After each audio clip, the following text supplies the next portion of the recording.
Turns out they're the idiots 3.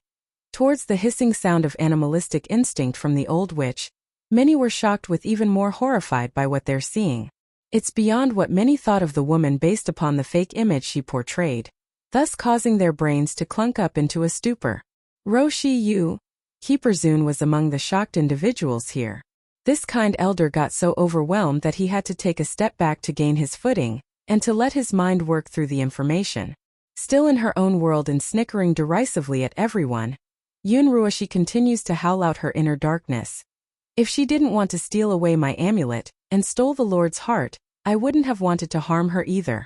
Keeper Zun, you told me what the amulet can do and its amazing properties, so why should I give it back to her? If I did, my good days would be over. Don't you people get it? Ruoshi. Coming back from his initial shock like everyone else, Keeper Ling also lashes out in livid fashion. He's shaking extremely hard due to the swelling emotions of betrayal from within. Tell me this instant that what you said there is not true. Tell me that right this instant. Among the many keepers that looked after her, Yun Ruoshi had the best impression of Keeper Ling, who was among the grumpiest. He treated her the best, so a level of warmth did become born within the witch's heart. However, right as she's about to respond in kind, a derisive and self-mocking laugh cuts her off. What am I doing? What's the point in even listening anymore when reality is in front of me? Yun Roshi, you witch, how dare you deceive us for 1,000 years? How laughable, to think I was just saying Bai Yen couldn't amount to an ounce of her goodness. Talk about a face slap I did to myself. Biting her own lips tightly, Yun Ruoshi started to quiver because even that flicker of warmth she had inside died off. Keeper Ling. Ruoshi, do you know how much of a crime you committed? We poured a millennium into you, forced the Lord to marry you, and killed Bai Yen for your sake. Now the Lord won't even return to the celestial palace because of that.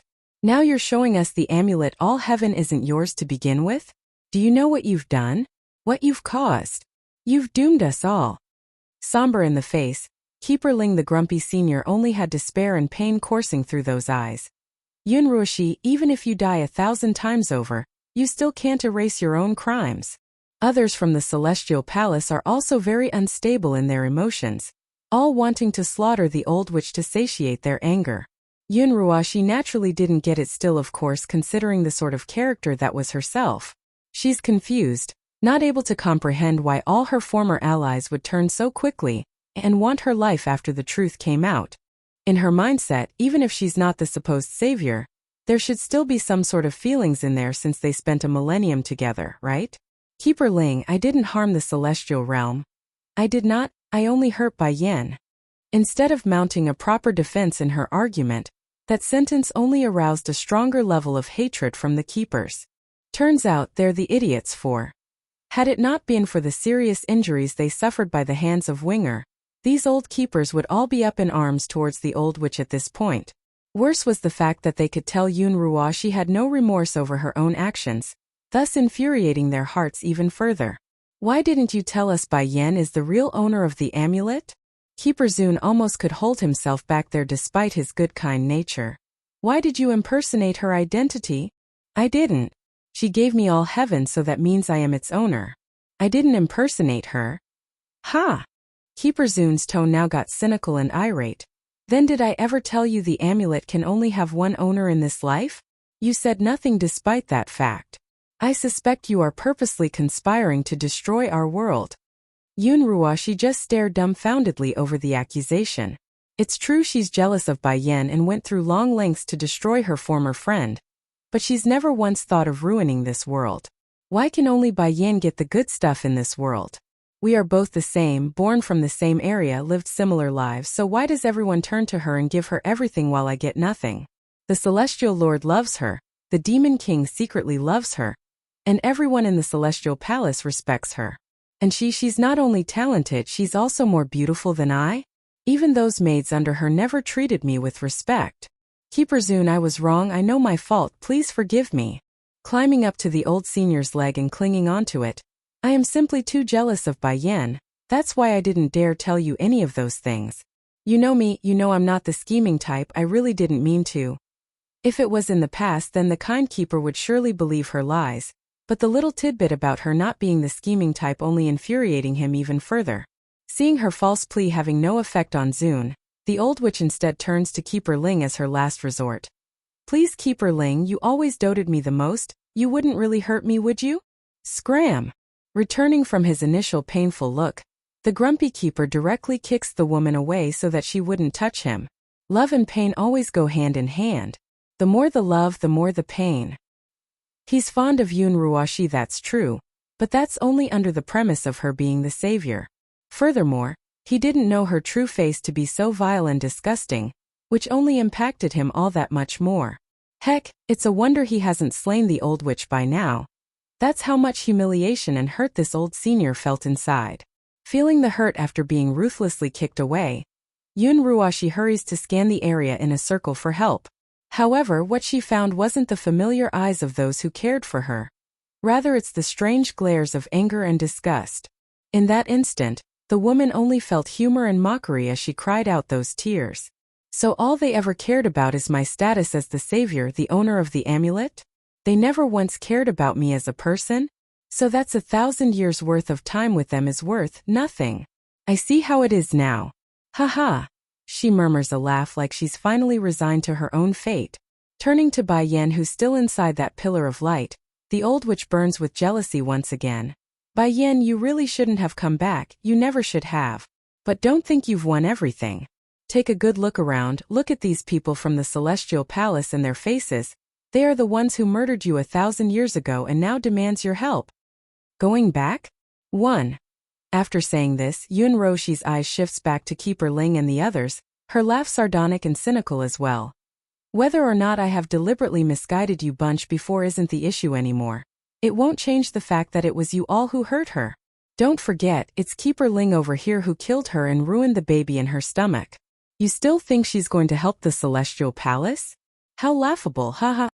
Rage spewed out of Keeper Ling's eyes at being called out. You shut up. Unfazed, the old witch merely closes her eyes in anticipation for what's to come. She's fearfully frightened inside, but no matter what, she's not going to let them see that, of course, out of grudging smite. She knows. This time she had lost everything. Status, pampering, and him. Bai Yan. Looking embarrassed, Keeper Zune speaks first after resolving the struggle in his heart. Before we allow us to sincerely apologize for what we've done. Indeed, we did a lot of wrong things under Yun Ruoshi's deceit, but even so, I hope you can return to the Celestial Palace with us. His eyes are full of guilt because as long as the thought of Yun Ruoshi tricking them into doing all those things continue to hover in his head, he would gnash his teeth in frustration. Bai Yan did not respond though. She's silently staring at the glowing amulet in her hands like she's hypnotized into a different world. Keeper Zune only got more embarrassed as he got ignored. Wanting to do something, the old senior forces himself up from the ground to walk closer to the woman despite the pain. Yet right as he did so, a small body of a child gets in his way to block the path. You're not allowed to come near my mother. My mother hates you and I want to kill you. In the previous life I wasn't born yet, so that allowed you villains to hurt my mother. But no more. I am here now and won't let anyone make a move against her. There's extreme wariness in the little guy's face when glaring at Keeper Zune, which only reinforced the idea of how much wrong these supposed men of righteousness have committed over the years. And sure enough, of the many individuals who came today from the Celestial Palace, not one could keep a straight face that indicated they were free of guilt. For example, Keeper Ling had always been the most arrogant and stubborn of the bunch due to his grumpy nature. However, not even his thick skin could keep himself from flushing red due to shame. He's got an attitude, that true, but he's not an evil vile individual who did everything out of selfish desire. He really did want to save the celestial realm. It's one of the main motivations for his past crimes. Bai Yan. The grumpy keeper slowly steps forward like his peer, those eyes gaunt with pain and guilt. I know what I've done. What we've done can never be redeemed. I ask for nothing for ourselves, but for the world that we live in. In order to combat the great calamity that's to come, we need your help. If it's our lives that you want for that help, then we will offer our heads as the price. Compared to the long-term survival of all living things, they as the protectors must take responsibility. It's their duty and their consciousness speaking. Going back? 2. Unfortunately for these pleading fools, the answer was once again utter silence. Since the moment Bai Yan fell into her trance-like state, the lady has not once responded to anything or anyone. She's fully enveloped in her own inner world of blurry images. Then suddenly, something occurred with the pillar of light shrouding the lady. It fluctuated, giving no obvious sign of what happened in that moment. However, the woman herself felt it from the inside. Bai Yan's been wandering aimlessly for a while now inside a strange void due to all heaven's effect, but her aimless wandering didn't last long when a huge towering structure suddenly appeared in front. She halted, baffled and surprised by the familiarity of the building. It's a skyscraper. There are also people from what she observed, mostly men and women chatting with a smile on their faces as they carried out their business. However, what caught Bai Yan's attention were the clothes they wore. Each and every one of them had the same type of clothing people on Earth wore. This is Earth? Realization dawned on the lady, knowing full well what the image represented. Does all heaven want me to return to Earth? Right as Bai Yan's brain became stalled by her own thoughts, a faint yet distant voice echoed over, wooing her to move forward and that there's something she must retrieve from the other side. Why Earth? I'm originally from the celestial realm, so what could possibly be over on that side worthy of retrieving? Can it be? I only got reincarnated on Earth the previous time because all heaven sent me over there? Just as she's pondering on what to do and the consequences of leaving so abruptly, a warm light pounced over without indication, shrouding her and melting that fading figure. Demon City, outside the city gate. Bai Xiachen had just swung his head around to check up on his mother, when he saw the mildly transparent body of Bai Yan's figure. Immediately, the boy's face went bleakly white with shock. Without another thought, the young lad threw himself over to his mother's leg to cling onto it, refusing to let go like he's afraid doing so would wind up with him being abandoned. Yan or Xiachen? Bai Ning also saw this scene and flew into a horrific shock. She also wants to enter the light to be not left behind, however. The resistant pushed her back and causes the grandmother to stumble backwards. Grandma, Bai Xiachen speaks to comfort his grandmother, I think all heaven is sending me and mother to another place. We might not be able to return for a while. Please take care of my siblings while we're not around. No. Panicking now after getting that detail, Bai Ning tried several more times to enter the light pillar to no avail. She's being repelled repeatedly like all the rest. Where are you going? Don't leave. Don't go. Her voice carried a heart-wrenching tone that could make anyone tear up. Even so, this poor grandmother had no other choice but to watch her own daughter and grandchild slowly disappear from this world. Bai Ning crumbled then after the fact, paralyzed on the ground like a lifeless doll that's devoid of energy. There's hollowness in those eyes, which gradually transformed into a burning fire when they landed on the keepers not far away. Exactly then, as if timed, a painful howl of a roar bursts forth from the city, followed closely by a purplish figure zooming out from the palace and onto the battlefield. This new entry had a devilish look that could mesmerize any living female. Yet his face had nothing but panic and distress plastered all over the surface. Where's my wife? Where's Yan Yan? Tell me, where did my wife go? Where did she disappear to? Going back? 3.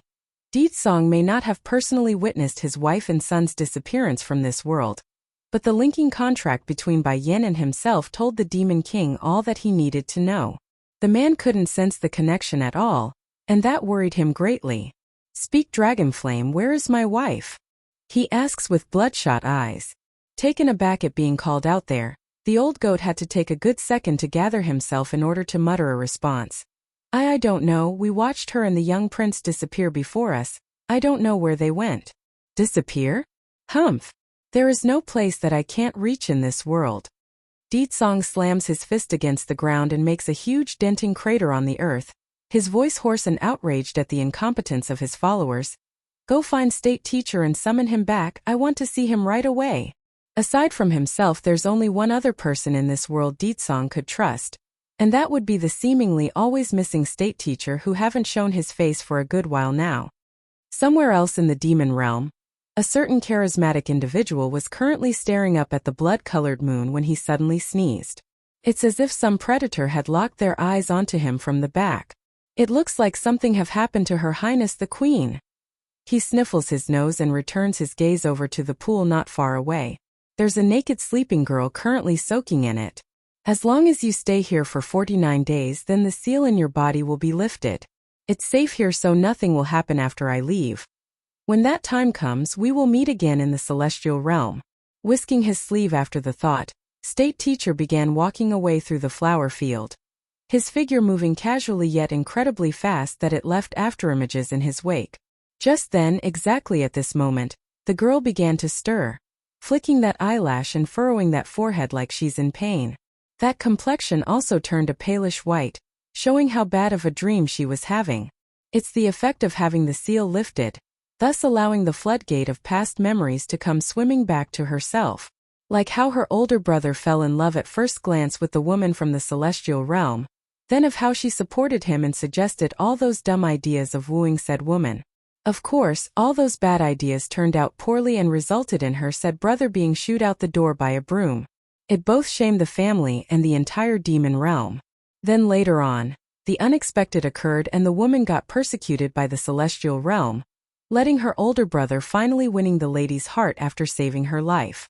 Because of that affection, a new life was formed and a baby would soon be upon them. Di Xiaowan could still vividly remember her reaction to the news of a possible nephew or niece then. She tagged along with her sister-in-law everywhere, not wanting anything bad to happen.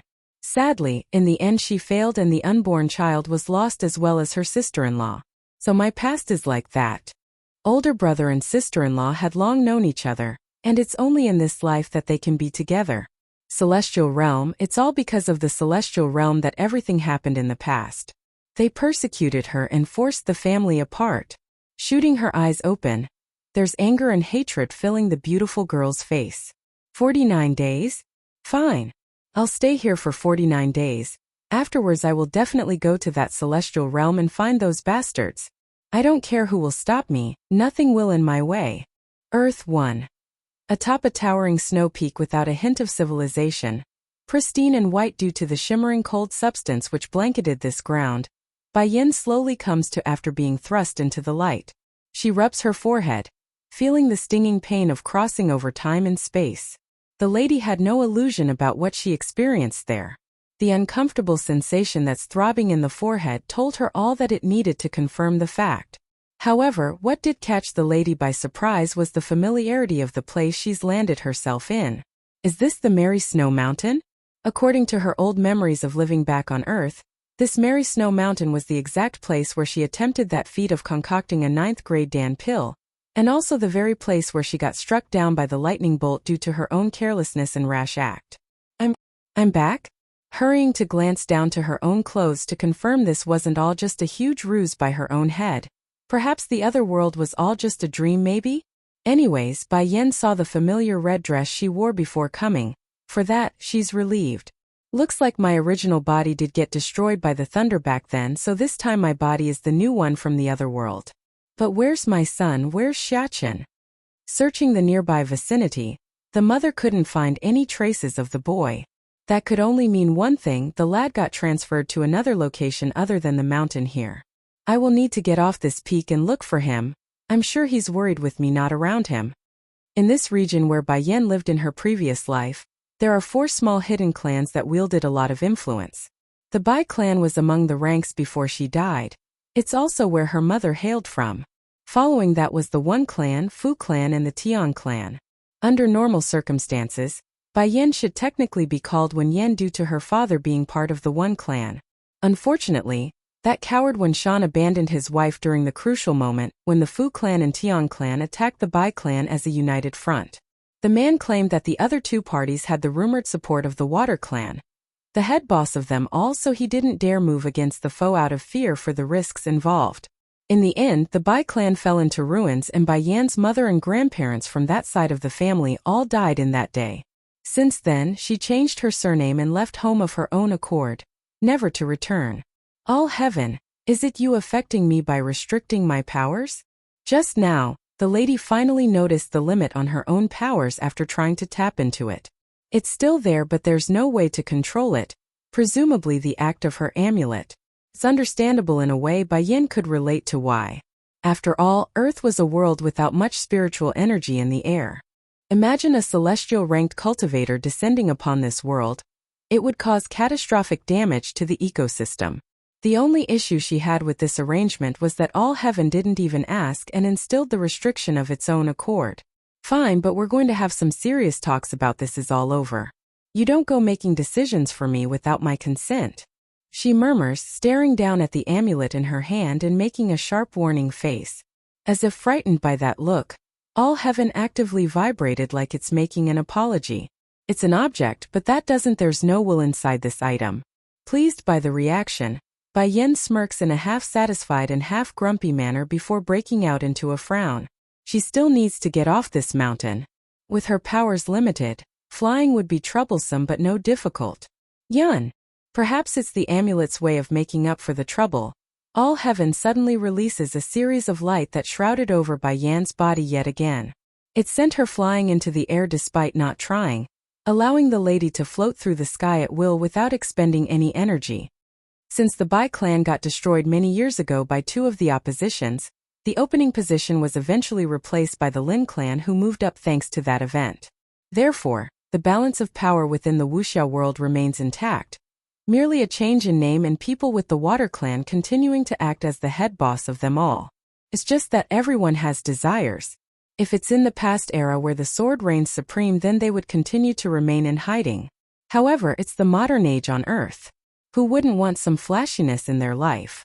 They're tired of the boring seclusion of the past. That's why all four clans have now moved their base into the cities. Furthermore, their influences have now expanded past the Wuxiao world and into the regular people's lives like businesses and the military. They are not the government, nor a dictating force in a country, but the manpower and positions these four families wielded couldn't be underestimated. Bai Yin could care less about those details right now, of course. After she got off that snowy peak and into human civilization again, the first order of business this lady did was to undress herself and to replace those ancient-styled clothes with something more modern. Earth 2. Mommy, that sister is so pretty. Is she a star or something? She's dressed differently from us. A passing child points out, staring with her finger pointing in astonishment. Probably sweetie. She's likely making a film by dressing in those ancient-styled clothes. There's no way she's from the past or something. The child's mother comments, not thinking otherwise about her words being partially right or not. Bai Yin heard the conversation from the pair, of course, and couldn't help but make a helpless smile at that. It's undeniable that her outfit was standing out like a sore thumb in this city filled with people from this modern world. I wonder if my son is going to be able to adapt to this place by himself. I better find him soon. Otherwise, who knows what would happen with that face of his. After contemplating her options, Bai Yin didn't linger and continued on her way to the nearest clothing shop she could find. From initial inspection, the store didn't sell any outrageously expensive item, the average product that most common citizens could afford. The issue here, though, was the lady herself. She didn't have any earth money. No matter how thick-skinned someone was, trying to make a purchase without actual money was still an awkward situation. To remedy the problem, she shyly reached into her own pocket and pulled out a very nice-looking jade. Let's be clear, Bai Yin may not have any money for this country to use, but that doesn't mean she doesn't anything of value in her possession. This jade she pulled out was one of them that those three silly shifts of hers gave over the years. If sold at an auction, it would easily fetch millions. Hello there, miss. Mind if I use this jade to pay off what I for the clothes I chose? The saleswoman helping her paused at the proposal, clearly hitting a kink in her brain over the idea. Despite that, the lady retains a decent smile while most would start getting angry at being stringed along. Miss, we also accept cards and checks if you don't have cash on you. Using a jade too. Please don't tease me, okay? Bai Yin knows her proposal was also against the norm and making things difficult for the saleswoman, but waiting until her jade sells at an auction would take too long, thus further delaying her mission of finding Bai Xiachen. Wait!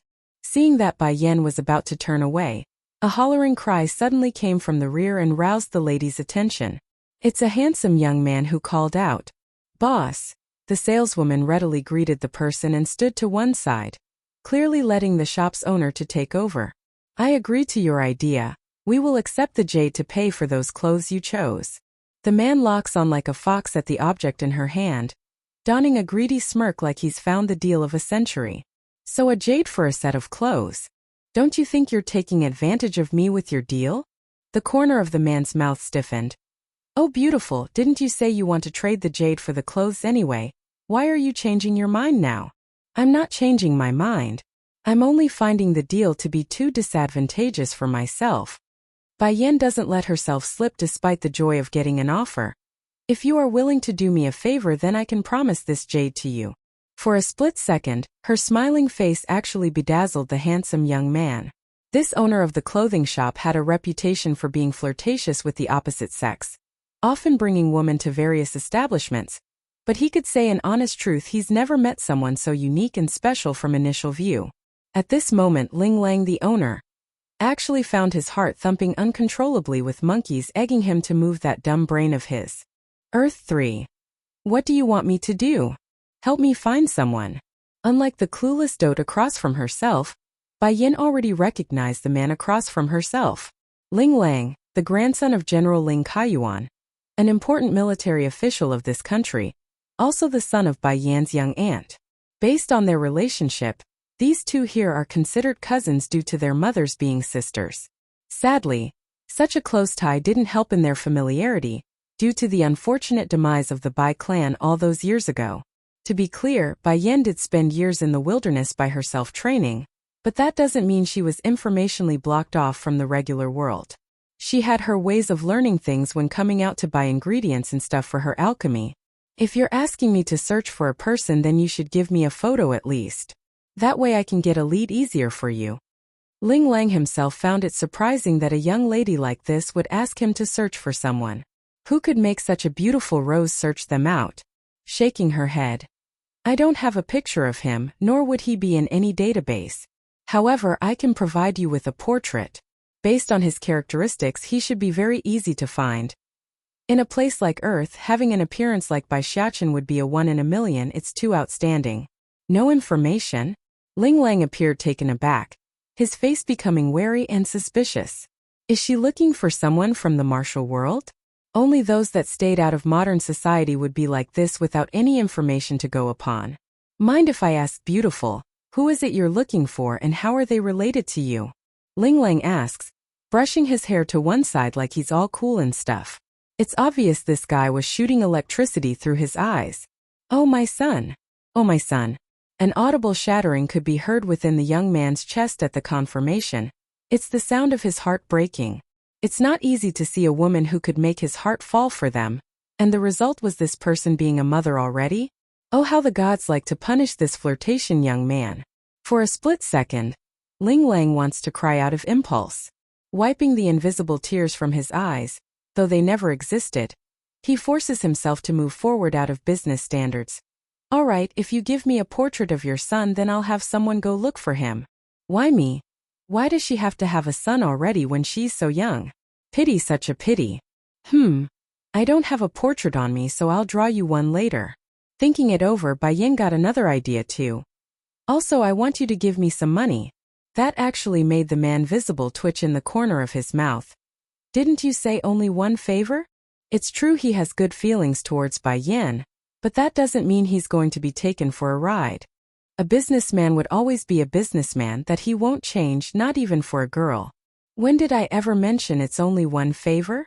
Bai Yin understood what her clueless cousin was implying at and shot it down immediately. Besides, this jade in my hand is worth millions if put in an auction. Why should I give it up so easily like you thought? Money talks, especially when one was desperate and without any on hand. This includes those reclusive martial art clans that are now living in the cities as well, so it's just a matter of time before she needs to use some. Earth 4. There's something Bai Yan didn't mention as well, that the jade also held other properties which made it far more valuable than mere money. But Ling Lang didn't need to know that, not yet anyways unless he asks in the future.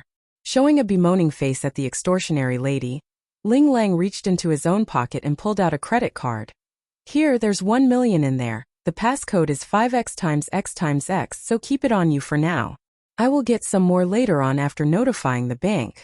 Also, remember to come to me first if you got more jade of this quality in the future. In a few days it would be his grandfather's birthday, so he wants to use this jade to offer it as a gift. The filial grandson had a lot of confidence the present would make the old general very happy. Looking at her clueless cousin's reluctant face, Bai Yin quickly grabs onto the card like a mischievous fox that had won the exchange. Smirking in the face as she twirled around to leave. "Oh right, I'll bring the portrait on my next visit, so start getting things ready." That's all she said before disappearing from the shop. Why do I feel like she knows who I am?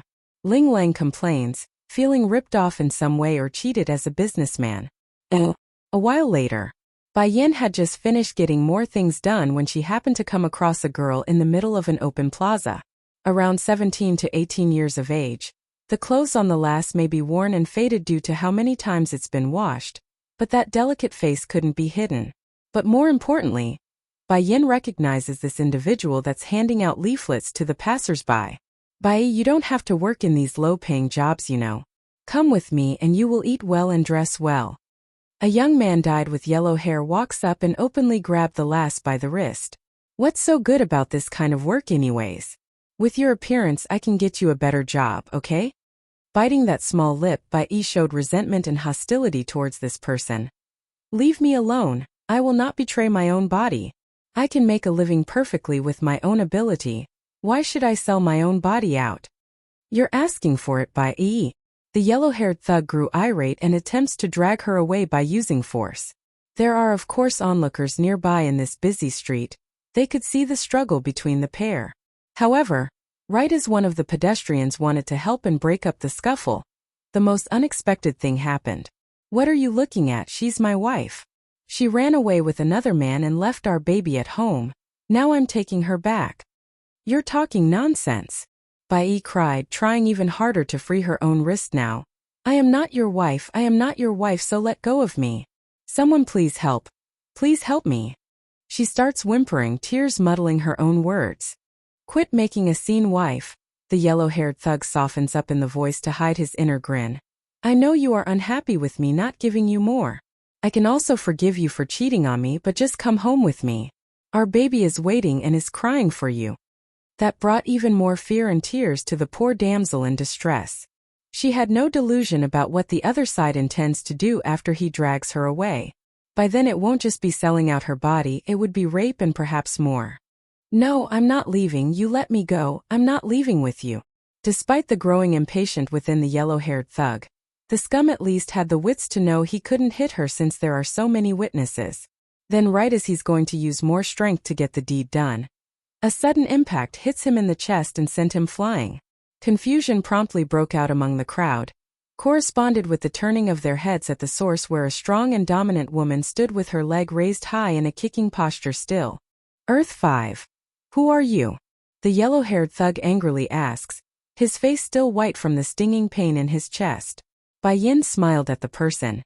"You say you are her husband? Then why don't you recognize me when I'm her sister?" Everyone became stunned.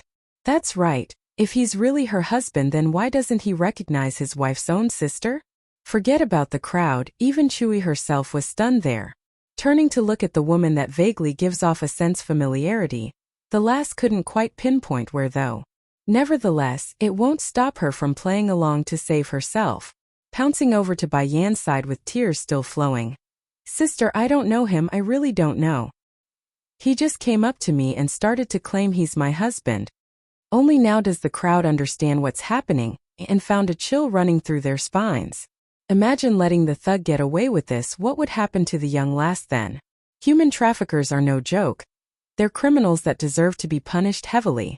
Understanding he's been caught and exposed, the thug didn't want to linger anymore and made himself scarce, but not before shooting a glare in Bai Yan's way.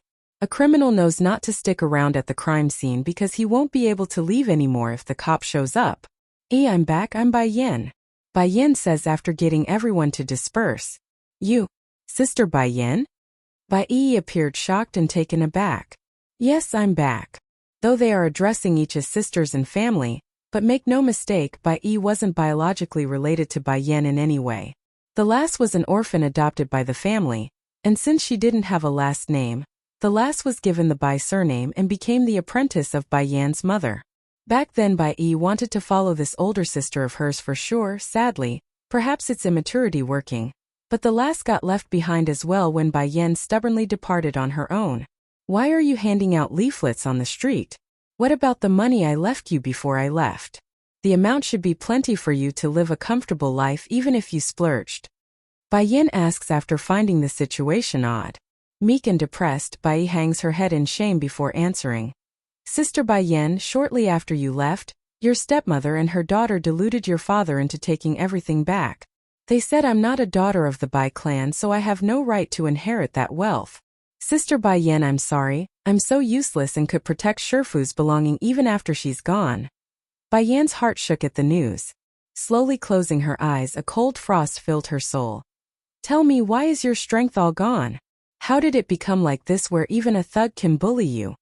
Bai Yi's body visibly stiffed over the inquiry.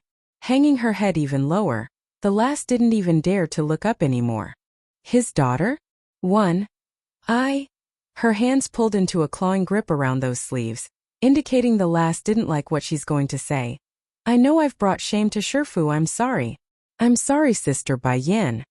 Bai Yi understands that it's a great fortune on her part to be taken as an apprentice by Bai Yan's mother. Therefore, it's a great humiliation that she couldn't protect the things left behind for herself. You don't have to apologize to me. Seeing how hurt and pained her own foster sister was acting, Bai Yen hurries to pull the lass into a hug to reassure her it's all right. The one who needs to apologize is me, it's me. Back in the other world, Bai Yen had no choice but to leave Bai Xiao behind due to how urgent the matter was. While over here on Earth, leaving Bai Yi behind was a deliberate and ignorant choice on her own part. That's why the fault doesn't lie with the lass but herself, who didn't think things through. Then again, Bai Yen did have good reasons to not bring her foster sister along though. The woman wanted to grow strong, meaning the journey ahead at the time would be perilous and uncertain. Furthermore, she herself didn't think her own father would be such a bastard to steal the inheritance from under his own deceased wife's student. Just thinking about that idea infuriated Bai Yen to no end because it wasn't meant for him. Once upon a time I disappointed a lot of people because I wanted to become strong. Loosening her hug, Bai Yen stares into her sister's eye to get the point across. But the heavens, let me live again. Let me understand affection and the value of family. The mistakes I made before, I won't make it again. That's saying it mildly. Technically it's not the heavens.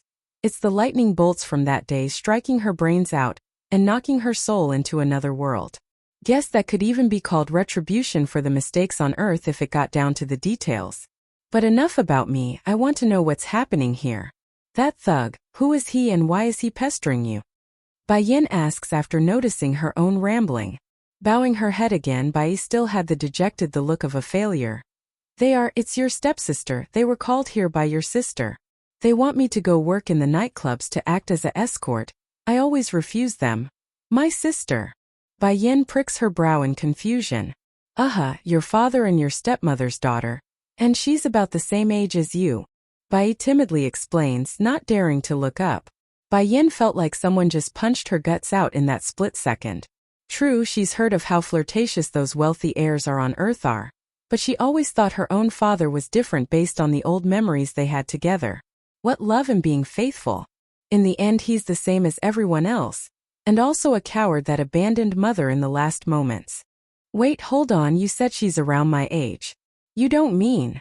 Bai Yen asks again, trying to make sure she's not overthinking it and getting the wrong idea. His daughter? Too. She's your father's blood.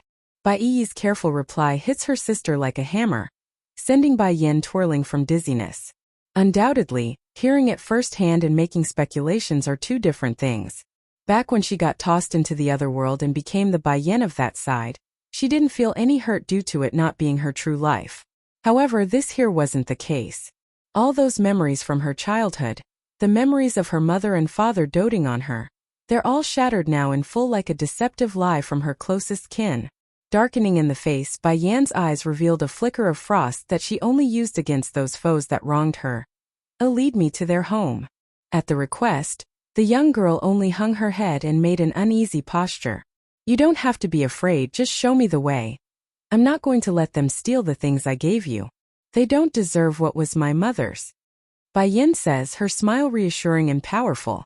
But, despite her own worries, Bai still nodded after meeting her sister's gaze. Okay, I'll take you. Ever since that incident, the lass here has never wanted to step foot into that dreaded home again. However, if it's her precious sister Bai Yen who wants to go, then she's going to take her there regardless of the lass's own woes. The former Bai Mansion, an estate that's neither overly luxurious nor extravagant, a perfect unity between modern and traditional style in its construction. Mom, it's not easy for us to finally climb up to this position. I'm so happy. Speaking was a girl by the name of Wen Fei Fei, Bai Yan's stepsister, who currently had her head cuddled against the woman that sat next to herself on the sofa. But I heard Papa talking with someone over the phone earlier. He's still looking for Wen Yan, that bitch. She's already left home for so many years. I bet she dead somewhere out there by now. Chai Moon's gaze was all gentle and kind when smiling down at her own daughter despite the foul words coming out of that mouth. Fei Fei, she is still your papa's daughter, so how can he not want to find her? A tiger wouldn't hurt their cub, let alone your papa who is human. He's not the type to abandon their child. That only roused a new flare of anger in Wen Fei Fei's heart instead of soothing it. If that's the case, then why did he disregard us for so many years? Isn't it because Bai Yu and Wen Yan? Wen Yan vowed to never return and even changed her name to Bai Yan to show she's not related to us anymore. Humph. Moreover, it's because of such a rebellious daughter that I had to stay away from here for all these years. If it wasn't for Bai Yu's death, Papa wouldn't have called us here in the first place, so I hope that bitch never returns to begin with. Upon thinking up to here, Wen Fei Fei's delicate hands would begin to clench up in frustration and annoyance due to the childhood she experienced.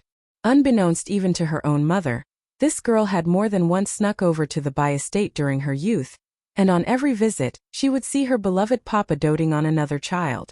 Imagine experiencing such a scene. Anyone would hold resentment in some way, even if the fault lied with the one she cared about. His daughter? 3. She's unwilling to accept such a fate. Why should another daughter be taken priority over herself when they're both papa's daughter? It doesn't make sense to her. Fei Fei, you know it too, coming here wasn't easy for us.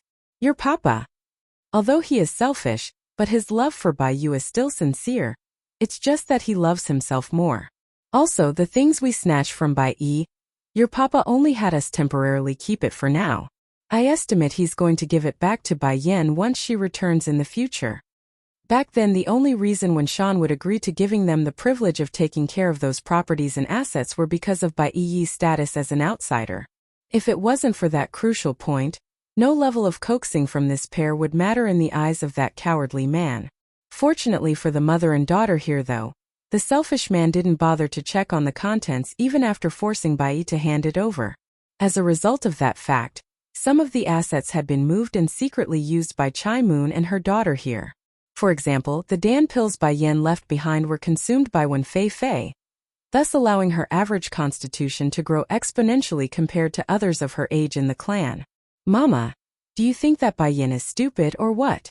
If she had those Dan pills, then her strength would have improved greatly, yet instead she left it all to that outsider Bai Yi. Now it all benefited me. The last snickers a laugh, holding her older stepsister in contempt. Unbeknownst to her though, when Fei Fei's speculation wasn't exactly wrong, those pills were given to Bai Yi by Bai Yan herself. However, they're not assets left behind by Bai Yu. They're all personally concocted by Bai Yan during her younger years.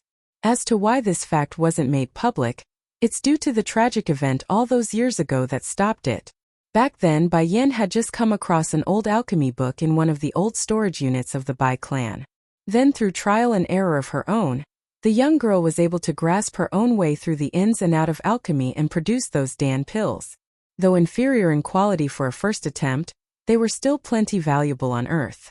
Coupling with the fact that the old Bai clan's head was about to celebrate a birthday event soon, she thought it'd be best to wait until that day to offer it as a present.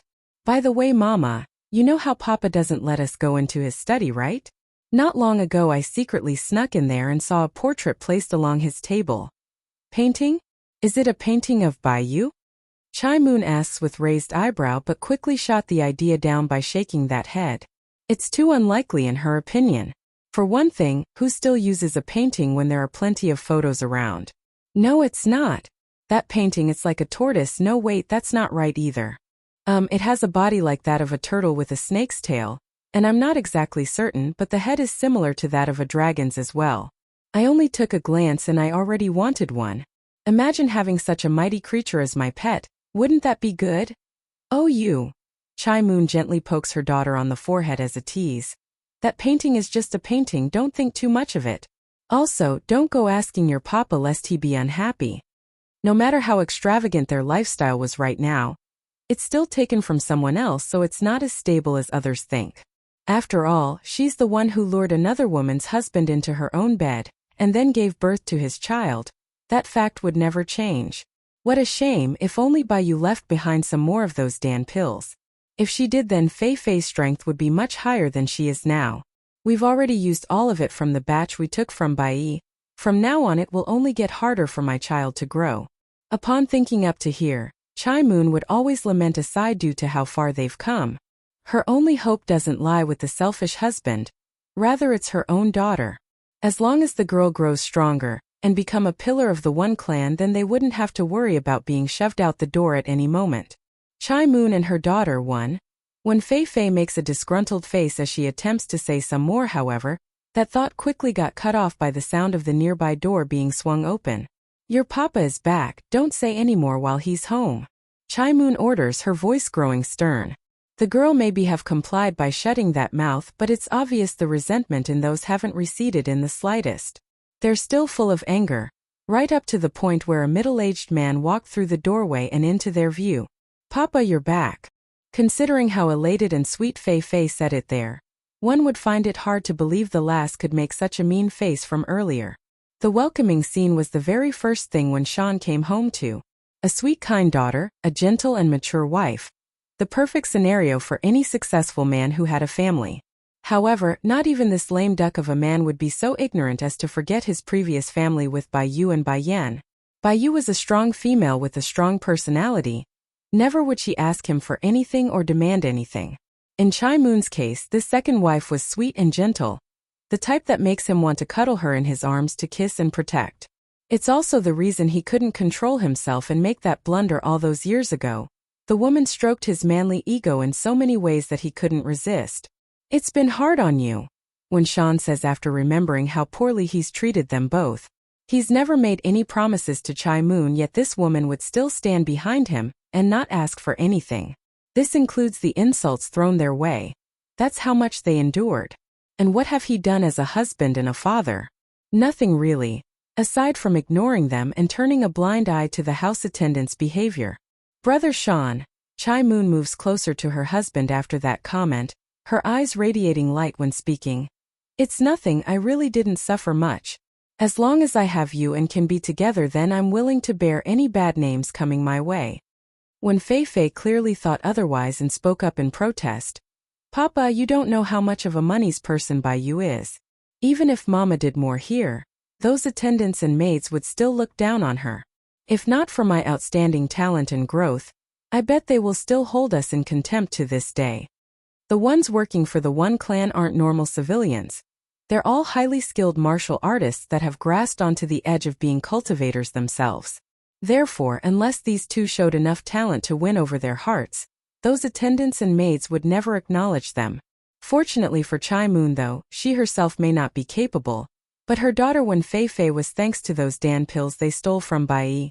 Through the help of those supplements, the young girl's now recognized as the most talented female in the younger generation of the One Clan, hence catching the eye of the old clan master who was Wen Shan's father. Fei Fei. Chai Moon's complexion promptly changed for the worse and hurried to drag the running-mouthed girl behind herself, sounding timid and careful. Brother Sean, please don't mind Fei Fei's careless words. She didn't mean it and only wanted to protect me from being hurt. I know. When Sean undoubtedly had a frown on his face after having his first wife talked down upon, but he also understood why and wouldn't take it out on his own daughter. Fei Fei, Baiyu is my deceased wife. According to the relationship we have, you should be calling her your mother too. I know Baiyu's temperament very well. She's not the type to buy people's heart over with money or wealth, nor is she the type to manage the household affairs. If you suffered any wrong, then it's not related to her, okay? Chai Moon and her daughter too. What's more, Baiyu didn't know he had a lover, so how could she do something like buy people's heart? Such acts are below such a woman to the point where it's disdainful. When Sean understood that much. Brother Sean, is there any news on Yenner's whereabout? Chai Moon asks with pursed lips, her eyes hanging low like she's really worried about the girl. When Sean naturally didn't know it's a mere act, which made him furrow up that forehead without any suspicion. No matter how much of a coward this father was, Bai Yen was still his blood. Of course he wants to bring her home. Unfortunately, since that day where the lass walked out on this home all those years ago, no news ever returned. Forget about locating his daughter. He couldn't even get a wisp of information due to how remote Bai Yan's training ground was. I believe Yenner is still too sad. That's why she is refusing to talk to us. But don't worry, Brother Sean. There's never any feud between family. It's been many years since that incident. I'm sure she will eventually come around. I'm just worried whether or not she will accept me once she knows. Chai Moon makes a bittersweet smile like she's really worried about whether or not things are going to work out, understanding what his wife meant, when Sean calmly reassures her. Don't worry, Yenner has always been kind-hearted. I'm sure she will learn to accept you considering all things.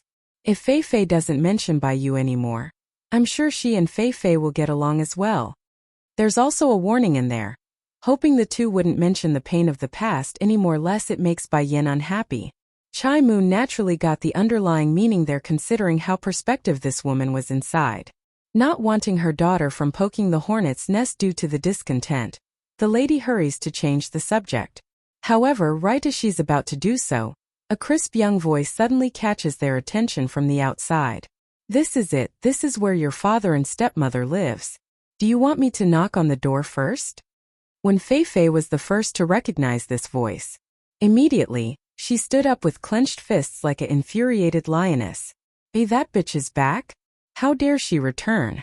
In comparison to Bai Yen, when Fei Fei hated Bai even more. The adopted girl wasn't of the Bai clan's blood in her view. Such an orphan doesn't deserve to have such wealth and high quality of life. Those things belong to her. Without another thought, the spiteful lass promptly got up to the main door and slammed it open, thus startling the individual at the receiving end. Such a reception normally wouldn't cause quite the big fright to anyone at the front door. However, Bai had suffered too much in this home after Bai Yen left to the point where even a door opening would scare her. Fortunately, she wasn't alone today, she had support. Besides, why should she be afraid? She's justified to come here today. Bai, you pickpocketing thief, how dare you return again? When Fei Fei angrily glares at the other side, her voice forceful and unyielding, flushing red in the eye as tears slowly swelled upwards, Bai attempts to defend herself to no avail. I did not. I really didn't steal anything from the Bai clan, I didn't. Stealing?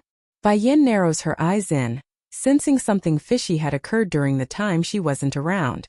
Chai Moon and her daughter 3. If my guess is correct, Yi's strength being ruined is mostly related to this matter. I need to find out the full story, I can't let this slide. Bai Yen thought, her mind made up to get to the bottom of this. I really didn't steal anything. I only wanted to get Sister Bai Yan's necklace back. You can take anything else but give that back to me. After a brief silence, Bai blurts this out in her panic. That brought back a wave of old memories for Bai Yen upon hearing that. Indeed, she did leave behind a necklace for Yi prior to her departure. It's something she inherited from her mother Bai Yu and thought of the item as important for reasons unknown even to herself. However, due to what she was throwing herself into, a long arduous journey of training and growth, Bai Yen figured it's best to leave the necklace behind in case she herself faced some kind of misfortune. At that time, the trinket would be a good memorial item for Yi and their time together. So that's why Yi lost her abilities. This they framed her for being a thief and then abolished her strength? Tightening her hands into a ball, a gush of anger erupted within Bai Yan's heart. Due to how immersed when Fei Fei was at her verbal attack, the lass didn't realize there's a second person around and continued to sneer in contempt. That is my stepmother's thing, so of course I have to take care of it in my stepsister's place. You are an outsider, how dare you claim to be the owner and try to steal it away? I'll teach you what it means to be a thief today. By then her hand had already been raised and rearing to slap down at the other girl. In the heat of the moment, Bai simply stood there as she flinched at the encroaching slap. She's too nervous and afraid to the point where she's unable to react. Yet the expected pain never came. Opening her eyes, She saw something so unexpected that her mouth dropped in surprise. When Fei Fei had flown back out like a bullet, smashing into the redwood table inside the manor. As a result of this impact, the furniture had shattered into 4 fragments. How? When Fei Fei isn't an average person, she's a real martial artist. And I heard her strength have grown tremendously in recent times. How did Sister Bai Yin beat her in a flash? Fei Fei! Chai Moon exclaims in great fright, hurrying to her daughter's side. This woman frantically helps the girl up as the tears came rolling down after confirming the severity of this fall. Turning to Bai Yin, she protests loudly for all to hear. Miss, aren't you overdoing things? My Fei Fei only said the truth, yet you openly attacked her in such a fashion. This is our family's business, so you have no right to interfere. After saying this, Chai Moon turned to her own husband for support, showering the place with her raining tears to win the man over. Brother Sean, I can tolerate anything you wish of me. I will endure that because I'm your wife. Who told me to fall in love with you first? Loving someone is not wrong, there is no first or last in the matter, but Fei Fei is innocent. She is your own daughter too, so how can you bear to see her being hurt by someone else? When Shan's eyes cooled a little colder at the reminder, turning over to the one responsible. Miss, how do you want to compensate us for hurting my daughter? Bai Yin merely smirked in reply, not saying a word to this stranger in front of herself. After all these years, the once loving and caring father of Earth she knew had long died in those memories of old. The only emotion she has now of this man was anger, a very strange and enlightening anger. Then I like to ask you, Wen Shan, how are you going to compensate us for treating you like this? Chai Moon and her daughter for you. Taken aback, Wen Shan gradually wrinkled up his brows as he stared at the lady across from himself. He's lost in a trance after a resurgence of memories swept over his mind. When Bai Yin left, she was only 12 at most, coupling in with the fact that her earthly body had perished as well after that lightning bolt. She's undoubtedly somewhat different in appearance. It's understandable that he couldn't recognize her for a time. However, those eyes though, they're the same cold pair of eyes she used on that day where she vowed to never return. You are Yanner? He asks without confidence. This girl. She grew up to be such a beauty, far better than her own mother's. Bai Yin. Chai Moon's body stiffened up at the name, her tears disappearing like some sort of magic trick.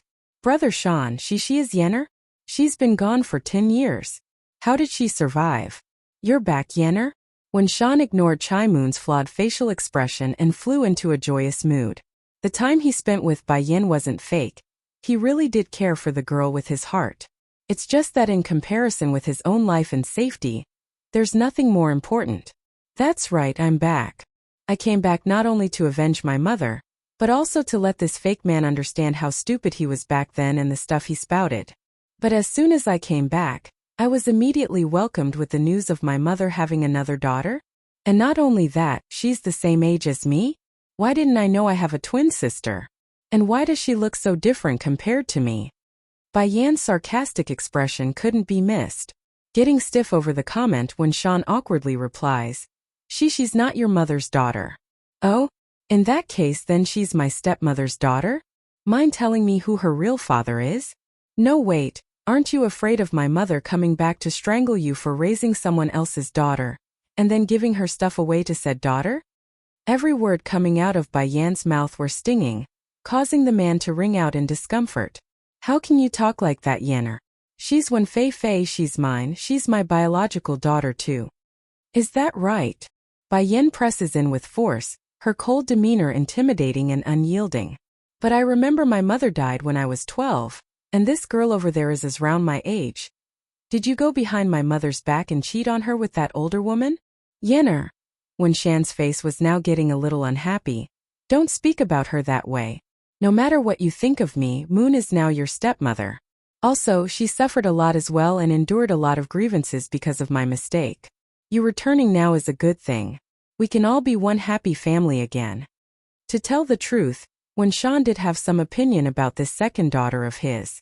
When Fei Fei was raised outside of the one clan. Therefore, the last didn't know a lot of manners or rules that was expected of her. However, this cowardly man also knew he had no right to reprimand anyone since Chai Moon remains innocent in this matter. After all, the one who bedded her was him, And the who got her pregnant was also him. Furthermore, this second wife of his never asked for anything at all, only silently supporting him from behind at the very beginning. So what else could he ask of them? Yen or Chai Moon? She is very good and isn't seeking anything in return by being with me. I once forsaken them for the sake of your mother, yet they never asked for money and refused my financial support. Did you know?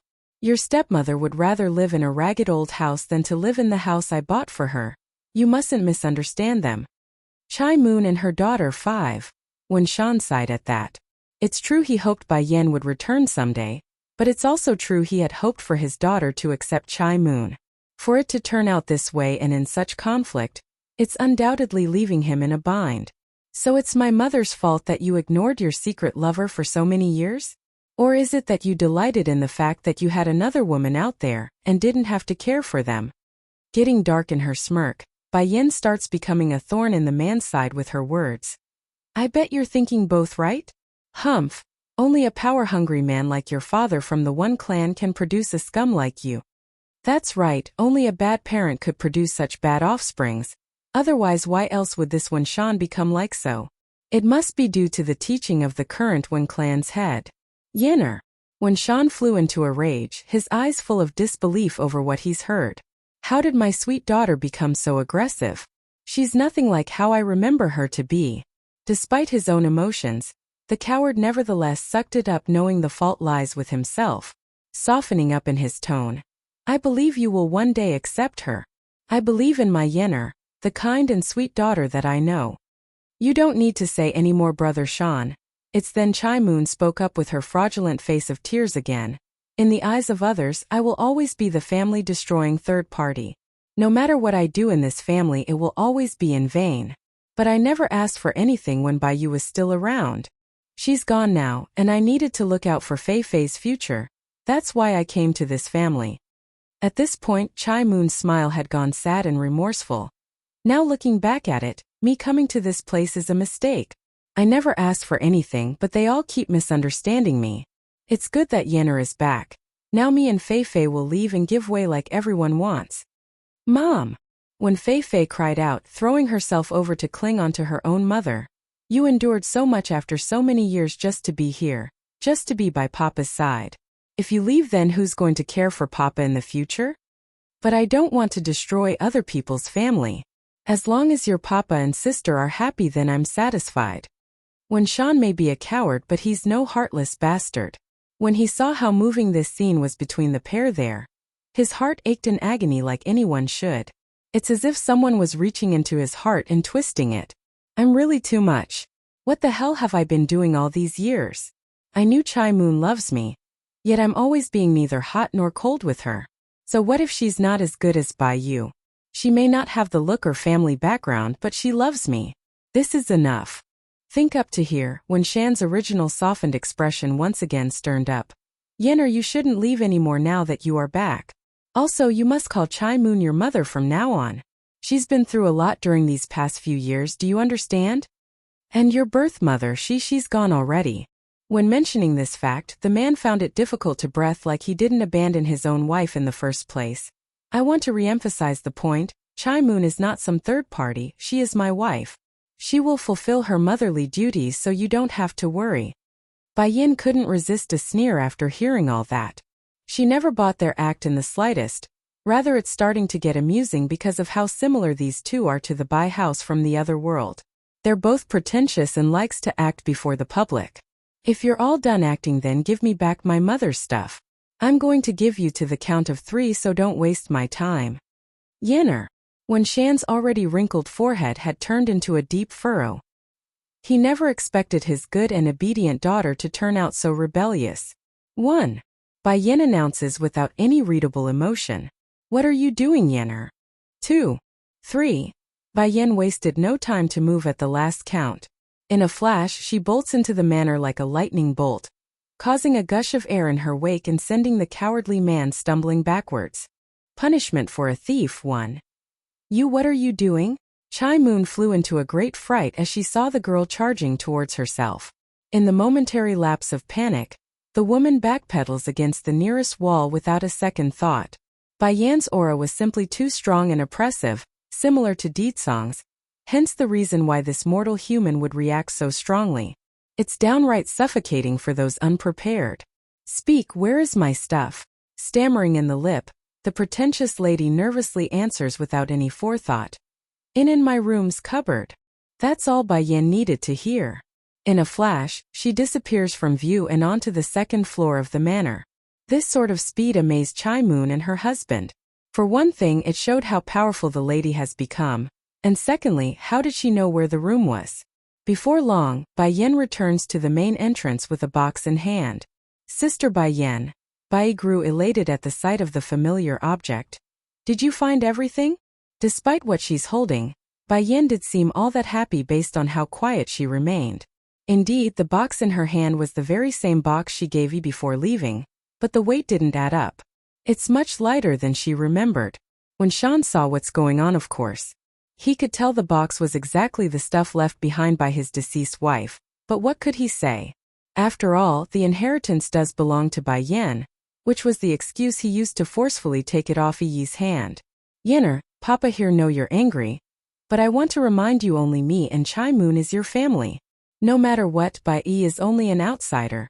If you put too much faith in her, then you're bound to pay the price later. Those words came down like a waterfall across Yi's heart. It dampened her elated heart and even hurt it, which could be noticed by how her hands had grasped onto those sleeves in a pained manner. He's not wrong, I'm just an outsider like he says. An outsider adopted by Shifu while no one else wanted me. My family. When did you get to dictate who my loved ones are?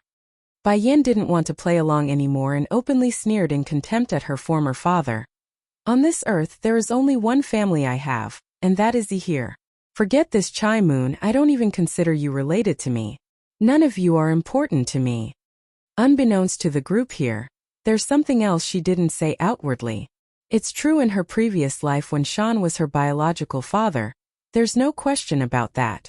However, she's no longer of this world anymore. She died several years ago already. That means the only blood-related relative she had left in this world was the ones from the other side. And Bai Yi, whom she considered her own sister due to the bond they shared. When Sean was finally outraged by Bai Yan's attitude to the point he stopped calling her daughter. There's fire burning in those eyes now. It's been 10 years, even if have any grievances it should be extinguished by now. I know what you are thinking, but if I had gone out that day to save your mother then the one clan might have been destroyed as well. It's not like you don't know who was backing the other two clans. Bai Yin didn't answer, only darkening in her expression as she went through the contents of the box. Regardless of how big of a backing those two clans had, they will be destroyed now that I'm back. But before then, I will drag out the force behind them and crush that power first. I will make sure they all pay dearly for what they've done. My mother left me a set of jewelries, there's a piece missing. The emerald jade is supposed to be worth millions and a dowry for when I marry. Of course, these are all material things so I can settle it at a later date. Upon saying this, after ignoring the cowardly man's gaze, Bai Yin instead turns to Chai Moon, who appeared visibly guilty. I want to know what happened to the Dan pills I left behind? Where is the pills I left for punishment for a thief, too? What are you talking about? Chai Moon's body shuddered at the accusation. She's very much afraid and tries to hide it with that forced smile. I really don't understand what you mean. What pill? I don't know. Not buying it at all, Bai Yin snickers a laugh in retort. Those Dan pills were refined by me, so don't try to play me. I originally wanted to give it to my grandfather as a surprise birthday gift back then, but that didn't happen because of what transpired with the Bai clan. I worried for Yi's well-being, so I left it all to her after I left. Alchemic Dan pills are good stuff all around, but if one's too greedy and consumes too much at once, then the effects would undoubtedly come back to bite one in the ass by making them have an unstable foundation. This important bit was obviously related to Bai Yi prior to Bai Yan's departure back then. Therefore, she's not worried about her foster sister consuming all the pills at once. Furthermore, she could clearly tell how unstable when Fei Fei's strength was in her earlier attack, thus reaffirming her suspicion. Brother Sean. Chai Moon didn't confront the girl, and instead turns to her own husband for help using that tearful face. I only wanted to do what's right as Yenner's stepmother by keeping her things safe. I didn't think I would be taken as a thief. The woman's act was truly award-winning. As she cried to play her role, Chai Moon actually evolved into a sad sobbing laugh like someone that's spelling their emotions from the heart. If I really wanted to connive after riches, then I would have taken your money back then. Why did I not take a cent? I would rather raise Fei Fei on my own than to take others' money. You have to believe me, Brother Sean. I've been with you for so long. How could I have kept something so valuable hidden from your eyes? I know Yenner blames me for being with you. I know it, and I'm willing to leave if she wishes of me. But I can't accept being called a thief after trying so hard to do the right thing. After spouting all that, Chai Moon immediately began to head towards the doorway to leave with her daughter in tow. Her pace was firm and unquestionable based on how decisive they were. As a result of this picture, when Sean the coward promptly got all guilt in the face for being so indecisive. Wait, Mooner, the ones who need to go isn't you or our daughter. Cold in his voice, the man speaks with a stern voice like he's made up his mind. Halting in her steps right after the sentence, Chai Moon swings around like a hopeful woman waiting for her man to whisk herself off the ground like a princess being taken by a prince. Yenner, when Sean puts on a disappointed face at his own daughter, I don't know why you are so adamant about accepting them, but I must tell you your stepmother is not what you think. Back in the beginning after I made the mistake, I immediately wanted to make it up to her by offering $2 million as compensation. Yet do you know, she refused the money? What's more, how could I not be aware of your ability in alchemy back then? I would have surely known if that's the case, but I didn't. Even if you want to frame her, you should at the very least find a better excuse. I'm very disappointed in you. Those words were coming straight from the man's heart. He's honestly unable to comprehend why Bai Yan would turn out so vicious in his view compared to the lovely and well-behaved daughter from his memory. Who exactly taught her into this after 10 years away from home? Bai Yan coldly glared back at this coward. You better keep your mouth shut in front of me. Or else. I don't mind removing you. This time she's not kidding, she really would remove him from the picture if he doesn't close that mouth of his. However, the threat only made Wen Shan even more furious. Wen Yin, I'm your father, how dare you talk to me like that? Punishment for a thief 3. First, my name is Bai Yan. Secondly, in my mind my father is already dead, and you are just strangers to me. If you bother me again, then I really don't mind removing someone like you from my view. Yeah? Shut up. This time Wen Shan really shuts up for no other reason aside from the immense killing intent coming off of the other girl. He's not mistaken, if he does spout another word, Bai Yan would kill him on the spot without another thought. Her strength, has it grown so strong that it made me terrified of her? Wen Shan shuddered at the thought and stumbles back a few steps in retreat. When it came to his own life, there's nothing more important. What's more, this lady in front of himself was no longer that delicate young daughter of his anymore from 10 years ago. She's a stone-cold killer that's going to slay anyone that gets in her way. When Fei Fei did not notice the strange atmosphere here though between her own father and stepsister, she's too dense and elated to care. She actually said, she wants to kill Papa? Is this Bai Yan stupid? How could she have said something like that? It's the same as cutting off any ties and right to inherit the wealth of this family. From now on there will only be me here who is the miss of the house. However, right as the attention got shifted to herself from her stepsister for unknown reasons, when Fei Fei promptly retracted that eager joy in those eyes to make a face of anger in retaliation. Bai Yan, you are too outrageous and rebellious. He is your papa, yet you're saying you will kill him? A daughter should be filial and piety, listen to every word from their parents. How can you be so unruly? Her tone seems to be looking out for Wen Shan, but it's also a message directed at the coward who didn't speak up. It's to say only she deserves to be the miss of this family. Bai Yan could care less about what the other side thought. Instead she shifts her tone into a mild voice while speaking. Tell me, who is the one that crippled your strength? The foster sister bites that lip in grievance. It's when Fei Fei, she broke my dantunger, so I can no longer practice. Breaking a dantian as a mean of punishing thieves? I'm rather of agreement for such means in punishing a thief.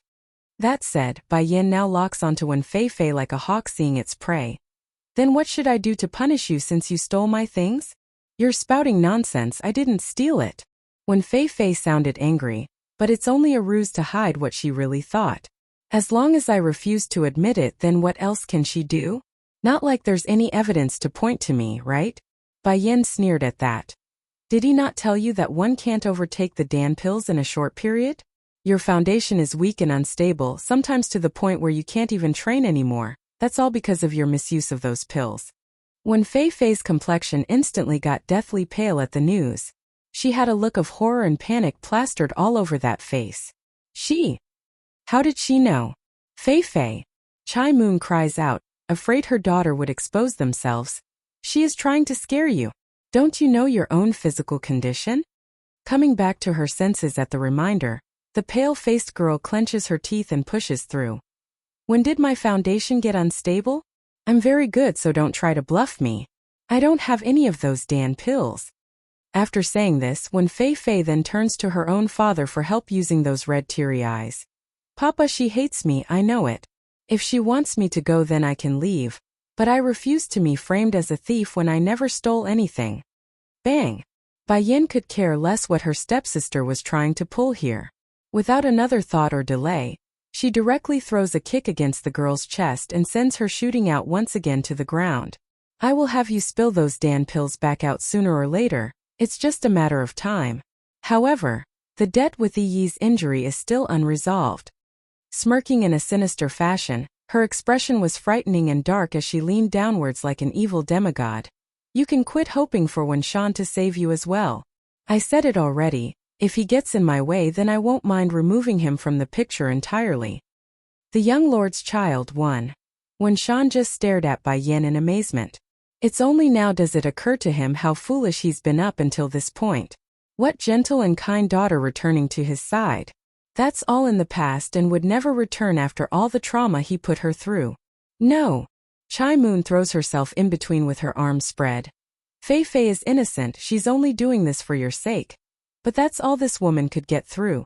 Before she realizes it, a hand had already reached over and grabbed her by the throat into a choking hold, nearly suffocating the lady in the process.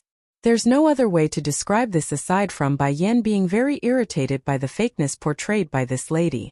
Without any hesitation, she slams her down onto the ground as well and onto Wen Fei Fei's body to make a ball of them both. Leaning down again to her stepsister but even closer so that others couldn't hear what she's saying aside from the recipient. I'm always of the opinion one should always receive the proper punishment, but I don't believe abolishing one's strength is the right course of action in this case. Despite those words, Wen Fei Fei's heart only grew more tense and thumped even harder. No. I think it's better to make you abolish your own strength using your own hands. That way you will know what despair means. This sentence hits the girl like a thunderclap, thus sending Wen Fei Fei's eardrum into a ringing pain of horror. No matter how she imagines it, the lass here simply couldn't fathom what possible punishment could warrant someone into ruining their own life. But in reality, she didn't need to imagine. The answer was right around the corner as Bai Yin forcibly stuffed a round beady pill into her mouth. Yo, you, what did you feed me? She stammers this with fear hovering in those eyes. Don't worry, it's not poison if you're thinking that. In fact, it will help enhance your strength and help you grow faster. Upon hearing this, Wen Fei Fei's eyes grew even more shocked. How can it be? Why would this woman be so kind? It's just that Bai Yan's next words completely crushed her soul from the high point. But this medicine will make your body feel immeasurable pain at the early afternoon. Oh right, have you heard of the painful torture of being grinded by a wheel in hell? I bet the sensation would be similar to that. Grinning even harder now, Bai Yan's face appeared no different from a devil right now to her stepsister. Also, the stronger you become, the more intense the effects will have on your suffering. Unless you destroy your own dantian, the effects will never dissipate. Oh, by the way, there's no cure for this medicine. A chilling shudder filled Wen Fei Fei's heart then. What did I do to deserve this from her? Why is she doing this to me? All I did was cripple Bai Yi's strength. Why is she reacting so strongly for an outsider? I'm her real stepsister. You can choose to tell Wenshan about it too, but I can tell you he won't do a damn thing to help you. In addition, if the One clan learns of your predicament, what do you think they will do to you, someone that is no longer of use to them? Probably abandon you, am I right? Wen Fei Fei couldn't deny her stepsister's prediction. Unlike those happy families out there, the One clan places a very strong emphasis on the talented. For those who couldn't perform, they're promptly shoved to the curb, which was exactly what occurred prior to her using those Dan pills they took from Bai. The young lord's child, too. I won't believe you. After a long period of silence, when Fei Fei's only response was to shout this aloud. Bai Yin expected such a reply though, so she didn't mind. Still grinning in a sinister fashion. You can go ahead and try later, there's no need for me to persuade you. See, the pain at the stroke of noon will prove whether or not I'm lying. After saying that last bit, Bai Yin was done here and slowly headed for the exit. What did you feed my Fei Fei? Chai Moon saw how the woman's about to leave, so she hurried to cry out for an answer. She didn't hear the conversation due to how quiet it was, but she did see the black beady pill that was forced into her own daughter's mouth, swinging her head to one side to show that sarcastic grin. I fed her what she needed to eat. If you want the details, then you can ask her yourself. Lastly, I'm going to be sticking around for the next few days, so don't come bother me. I won't be so kind like today if they disturb me. We're leaving. As for the remaining debt owed to her by Chai Moon and her daughter, Bai Yin had every intention to take it all back and more, but that would come later after she's done with her other business. Oh! Coming back to her senses, Bai Yi quickly gave chase from behind. 10 years, it took 10 years for her older sister to return. There's no way the lass would fall behind again. Through all of this, the humiliation and punishment for his family, when Sean never uttered a single word in protest. He's too much of a coward, especially before the woman's incredible level of killing intent. Therefore, the man kept to himself there like he's invisible. It's a sad reality for those involved, but compared to his own life, there's nothing more important for this one. Sean. Chai Moon also knew this, of course, otherwise why else would she not try to force the man to take her back then? However, experiencing the cruel reality of her husband being a coward still hurts. Any woman would be disappointed, she being no exception. What am I thinking? I always knew Wen Shan's character. He only cares about his own well-being and no one else. Outside the manor, the woman in front abruptly came to a halt and causes the one from the rear to bump into her back like a deer that's lost its way. Sister Bai Yin, what's wrong? Turning around, Bai Yin softens up in her voice to say something that she's been holding back. I have something I need to tell you. What is it? He didn't understand, so she got a confused look all over that face. I won't be able to stay here for long, and when I'm done, I will probably need to leave. Still not getting it, Bai simply smiled to say the obvious thing. That's okay, I will go with you. I have no relative here, I only have you. In the past, her life only had Bai Yu and Bai Yan as her family. With the former passing away, there's only this older sister of hers left. I'm sorry, that place. I fear you might not be able to go. To be clear, Bai Yan specifically used the word might, because even she doesn't know if it's possible bring her foster sister along. It's not like she doesn't want to, she honestly do. But unlike coming back to Earth with the help of the amulet in her possession, there's no tried and true method of bring someone of this world over to the next. The smile on Yi's face disappeared, replaced promptly by the look of disappointment and sadness. Sister Bai Yin, are you going to leave me behind again? I'm very good, I can do anything like laundry, cooking, and cleaning. The young lord's child 3. Listen to me. Bai Yin grasps onto her foster sister's shoulder so she would listen. The place I need to go is in another world, it's where I've been all this time. And that place, it's not somewhere one can just travel to at a whim. It's not that she wants to leave the girl behind, it's that she doesn't know if she's able to take her along. What point would there be in giving false hope? That would only cause more damage and hurt later on. Only then does Bai Yi's happy gaze let up, her lips pursing into a thin line. Then Sister Bai Yin, do you have other relatives over on that side? Bai Yin slowly nods to answer. Yes, a lot over there. That's a relief then. Are they good to you? Though still sad in the face, Bai Yi continues to ask. They all love me. A nod comes again. That's good, I'm relieved then. As if trying to keep herself from crying, Bai Yi puts on the most difficult smile of her life. I was always worried that you would be alone without me. Back when we were young, you didn't know how to care for yourself at all. There were attendants to help back when we were living with Shifu, but afterwards it was I who did everything afterwards. Like fixing the bed, cooking, cleaning and stuff. Now that I know someone else can look after you, I'm relieved. Bai Yin immediately got all sweaty in the forehead after having all her flaws pointed out. True, her foster sister was smaller than herself, but she's heck a lot more mature in more than one way. I of course want to take you with me if possible. Hurrying to change the subject, the conversation was leading into a hole that she didn't want to head down into. You know, I have a friend over on that side that's the polar opposite of your personality. You know how to do everything, she on the other hand doesn't know how to do anything, constantly making trouble in her wake. A real troublemaker.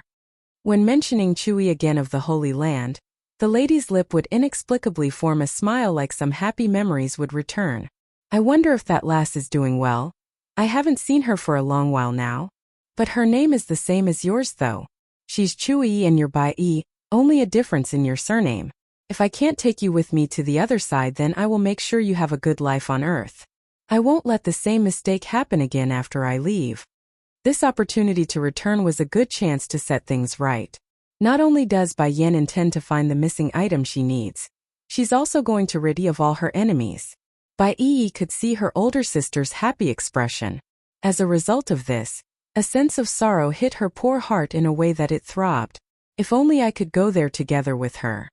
Sister Bai Yan, it's then does the lass remember something important? Is it wise to have a fallout with Wenshan? What's wrong with that? Bai Yan sneered in contempt at the mentioned name. You're my people, he's not. You're my people, he's not? This sentence instantly brought a ray of sunshine to the depressed girl's mood. Looking up with hope in those eyes, she murmurs the only thing that she could. Sister Bai Yan said, I am her people. It feels so nice to be recognized. Feeling much better now, Bai Yi's next thought wasn't about the future anymore, but about something more pressing at the moment. Sister Bai Yan, where are we going to stay now? Stay in a hotel, of course.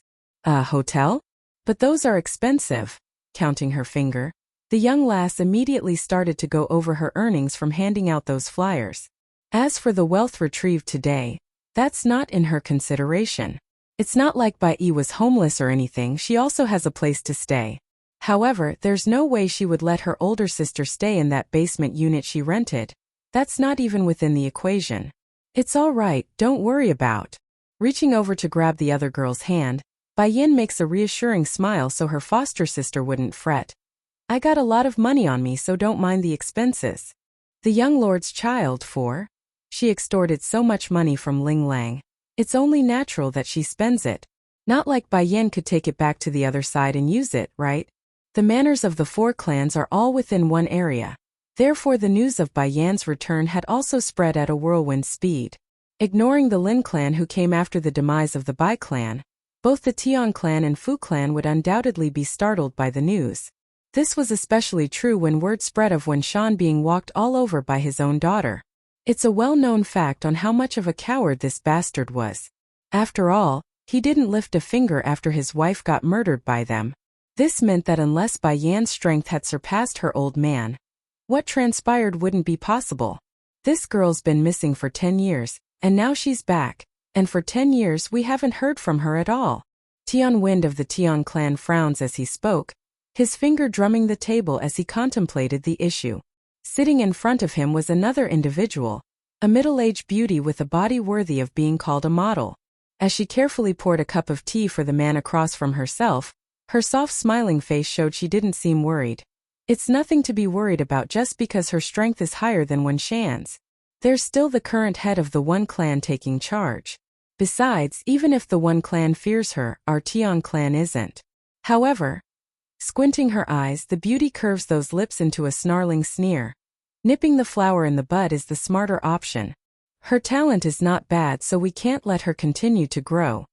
Bai Yu's apprentice is already a cripple, so that's not a threat. As for Ling Kaiyuan's daughter-in-law, Bai Yan's aunt, it's nothing to fret either. That old general may be a founding member of the nation, but he's not going to mobilize the military just for one clan. That's unreasonable and unrealistic. Others in the government will definitely stop him before then. There's actually good reasoning behind this lady's logic. Unlike in the other world where one's personal power reigns supreme, on Earth it's about a country's strength. What does it matter if a family clan had a lot of influence and abilities? A few missile rockets and a nuke would do the trick right then and there. They're martial arts cultivators, not celestial or demonic cultivators like Bai Yan has become. There's a big difference between a mortal and an immortal. You snowing? Tian Wind warmly reaches out to take hold of the woman's hand. Your older brother. Doesn't he have that person's trust? Do you think we can find a way to get our daughter closer to the young lord? Snowing's expression promptly changed for the worse at the mention. I don't know. Since a few years ago where the young lord fell ill, he's had a major change in temperament. Besides, I've heard the young lord now has a child he made with an unknown woman from the outside. The idea won't turn out well. The 4 family clans are all subservient to the Water Clan, all for the one very single reason. There's a special existence inside that house. Unlike the other inferior clans that could come and go with time, the Water Clan has been around for hundreds of years, each generation producing countless talents in its wake. However, that's not enough to secure their position as the head. Rather, it's because there's a sacred beast under their control. The creature's able to control the water, thus making them the de facto ruler of the martial world. Imagine having a tsunami hit you from out of the blue, or a raging hurricane that wouldn't recede. No normal person could withstand such a might. Water Clan's young lord 1. Snowing, what's the big deal about a man having a few lovers outside? Which successful man doesn't have a few with them? Moreover, the young lord is not married and only has a son. That means the child's birth mother isn't fit to take center stage. The woman couldn't refute the idea, tempted her swaying heart as well. Speaking in a hesitant tone. Let's ask our daughter's opinion first. She hasn't even married yet, and is now going to be someone's stepmother. I just find the idea difficult to accept. No matter how much she liked the thought of being the mother-in-law of the most powerful man in the Water Clan, she's still a mother. As a mother, she undoubtedly wants the best for her own daughter. Tian Wen didn't say it aloud, but his thoughts weren't the same as his own wife, who showed what she was thinking along the face. Snowing is thinking too much. Being the wife of the young lord? That's not possible. Perhaps a lover for him is more likely. After their conversation, Snowing soon left the tea room and arrived at her own daughter Tian Fragrance's room. Her hand hesitated when attempting to make a knock, but the hesitation couldn't hold out against the temptation still. A moment later, the door swung open and out came a girl with dreary eyes wearing a cartoon t-shirt.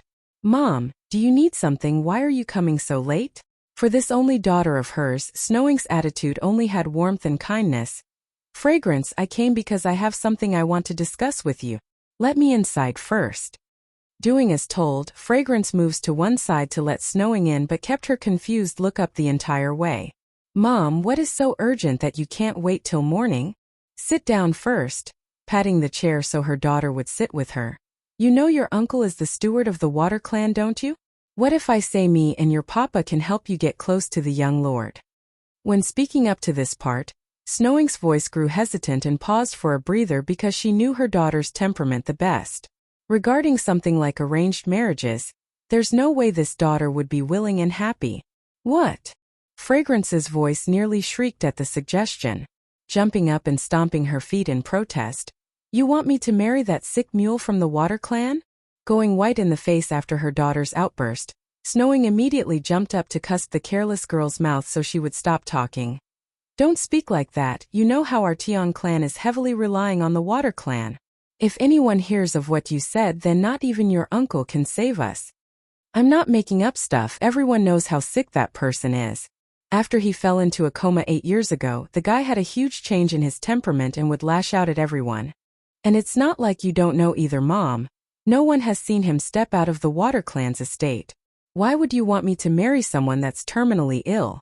I don't want to be a widow right away. Unlike her parents, Tian Fragrance wants to pursue happiness in her life like any young lady of her age. Marrying a sickly boy that's perhaps at the death's gate, who would want to? Sweetie, Snowing sighs at the answer. We aren't certain on the young lord's condition, that's only a rumor. How about you make the decision after meeting the young man first? Truth was, despite her older brother being the steward of the Water Clan, no one really knows the real health of the young lord mentioned here. Sure, the members of that family may know, but none would be stupid enough to spread it out into the public, especially after the supposed temperamental change after coming out of the coma. Water Clan's young lord, too. I don't want to see him, Mom, I don't want to see him. After shouting this out, Tian Fragrance's eyes immediately flickered with an idea. Hooking her arm around the other ladies, she forces her inner anger down to play her game. I know so many young talented men in the city. Why should I go with a sick mule that's about to kick the bucket? What if he decides to force me and not let go after being captivated by me? Just having the thought of being forced into bed with someone she doesn't like would gross the lass out, which showed along her young face. Mom, you know my personality better than anyone. If that young lord from the Water Clan tries to force me, then I would rather die with him than submit. In that case, what do you think will happen to our family when the Water Clan comes down with their fury? See, it won't turn out well, not well at all. Moreover, as the young miss of the Tian clan, what men she couldn't get. She's got all those wealthy and talented men of this city's upper society swirling around her finger. Why should she lower herself to being a sick mule's wife? It's not like the Water Clan only has that sick mule in its younger generation. If I'm going to marry into that clan, then I'm going to take a healthy and powerful one. Afterwards I can pull some strings and then push my future husband into the lead position. I bet that sick mule won't live long anyways. Snowing Slip stammered for proper wording there. She couldn't find a good excuse to persuade her daughter because what the lass said was all true and reasonable. Fine, sweetie, I was only asking and not forcing you. If you aren't willing, then we can put the idea behind us. I'm sure you will find an outstanding husband in the future on your own. After saying this, the lady of the house got up and walked out of the room to deal with her own husband. The Water Clan's main estate. Currently, two individuals, one small and one big, were staring off against each other. Eventually it was the older one who caved in and took the lead to turn away. You've been staring at me for 2 days, have you seen enough yet? The older man speaks, his voice getting a little bothered. Batty father, will mother be able to recognize you now that you've become like this? The steam bun across from him says, his eyes still staring wildly in amazement. Twitching in the mouth at being called out, the older man shoots a deadening glare at his own son. What do you know? I believe in her. She will recognize me at a glance no matter what. Their feelings have long passed the physical level and into the soul stage. It's unmatched. But Batty father, why did me and mother can come directly into this place while you have to use another person's body? I'm so confused. Scratching the back of his head, the steam bun wrinkles his nose like a confused child. That's right, the older man across from Bai Xiachen was none other than Deetsong. The only issue was that it's his soul and not the body. If anything, the only evidence proving it's the great demon king would be that arrogant aura. It's unmistakable. That's because I didn't have all heaven to send me over here like you did. I had to ask state teacher to help me transfer my soul over to this dead body we found. Also, I came here 8 years earlier. 8 years ago, the Water Clan's young lord didn't fall seriously ill, rather he did kick the bucket and died. Water Clan's young lord 3. That's right, he's been here for 8 years already. Due to the differing time frame of both worlds, Deetsong purposely arrived earlier than his family so that he could locate Bai Yen ahead of time. But 8 years, how could he not go see her? Therefore, for the past 8 years he's been telling the world that he's sick, while in reality he's been running off to stalk his oblivious wife in secret. Sadly, at the time Bai Yen still hasn't arrived at the other world yet. That meant he couldn't face the old her from Earth. Knowing how much his wife cared for the family members on that side, this poor demon king could only live a life of a monk devoid of impulses. Imagine watching the love of his life bearing all those dangerous adventures. Imagine watching the lady go through all those trials on her own. And most importantly, imagine watching his wife go naked to bath in the local lake. Now that's just pure torture. Extremely painful and torturous for any man. Nevertheless, he's put up with it. 8 years of it in total. That was until after Bai Yen got struck down by the lightning bolt like fate intended. No one knows how much he wanted to rush over to save her that day. But Deetsong also understood his wife would never forgive him if he did otherwise. History would change, the future of their children would change. There wouldn't be Bai Xiachen, nor Di Ling Yan and Di Jin Tian. None of their children would exist for that blunder. So, he stopped at the last second when his feet tried to move. For 3 days this man did not move from that spot. He buried her of course, but he couldn't leave right away. Deetsong was bleeding inside. Sure, his wife suffered as well for the death she went through, but his heart bled just as much in the spiritual sense. In the end, it took all his willpower just to budge from the mountain. What came afterwards could be summed up like most would expect. He returned to the Water Clan and began preparations for the return of his wife. Although he doesn't know when exactly, but that didn't hinder his will to welcome his woman's return. Thankfully, the poor guy didn't need to wait long either when he came across his son by Shachin by pure coincidence. Batty father, fortunately you didn't stop mother from leaving at the end. The steam bun happily stuffs a grape into his mouth, his eyes revealing delight at the sweetness. There's no warmth in this world for mother, but the other side is not the same, she got family there. If she had come to learn you took that from her in the future, then she will undoubtedly be very angry at you. The man could only shake his head helplessly due to his son's uncharacteristic mature speech. Shachin, we will go find your mother in 2 days. 8 years of patience have finally come to an end. When he gets his grubby hands on her, he would make sure to have his way of embracing that woman to his heart's content. And if possible, spend several nights of love making to satiate his near-bursting hormones. Why 2 days later? Batty father, don't you want to see mother? Why wait? Bai Shachin asks again with a look of bafflement. If it was me I would go right now. I don't even know how Batty father could endure for 8 straight years. If it was me I would be crying in pain already. I've received word from state teacher earlier. That's why I need 2 days to accomplish the task. 2 days is enough, then I'll take you to your mother. He really wants to see his wife, but in order to return to the demon realm as soon as possible, Deetsong must finish another thing beforehand. He's waited 8 years already. Another 2 days won't delay much. I don't want to. Bai Shachin puckers his lips into a displeased shape. I want to see mother. I'm going to find her first on my own. Those bad women all envy her. They will definitely try to pick on her. Water Clan's young lord 4. Deetsong doesn't believe his wife would be picked on by others considering her personality. However, that doesn't mean he's going to tolerate such an act against his own woman either.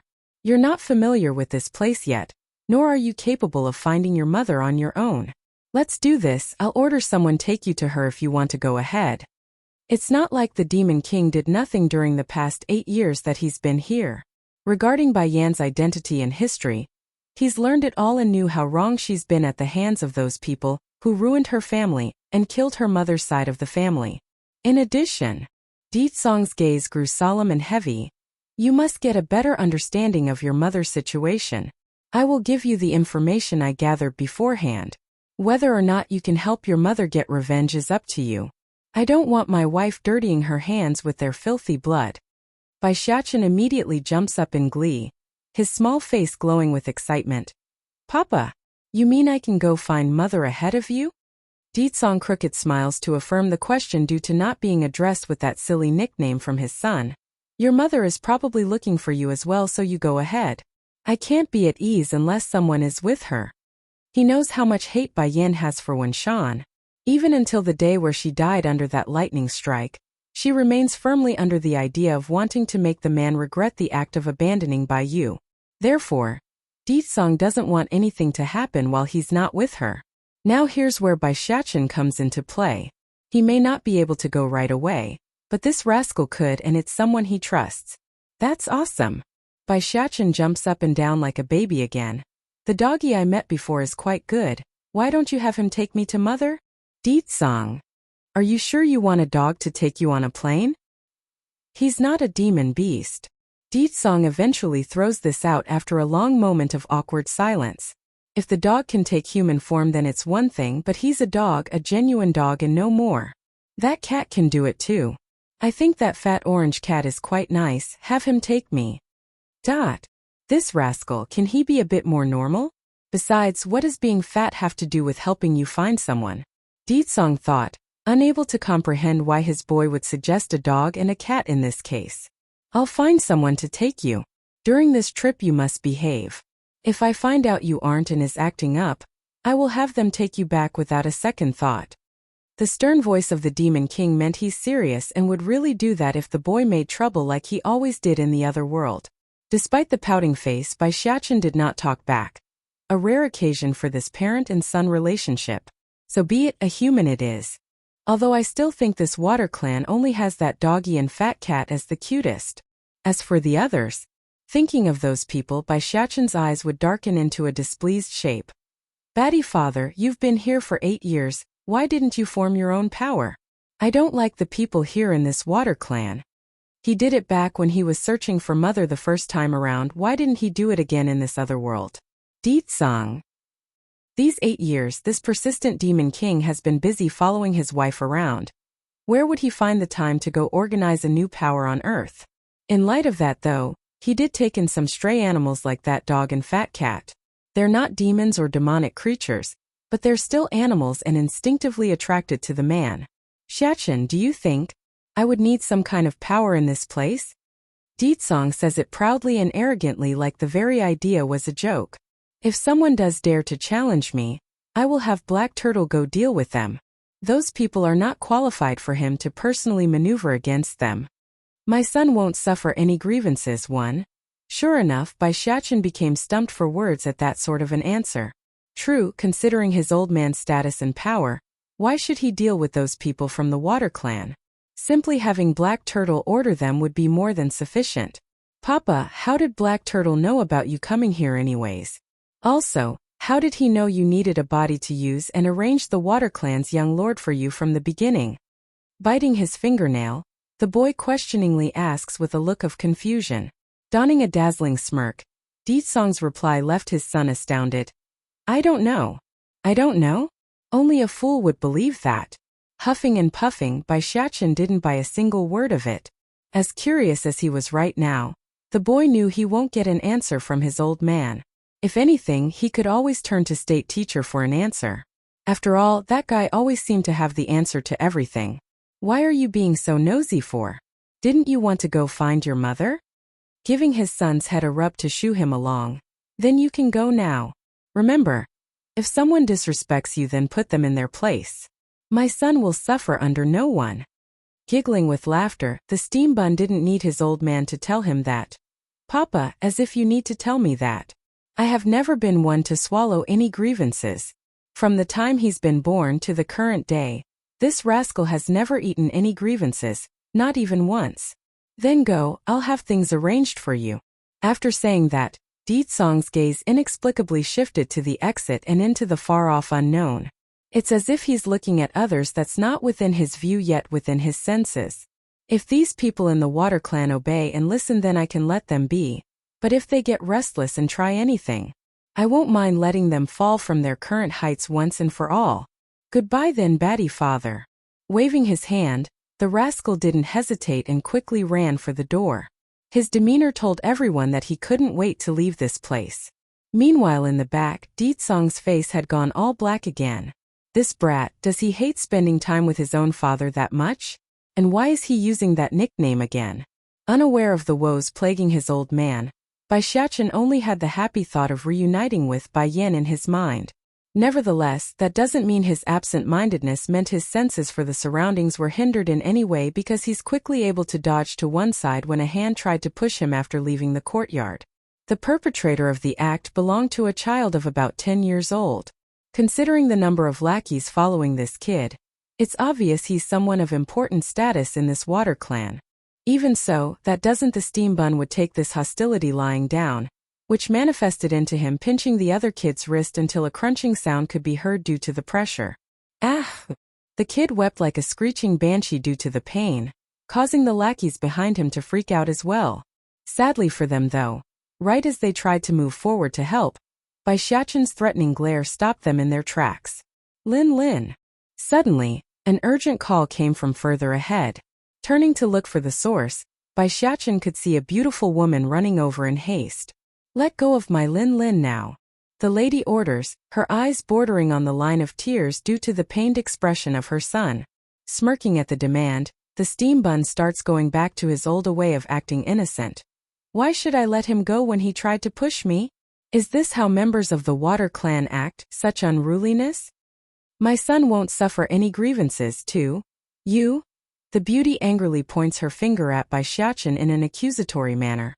However, her rage promptly subsided a notch after remembering who she's dealing with. Shachin, this is your cousin. He did not mean it, so can you let him go? Tilting his head at the plea like he's in contemplation over the idea. Bai Shachin didn't let go though and instead bared his white teeth like a predator facing its prey. No. Mom, help me, hurry and help me. Water Lin Lin continues to cry out in pain as his wrist grew more purple over the pressure. This wild bastard came from some unknown woman. How dare he come to the Water Clan to leech off of us? Hit him for me, hurry and hit him for me. That's right, the main reason this brat going by the name of Water Lin Lin tried to push Bai Xiachen was because he's upset and jealous of the attention being shifted away from himself, coupling in with the negative feedbacks from his own parents in secret, plus the reminder from his own grandparents to be at heed with this new cousin. The boy's heart grew twisted and irate. That's why he came today. It's to deliberately stomp on Bai Xiachen to flaunt his status. Well, that was the plan anyways. The beauty's face got very pale after her son's outburst. There's open panic in her eyes because that kind stuff could only be said in the shadows, not in open public like here before the house attendants. Make no mistake, this beautiful madam of this house may hold a high position within the Water Clan, but not even she would try to poke fun into Ditsong's business due to how famously cruel and cold the man has become after that incident from 8 years ago. Close your mouth this instant, Lin Lin. The woman snaps at her son, those teeth grinding due to the tense thumping in her heart. Xiachen, this is nothing but a little fight between children. Why are you taking things so seriously? Moreover, Lin Lin here didn't mean what he said. He really didn't. Snickering in contempt at the obvious lie, the steam bun didn't believe a single word of it. He insulted me by calling me a wild bastard. After saying that, he immediately increased the pressure on his grip some more, causing the other boy to squeal out again. So, I want him to apologize to me and to scold himself by saying he's a bastard child for 100 times. I want that done this instant right here and now as compensation. The beauty's face got even whiter. Have my son apologize and claim to be a wild bastard? And in front of everyone here? What does that make me and my husband then, the third son of this family? Xiachen, your father and your third uncle have always been close. If he learns of what you did to Lin Lin today, then he will undoubtedly be very hurt. By then he might get too angry and throw you out of the Water Clan. It's said that the kid was brought in 2 days ago, meaning he's likely insecure inside and can be easily manipulated and intimidated. Cocking his chin after hearing his mother's threat, the naughty brat regained some of his vigor and started speaking garbage again. That's right, second uncle really likes me. He will definitely throw you out of the Water Clan and have you return to that lowly and filthy mother of yours. Bai Xiachen could still bear dealing with an annoying brat at the beginning, but when the conversation shifts into Bai Yan, then the gloves are coming off. Without a second thought, the steam bun directly kicks his foe in the tummy and sends him rolling back. Damn it, how dare he scold my mother? The beauty became stunned. She didn't expect the boy to be so insane as to hit someone in this situation. However, right as she's about to speak out again, a chilling voice that seems to choke her by the throat spoke up instead. How come I never knew I had a good relationship with Water Long Yun? How come I didn't know? Also, why would I go dote on another person's son when I have one already? My son won't suffer any grievances. 3. The man's low voice gave off a hellish vibe there, thus sending the beauty into a frozen state as she stood rigidly in attention. Second brother? Ditsong didn't bother to reply to that call, only coming forward on his own. When he saw how upset his son was though, the man promptly reached out with his hand to give the boy a rub on the head.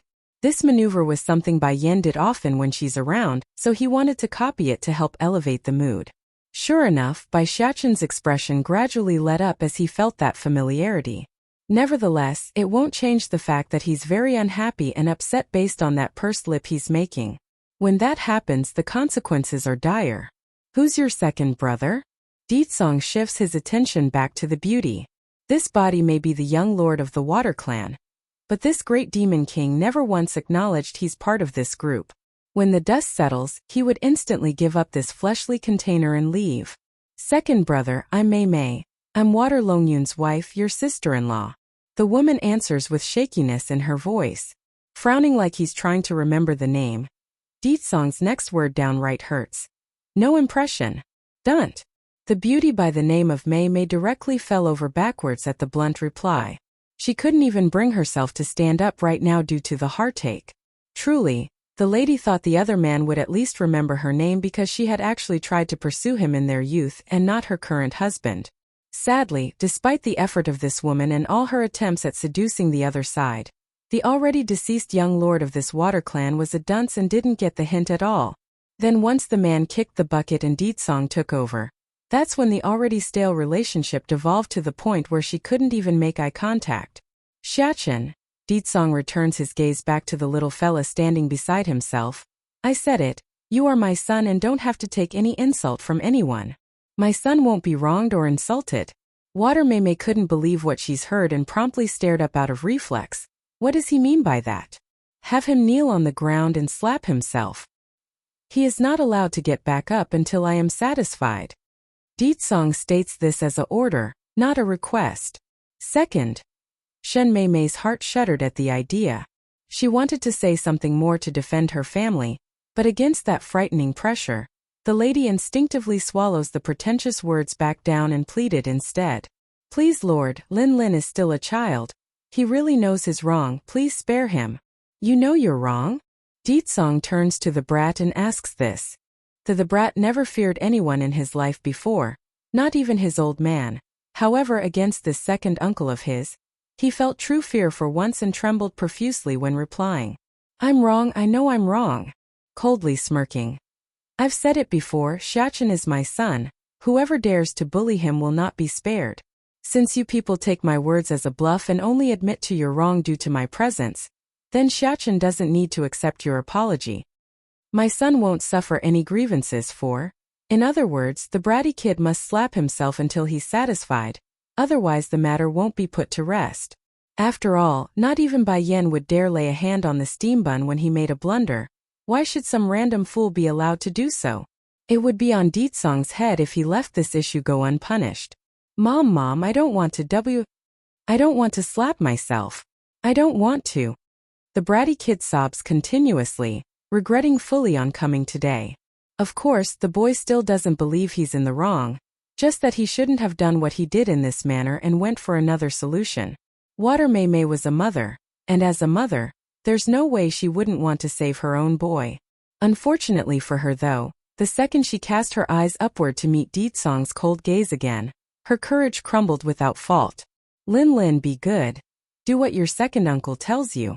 Do it now. This man is too cruel, it's just a fight between kids and he's going this far. What is he going to do if I refuse right now? Will he kill me? He wouldn't, right? The order from his own mother only brought even more tears to the bratty kid, making him cry louder and louder, gritting those teeth to steel her heart at the disobedience. Lin, if you don't listen then I will leave you in the beggar's den. Then you will be a beggar's child. In this instant, this very second, the bratty kid actually stopped crying, only looking up in disbelief over the very mother that's always been doting and loving to himself. Despite his own grievances, this child also knows his mother would always keep to her words when said, I'll hit. Flushing red in the eye, the boy kneels down to the ground and slaps himself in the face. Against this sight, Water Mei definitely felt the stinging pain as well. She's bleeding inside over what she's ordered. Sadly, as much as she would like to put a stop to this, that threatening gaze from Deetsong left her too helpless and weak. Since you and your husband don't know how to educate your child, then I will. He will learn today on what can be said and what can't be said. In Deetsong's view, his behavior right now wasn't cruel in the slightest. In fact, he's thinking he's already being quite merciful in lecturing someone else's child. After all, he's the great demon king.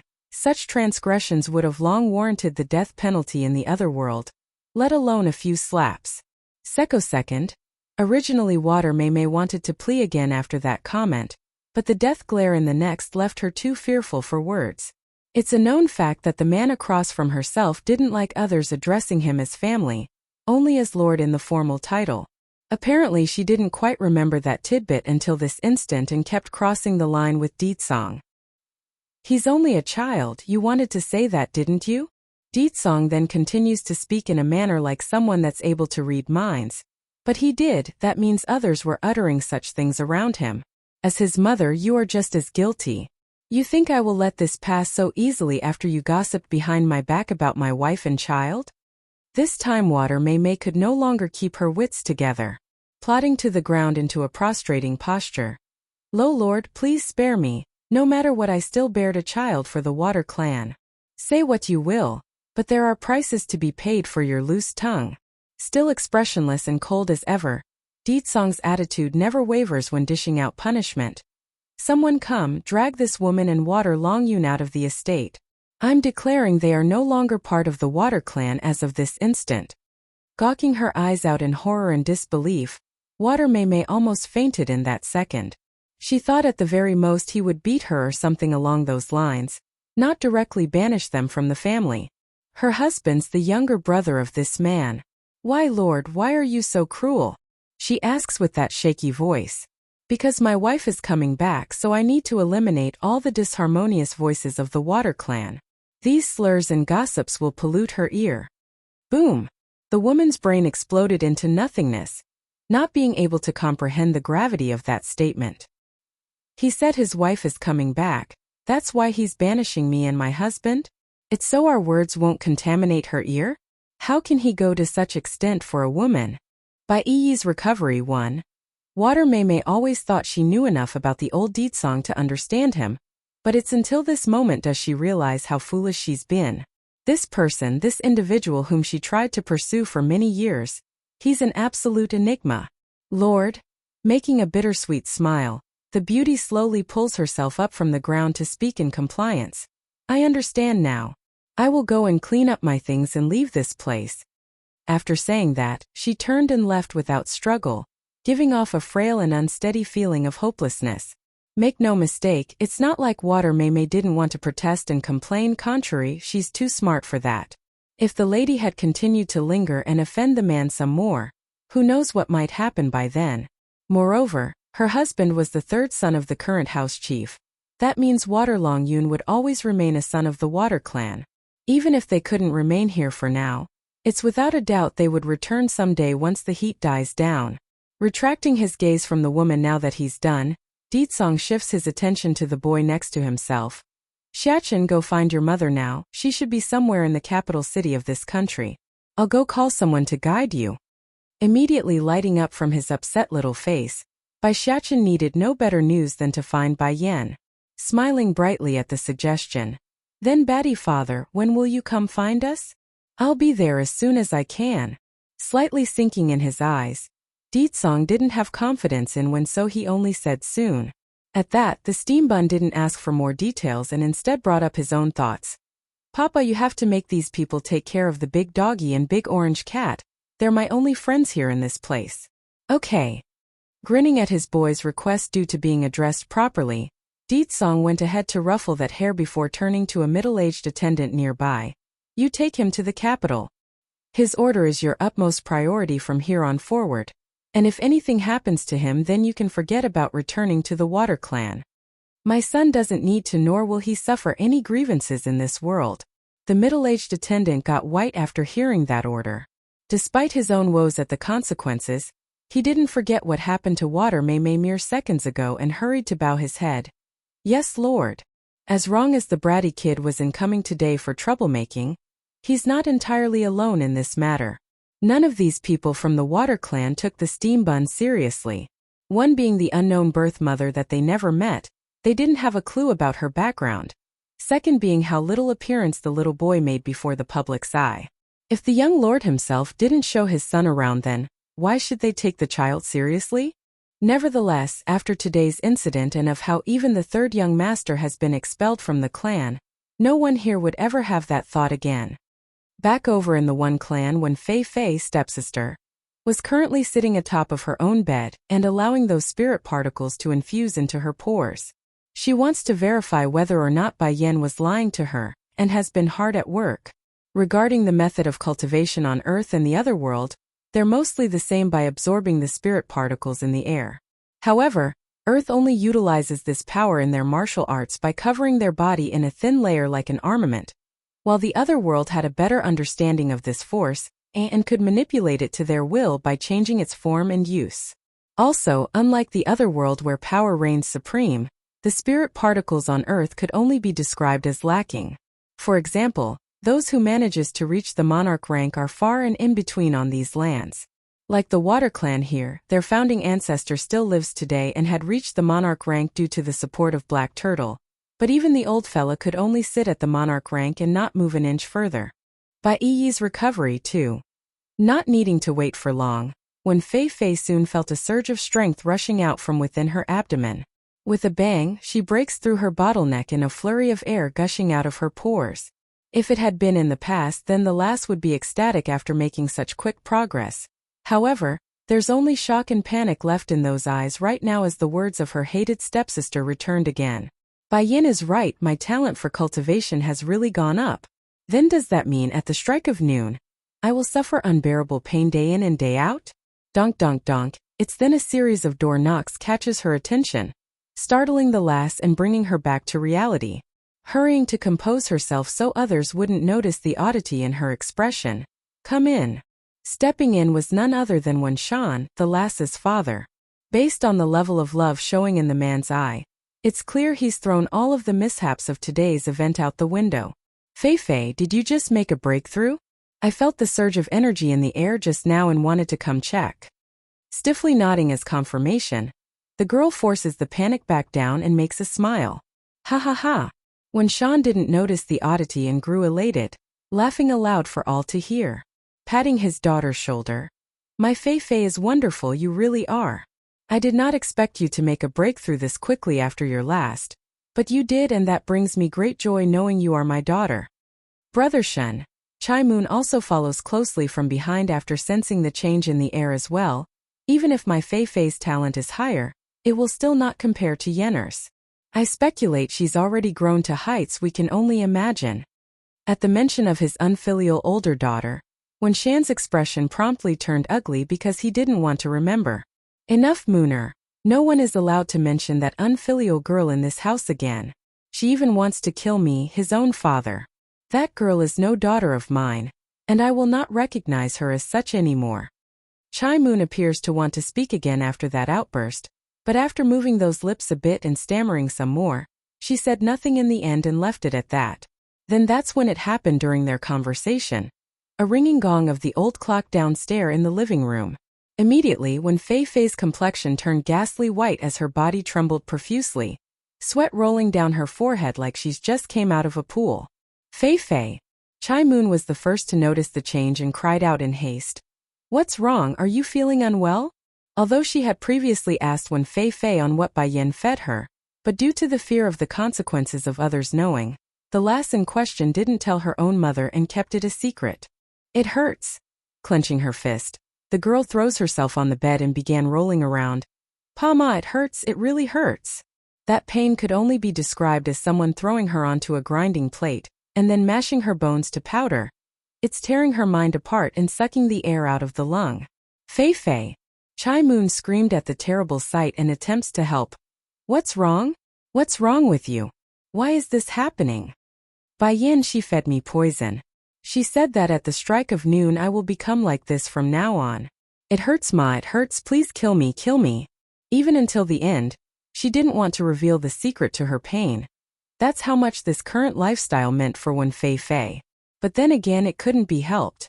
The lass understands her own father very well. If it becomes known that only by destroying her dantian could she be relieved from such pain, then this man would definitely abandon them.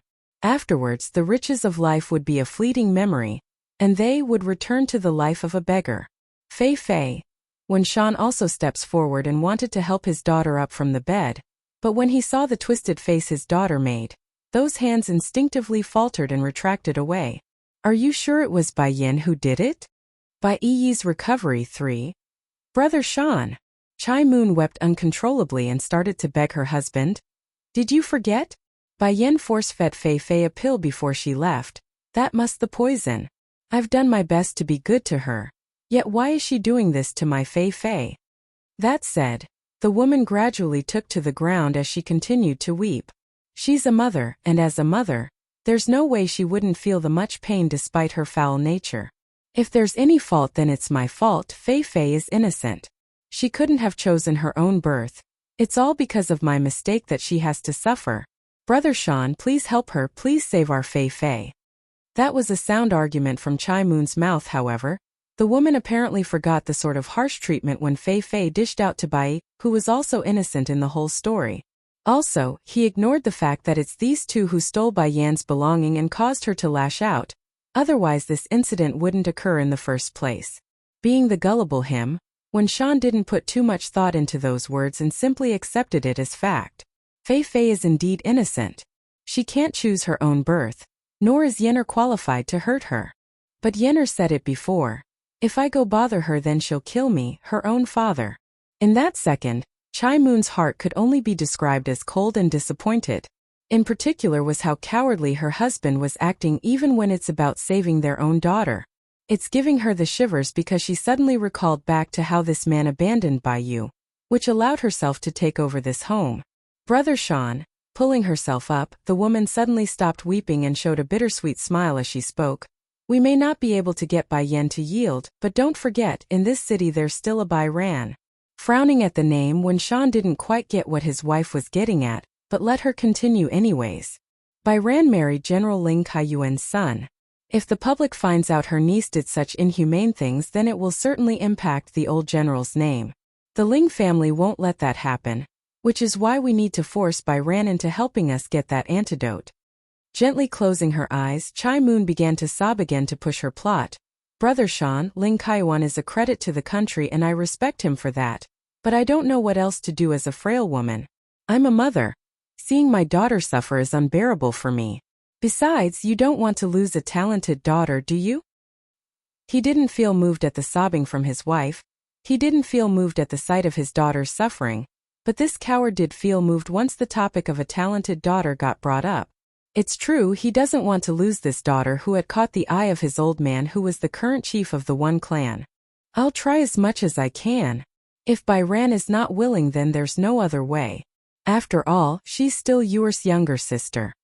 Acting all submissive after getting her way, the woman deliberately lowers her face to hide that smirking grin. If that's your wish, Brother Sean, I won't object to your decision. At the same time, somewhere not too far away, Bai Yi had just gotten herself settled inside a hotel room when her mind started wander off in recounting today's various events.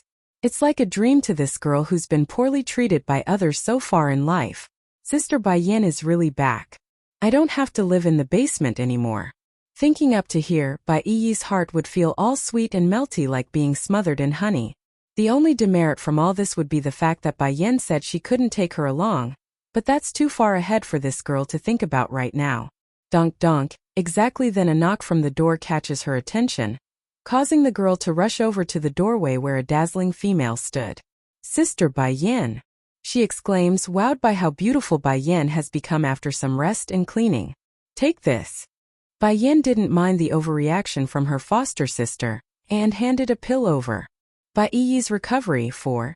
Taken aback by the gift in her hand, Bai nearly drops it before catching it after a fumble. This is Dan Pill. It will allow you to cultivate your internal dantian again. The reason why Bai Yan did not stay in the same room as her foster sister was because she's busy making this pill. Preparations must be made and she doesn't have all that much time. Boom! The sound of explosion rocked the young lass's brain, her eyes falling into a daze of incredulous disbelief. Sister Bai Yan, you don't need to comfort me. I know my dantian is already destroyed. There's no way to cultivate anymore. Others can't let you anymore, but that doesn't mean I can't.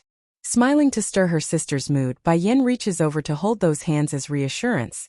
I said it already, before I leave, I will make sure this place is safe for you to live. This pill is one of the things to help improve your strength. While I'm here for the next short while, I will oversee your entire training progress. Despite the comfort, Bai Yi still had the dull look of someone that couldn't take in reality.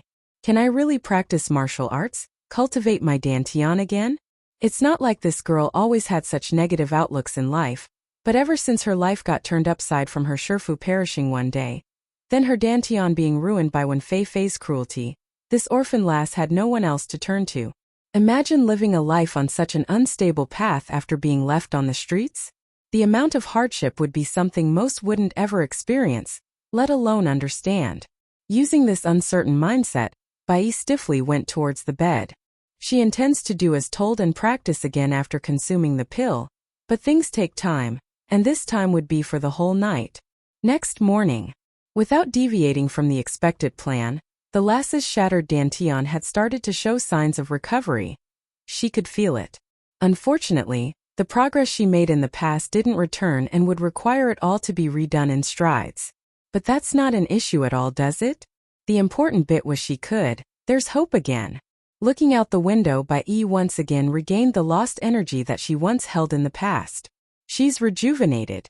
It looks like your Dantian is starting to recover.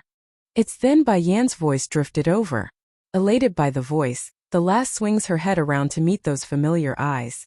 Sister Bai Yan, how did you get in here without me opening the door? Chuckling at the silliness of that question. You didn't close your door properly last night, so how do you think I got in here? Oh. Scratching the back of her head in embarrassment, Bai also starts to chuckle like she used to as a child. I guess my old habits are still there. I forgot to close my room like I used to. Sister Bai Yan, I'm not dreaming, right? I can really practice martial art and cultivate again? If it's a dream, then I would rather not wake up again. Aching in the heart again. Bai Yan didn't need any more hint on the sort of hardship her immaturity had brought upon this foster sister of hers. Quickly nodding so she wouldn't get any strange thoughts. Of course, when did I ever lie to you? Sniffling in the nose like she's about to cry now, Bai couldn't hold back her emotions anymore. Sister Bai Yan, I can't even begin to describe what I'm feeling right now. When Shifu passed away and you were gone, I didn't have anyone left. Then when Fei Fei destroyed my Dantian, I really wanted to jump into a river and end my life. I didn't have any hope, only struggling to live each day like a zombie. Pausing to hold in her swelling tears. But I can see the light now.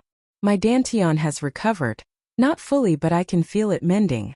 Even if I don't have all the strength I had in the past, I will work hard and not bring shame to Shifu again. I vow to avenge her with my all. 10 years ago, it was Bai Yu who adopted her and gave her courage to live. So in this girl's heart, that woman was like a god. A goal she must pursue with her all. As for Bai Yan, well, that lady's too outstanding to the point the younger sister here couldn't even imagine catching up. Saving a lowly one, Bai Yan soon left the hotel after confirming Bai Yi's well-being. She had other things to do, however. She didn't make it far before being called out by someone from the back. Hey beautiful, is it really you? The voice belongs to a handsome man who directly ran ahead to get in her way. Stopping in her step at recognizing who it was, Bai Yan pricks her brow in amusement. You need something? Didn't you say you were going to come find me, oh beautiful? I waited all night and you didn't come. Thank goodness I came searching and found you here. So how is it, do you have a portrait of your son yet? Ling Lang's, her cousin, mouth carried the iconic smile that he so commonly used to seduce the other sex, showing how much he's trying to put on a good image here. Sure, the other side had a son already and he doesn't know she's his cousin as well, but being the flirtatious playboy that he was, why shouldn't he go for her when there's no mention of a husband? Heck, in this modern age, it's not uncommon to find a single mother at all, not uncommon at all. Oh, Bai Yan actually forgot about the portrait and found herself in a bind. Do you have a brush in your home? I can draw a portrait of him now. If this silly cousin of mine helps, then it will be easier to find Xiachen. Why not? Of course we can go to my home. I sent the jade to my grandfather last night and he liked it a lot. Grinning in the face like a curious little wolf. I say beautiful, I still haven't gotten your name yet, and where is your husband? I haven't seen anyone with you so far. My name is Bai Yan. Smiling at the mention of her possessive husband, Bai Yan's happiness couldn't be hidden. My husband is not of this world. Oblivious to how misleading her own sentence was there, Bai Yan only meant it as Ditsong being in the celestial realm right now and not on Earth. However, that sentence had an entirely different meaning for Ling Lang's ear, who immediately perked up. So her husband's dead? It's not easy for a woman to raise a child on her own. No wonder she's struggling to find her son. Thinking of this, the playboy's gaze towards Bai Yan now had a hint of pity. Forgive me, Ms. Bai Yan. I shouldn't have mentioned your husband without knowing better. As for your son, I will try my best to help you find him. Nodding at that, the lady here didn't think much else of her cousin's kind words. She and him are relatives, so why would blood-related family have that kind of thought towards each other? Unfortunately for this woman though, she apparently forgot Ling Lang doesn't know they are cousins and kept thinking of her as an outsider. Nothing much happened during the following drive towards the man's home, or at least in the beginning. Bai Yin was sitting in the passenger seat to rest herself while occasionally nodding to Ling Lang's constant yapping. Then it occurred, a swirling sports car that came out of nowhere on the road in front of them. Out of reflex, Ling Lang twisted the wheel and hit the brake as hard as he could. Unfortunately for the poor guy, it's too late, and by the time he realizes it, the car had rammed into a nearby pole. Fuck! Who is driving that car? Do they know how to drive? Jumping out of the vehicle despite the trickling blood down his forehead due to him hitting the windshield, Ling Lang lashes out with vigor in his voice. Saving a lowly, too.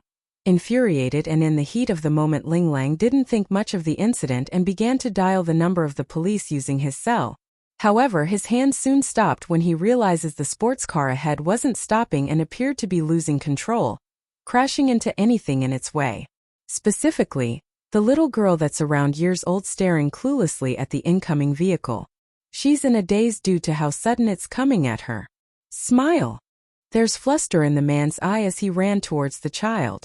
Unfortunately, the distance between him and the child made it impossible for him to get in the way. In that moment, Ling Lang's entire world seems to come apart as his head exploded into a blank stupor. But then, as all hope was lost where everyone expected the lowly girl to be ruthlessly hit by the vehicle and die from the impact, something unexpected occurred. The car hit something all right. Not the little girl though, something unmoving and hard, sending the car tumbling into the air and spinning like a wheel before crashing into another corner of the road. All had gone quiet then, leaving the street so silent that they could hear a pin drop. The reason? That's because in front of the lowly girl stood a woman. A young female wearing a red skirt and a tight blouse that emphasized her hips. Ling Lang didn't freeze like everyone else in this case, running over to the little lowly like he's seen salvation. Smile. How come you are here? Where's your bodyguard and babysitter? How come you are alone? Perhaps it's due to the danger finally passing and giving the lowly a chance to breath, but immediately after she came back to her senses, the child by the name of Smile promptly broke out into a cry. Big brother, I'm so scared. Hurrying to pull the girl into his arms like it would protect her some more. This playboy that gave off an aloof air began to caress that head to soothe the shock inside the child. It's okay, Smile. It's safe now, so don't be afraid. Tell me first, why are you here and alone? It was Auntie Wu who took me out. Ling Smile answers honestly, her mood calming down as she wipes some of those tears, then turning around to search for the mentioned person. Huh, where's Auntie Wu? Ling Lang's face got very ugly. It doesn't take much for him to connect the dots on what's going on here and what that Auntie Wu did today.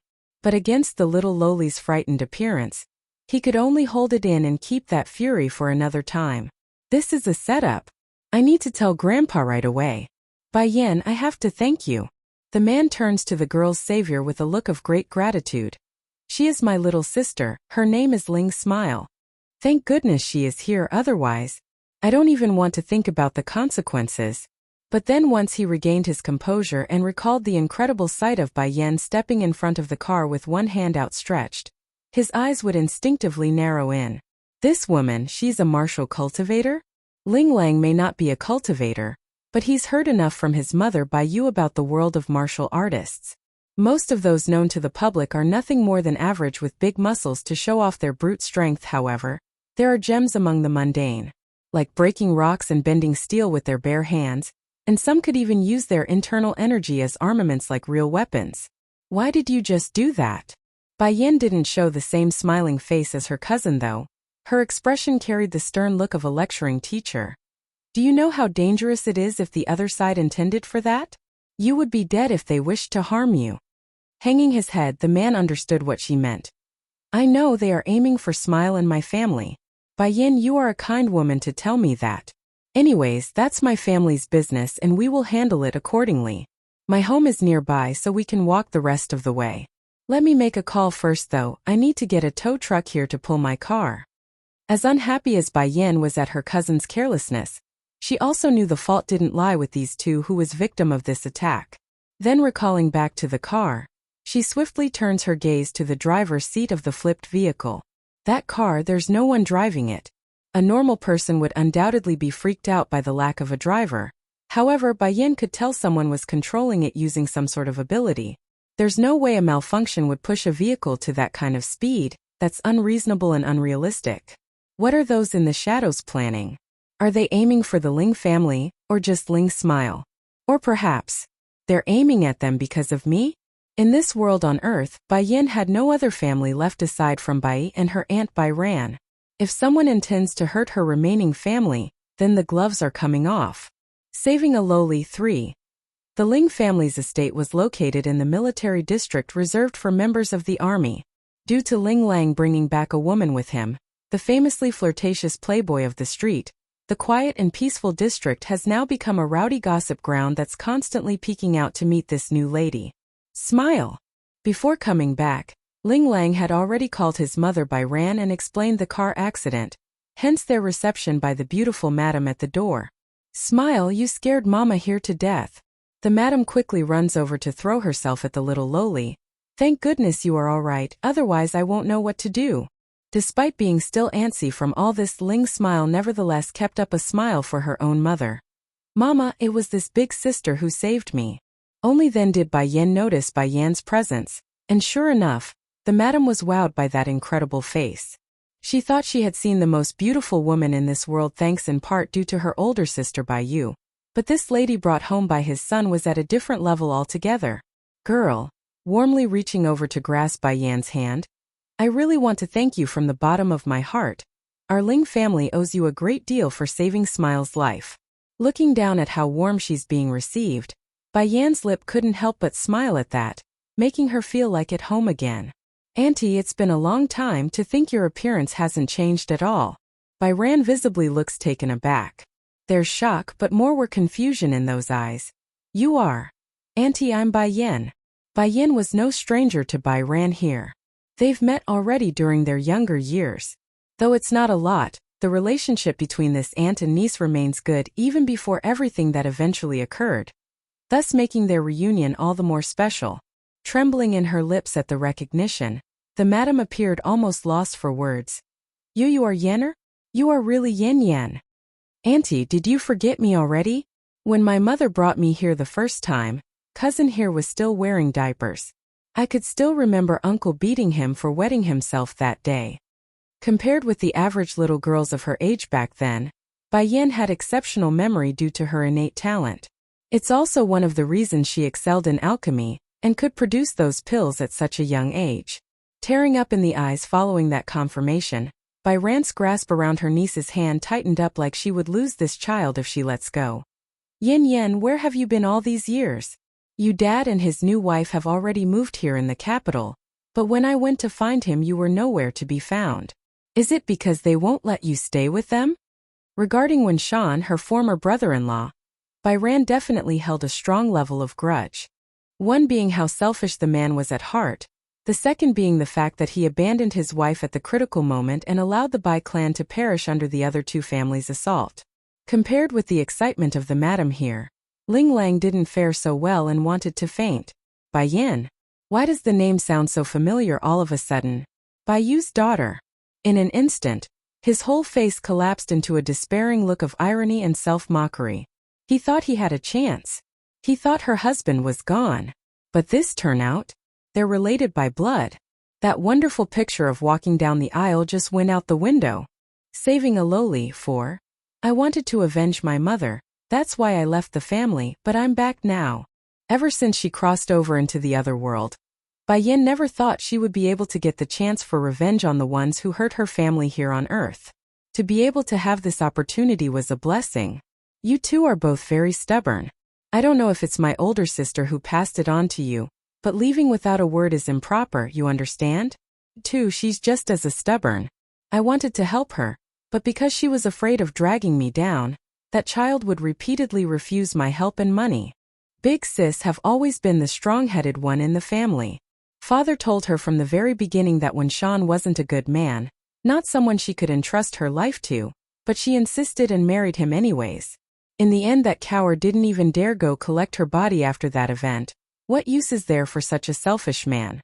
But, Bai Ran shifts her hand onto her niece's shoulder so their gaze would meet. Don't go thinking about revenge anymore. The backing those two clans have are not someone like you can handle. If you persist, then you will only throw your life away. I don't want my older sister's only blood to be lost as well. Although this city was very big due to it being the capital of this nation, there's only a limited number of places for individuals of high standing to visit. Therefore, it's not uncommon for Bai Ran to run into her enemies from the two clans. It hurts for sure, seeing the ones who murdered her sister and parents, but without strength this woman knew it's futile. A pebble trying to make a wave inside a lake. That's the predicament Bai Ran has found herself in. What's more, she also has to think about her husband's side of the family. The Ling house may be one of the founding members of this nation, but the military wouldn't really move just because of a whim of one lady. There are many cogs inside this machinery, and those opposing her father-in-law, General Ling, would undoubtedly take the opportunity to poke and prod at him. Don't worry, Auntie, I have my own arrangements. Bai Yin saw the urgency in her aunt's eye and didn't want to worry her. She's here to take revenge regardless of what others say, however. That doesn't mean they needed to know her plans. A humph. Ling Lang finally came out of his depressed state after the initial shock. Mom, you don't have to keep nagging her. Let's first head inside and settle in. Me and cousin here still have something to talk about. Making a helpless smile at her son's behavior as she shook that head. What are you two going to discuss that your own mom can't hear? Oh, Bai Yan's son is missing. I'm going to be helping her look for him. An audible shattering of glass could be heard echoing in the madam's ear. Her mind literally exploded then and became a blank slate. Yin Yin, she married? And has a son? Yin Yin, you married? How old is the child? Bai Ran couldn't hold back her inner woes and asked. He's 8 years old. 8 years old? Ling Lang's mouth twitched at the number. He knows Bai Yan has a son, but not 8 years old. Cousin, if I remember correctly, you're only 22 this year, right? Don't tell me you had a baby when you were 14? You're saying during the past 10 years where you were missing, you've been having a baby? You know getting married that young and having a child is illegal. Pricking her brow at this dunce of a cousin. Do you have opinion about it? Going by that look and expression, Ling Lang would immediately recall back to the powerful actions of this woman stopping a car with her bare hands. Shivering slightly, he promptly shook his head with those hands doing the same. Of course not, cousin, of course not. If you don't, then help me find my son first. Giggling at that silliness, Bai Yin didn't want to keep teasing the poor guy anymore and turned back to her aunt. Auntie, you don't have to worry about me. I have my own plans already. Anyways, I want you to take care of Ian, my place though. She's still at the hotel we're staying at right now. Oh, yes, of course. Bai Ran almost didn't react in time and fumbled her reply. She's still lost in the idea of her niece carrying a baby at 14 years old. That's too much for her heart. This child, she must have suffered a lot after leaving home. Big Sis always protected her well. There must be a lot of pain involved that I don't know of. The sensational stir of Bai Xiaqin's entry 1. Airport. Coming out of the terminal was a delicate-looking steam bun. His casual clothes emphasized his handsome and lovely features and causing all those walking nearby to stare in amazement. Oh my God, is this kid a star or something? How can one look so handsome and cute? Did he eat something special to grow up like this? From time to time, someone would take out their phones and begin recording, uploading the video to their friends and blogs as well. Bai Xiaqin had never been exposed to the customs of modern-day people from Earth, thus their actions are making him especially uncomfortable. However, he's not going to tell them off like he would in the other world since they're not doing anything hostile. That's a lesson he learned from Bai Yan. Only hurt those who hurt him, otherwise it's not right to harm others. Big Bear, do you have any news on where my mother is yet? He asks the big bodyguard that's behind himself. Twitching in the mouth over the way he's being addressed, the man tasked with guiding the boy makes a helpless face. Little master, your father only tasked me with bringing you to the capital. I don't know where your mother is. The main reason the boy kept calling this man using that nickname was due to how thick and tall he was. He's giving off the impression of a big grizzly bear. Coupling in with the fact that Bai Xiaqin loves animals, it's only proper he address someone in his entourage as so. Of course, the poor bodyguard didn't like the name but accepted it since his repeated attempts at correction fell on deaf ear. Oh, Bai Xiaqin puckers his lips unhappily. With mother's personality, I know she won't go to that one clan. In that case, I think we should go look for her on our own. Let's find a place to stay first. How about it, Big Bear? Yes, that's a wonderful idea, little master. Big Bear respectfully complies by agreeing. He couldn't ask for a better idea, honestly. Then let's go. Unbeknownst to the little guy though, his images have already been posted across social media and gone viral, making him a small celebrity before he even made out of the airport. There are no shortages of good-looking kids in this world, however. Finding one as delicate and handsome as him was a rarity. It drew millions of views online and roused a huge craze of search and investigation. Sadly, since this would be the first time he ever stepped foot into this world, no information ever came of the efforts. He's an enigma to these nosy people. Tian Clan. Following the ringing of a cell phone, Yu Snowing rubs her forehead and groggily answers it by pulling the device from under the pillow. Hello big bro, what? The son of the young lord has come to the capital? Alright, I understand, I will let my husband know. Don't worry, we will definitely seize this opportunity to please the child. Excitement could be visibly seen across the lady's face as she hung up the phone. Tian Wind, hurry and wake up. My big brother just said the little young master has come to our city. We need to hurry and find him. This opportunity won't come a second time if we miss it. Joy promptly filled the man's eye. This really is wonderful news. Let's do this. When we visit, we can bring our daughter along and let them meet. I know you don't want to force her into a marriage arrangement, so this is a good chance to let her have some time with that kid. This way it won't be so awkward if she does marry the child's father. The woman's face got very stiff then. She had no illusion about their daughter's unwillingness to becoming someone's stepmother. But what else was she supposed to do?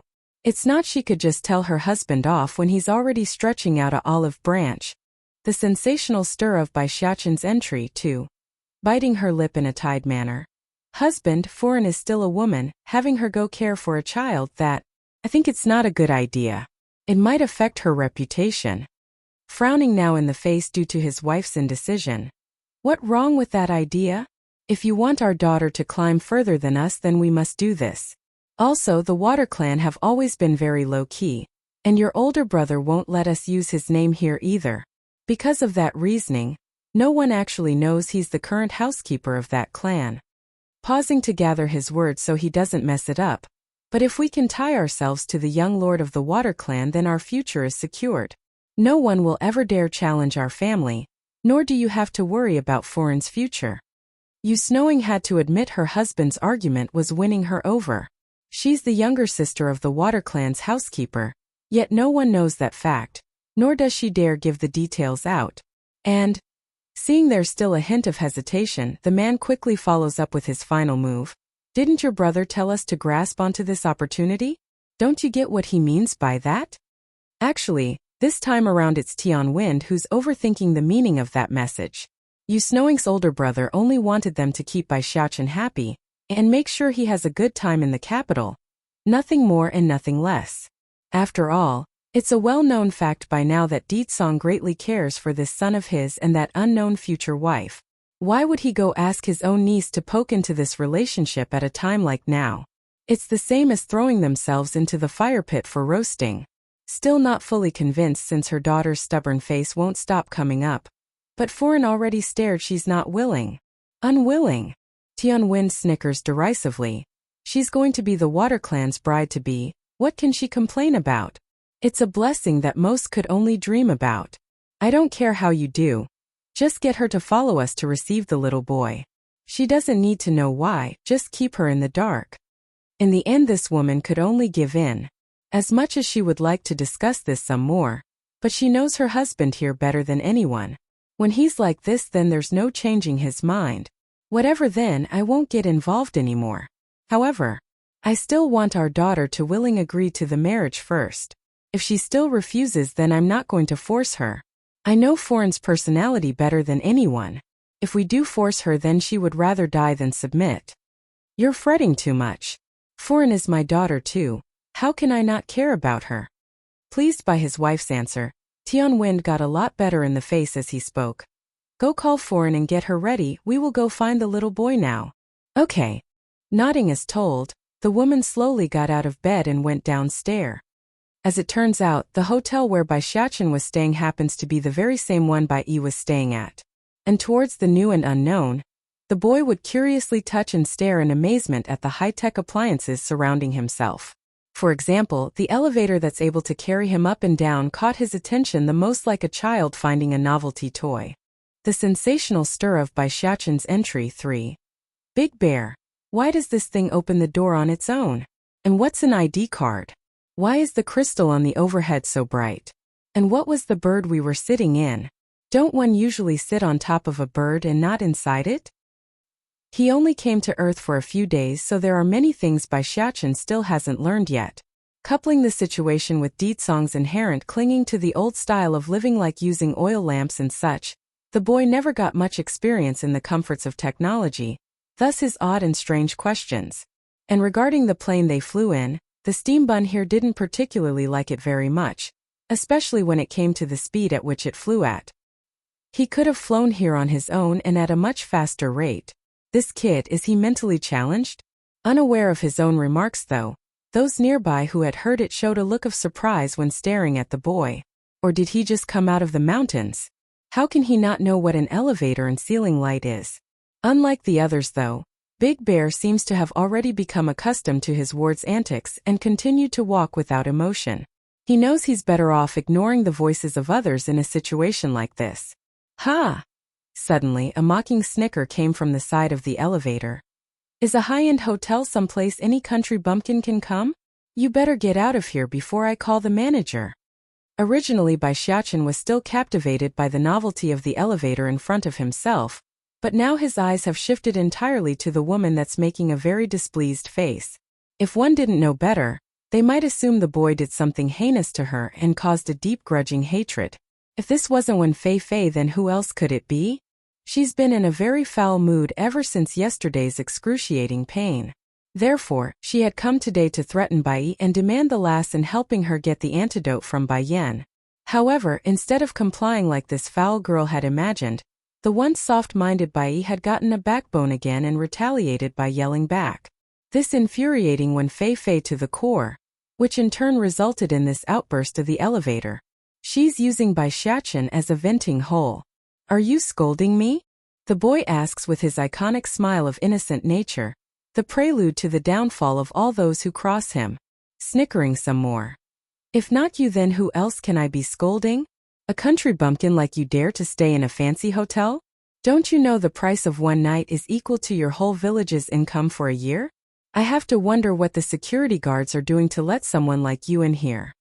Despite the foul words coming out of that mouth, the steam bun merely stared at the filthy girl, never once blinking like a curious child. What are you looking at? Wen Fei Fei snaps again and flew into a deeper rage. You never seen a beauty before or something? Why are you staring at me like that? Oh, that? Puckering his lips to one side. Mother told me I shouldn't talk to the mad dogs in the city, that's why I didn't say anything. I've always wondered what she meant, now I do. The sensational stir of Baishatchen's entry 4. Since Baishatchen followed his mother around since he was a baby, the boy had seen a lot of pieces of work over the years.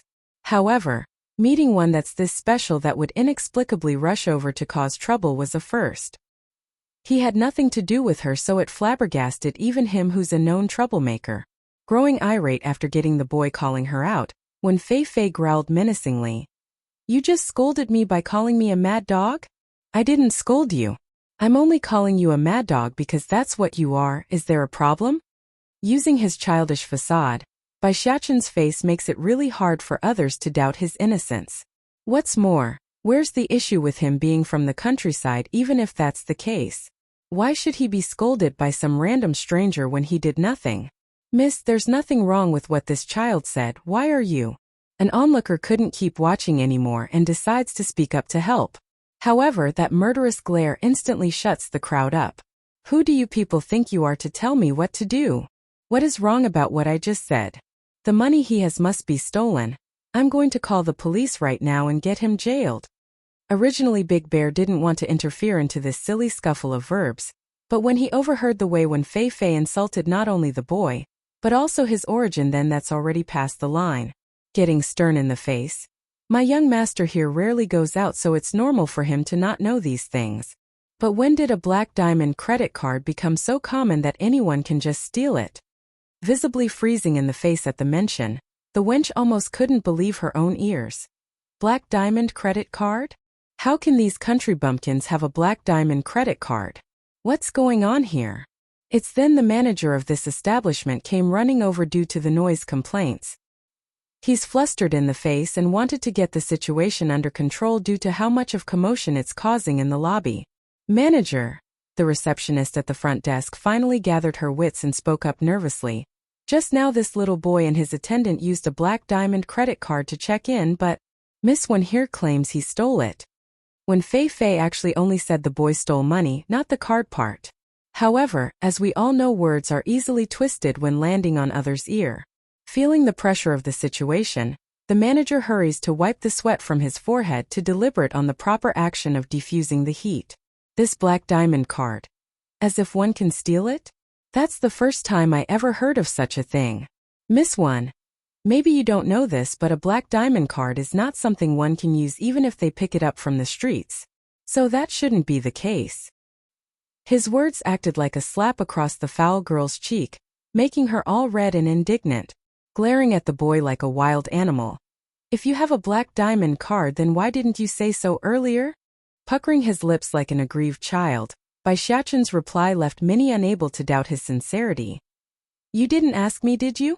If you didn't tell me, then I would have thought it was my bodyguard who stole it or something. Besides, how can you expect a little kid like me to know such things? Turning green from white, when Fei's anger couldn't be withheld and exploded like a volcano at the gathered crowd who's snapping pictures left and right. You're not allowed to film me. All of you close your phones right now. Sadly for this wench, it's too late by this point. Someone had already videotaped the whole encounter and posted it online. I will remember this brat, sneering viciously in the face. You will quickly learn that money isn't the only factor that decides one's status, it's strength. Even if you have more money, there is going to be a moment where you trip over after crossing someone you shouldn't. The sensational stir of Bai Xiaoqin's entry 5. Grinning along his cute little face. Auntie, you are so old already, don't you know it's not proper manner to call someone else a brat? Moreover, my father told me no one can make me feel wronged while in this country. You! When Fei's gaze grew hard and jarring as she got up close in order to slap him as punishment. Sadly for her though, those legs didn't even make it 2 steps forward before being blocked off by the big bodyguard that exuded an aura of danger and dominance. This man, he's a martial artist, a real one? And from the looks of it, he's not the boy's family either, more like some sort of bodyguard. Who can afford to pay someone like this? The foul wench thought, unable to comprehend why Big Bear would willingly work under a child. Sadly for Wen Fei though, the big man didn't want to waste time dealing with a nobody. Reaching down with one hand, he lifts the lass up and readily moves to toss her out like a dog through the sliding glass exit. This behavior would have long warranted an interference from the bystanders. This was a young girl being thrown out by a big strong man here in public. However, Wen Fei had quite the reputation around these parts, and the good kind for that matter. She's an arrogant bitch, a well-known Karen that's been long despised by those of high society. Therefore, seeing such karma coming around against this girl sent them all in delight and found it justly deserved. Little brother, the manager quickly speaks up after seeing the situation was devolving even further. That lady is the daughter of the One clan, a powerful family in these parts. If your bodyguard hurts her, then her people will definitely come back for revenge. I suggest you leave right away and hide abroad. This boy doesn't deserve what's coming. He needs to leave and save himself. No matter the influence and reach of the One clan, they can't stretch their claws to other countries. The One clan? Mr. Manager, are you talking about the same family that has a person by the name of Wen Shan? He asks while stroking his little chin, a sure sign the steam bun was coming up with the naughtiest plan in his head. The manager nods seriously with all the strength of a kind stranger. Yes, there is such a man in that clan. He's a well-known individual around here. But why do you ask that, little brother? Oh, then that's perfect. Bai Xiaoqin jumps up in glee. Mr. Manager, if they do come looking for me, then please send them up to my room. I can save some trouble in looking for them myself. The manager literally gawked his mouth in shock and disappointment. In his view, this child was still too immature and was seeking his own demise by not fleeing right away. Didn't you hear my young master's command? Big Bear had finished tossing the package out when he returned to see the scene. That's why he got harsh in his voice, seeing the hesitation in the manager's face. They are the Water Clan, individuals at the peak of the martial world in this country. Forget about some puny Wen clan and their lackeys, even government officials would have to think twice before crossing members of their clan. And sure enough, the manager yielded to the request after seeing the resolute face of his patrons. He's a worker here only, not some savior that should pry into others' business. Some time later. The event in the lobby didn't upset the steam bun at all today. In fact, it's brought him great joy when a second party suddenly showed up at his doorstep and now currently stood before himself across the table. I'm so lucky to think I would meet Mother's enemy this quickly. Will she praise me if I punish them properly? Oh, what to do? How should I deal with these people? Of course, the smiling grin of the boy had an entirely different meaning for Tian Wind, who had come today specifically to welcome Bai Xiachen. He even thought it's because the kid liked his own daughter a lot and hurried to push the lass forward. Little young master, it's a great pleasure of ours to welcome you to this city. If I had known you were coming ahead of time, then I would have arranged an entourage for you at the airport. Please meet my daughter. Her name is Tian Foreign and will be happy to act as your guide while you are staying here. Tian Foreign originally didn't want to come since she's being dragged along, but after realizing how incredibly handsome and cute the boy was, her eyes fell into a trance at the possibilities. If his son is this cute and handsome, then what makes the father? That young lord from the Water Clan must be mesmerizing. What a shame his health is so poor. If I do marry him, then I can only be a widow at such a young age. The sensational stir of Bai Xiachen's entry. 6. She doesn't seem to want to meet me at all, does she? Bai Xiachen only needed a glance to pick up on the displeased aura coming off of the girl. Without surprise, Tian Wen's expression got a huge scare at being caught, and hurried to glare at his own daughter to get the lass in line. Turning back to the boy. How can that be? Little young master, you are so lovely and handsome, no one can possibly dislike you. Then that's good. Bai Xiachen smiles accordingly while hiding the naughty grin inside. My family's Yellowy is missing a female companion, and I also like your daughter so she can be his mate. How about that arrangement? Yellowy. Tian Wen got stumped for words. What is this Yellowy? According to reason, the young boy here should be introducing Foreign to the young lord. Why someone else? Yellowy is a big golden retriever in my home. I think they are a good match. Tian Wen's face immediately got green. This brat wants my daughter to be a mate for a dog? And he dares to say they're a good match. Where the hell does he see they're a good match? Sir, you must be jesting me, right? He asks with a hint of displeasure, twitching in the lips all the while trying to hold in his inner anger. Remaining serious as he replied, the steambun's words were damning. How can you say I'm joking? I'm serious. But human and dog, how do you match them? Though unintended, that sentence thoroughly angered the boy and caused him to jump up from the sofa. Are you looking down on dogs? Why can't a human be matched with a dog? In my opinion, Yellowy is loyal and obedient, many times better than some people around here. Your Tian clan wants to throw your daughter to my father's side and have her become his woman. Who do you think you are to have such ideas? In my view, she is only qualified to be my pet's mate. He's a smart one, so how could Bai Xiachen not pick up on their intents as soon as they appeared? The only baffling part to all this was how stupid these people are. Why would they expect him to turn on his own mother and help them put another woman by Ditsong's side? That's just ridiculous and stupid. Tian Wen's face suddenly froze, his eyes showing incredulous and shock over what he's heard. It's true he wanted to use the steam bun to his own advantage and stuff Tian Foreign to Ditsong's side, but to be exposed by an immature brat left him stupefied. Getting the reaction that he wanted, Bai Xiachen retracts his angry gaze and continued with his plan. I heard your Tian clan destroyed another clan a while back. Is it the Bai clan? Startled by the question, Tian Wind popped his eyes right away. How did this kid know about that? Little young master, there is indeed such an incident, but that's over 10 years ago already. May I know why you are bringing the matter up again? Bai Xiachen's heart instantly clenched up like someone just wrung it through the washer. That's how much it affected him. How much hardship did Mother experience while on Earth? She had to watch her loved ones die, and then watch her own father let that happen before her very eyes. These people must pay. I'll ask you one last question. Why did you destroy the Bai clan? For what reason? Regarding the reason for destroying Bai Yan's family, Perhaps only the ones responsible would know the answer to that, hence his persistence in pressing the matter. Tianwen didn't know why he's being pressured for something that shouldn't be related to the current matter at hand. However, he knew enough not to cross the young child in front of himself, especially when there's a wary bodyguard from the Water Clan nearby. Make no mistake, Tianwen may be conceited and power-hungry at times, but his perception in recognizing a dangerous variable was top-notch. The One Clan's here, one. Little young master, this matter, it's not that I can't say. Frowning in the face, Tianwen spent a moment to go over his own words to not let anything that he didn't want spoken to slip. It's like this. At the beginning, the reason we destroyed the Bai clan was because we got word of that family holding a treasure that could help one gain divinity. We wanted to offer it up to your father as a gift.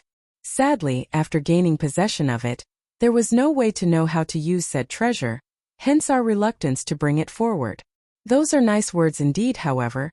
Tianwen never once thought about giving it to Ditsong at all. In fact. After all, who wouldn't want to become a god or celestial immortal if possible? But as years dragged on with no sign of them ever figuring out the secret to said item, he figured it's better to use it now today as a gift to win some points with the Water Clan. At least that way he would curry some favors. Sadly for this man though, Bai Xiachen wasn't going to go along with his plan.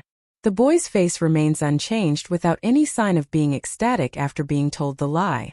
So, it's for some treasure that you destroyed the Bai clan? Bai Xiachen asks again, his eyes starting to narrow in.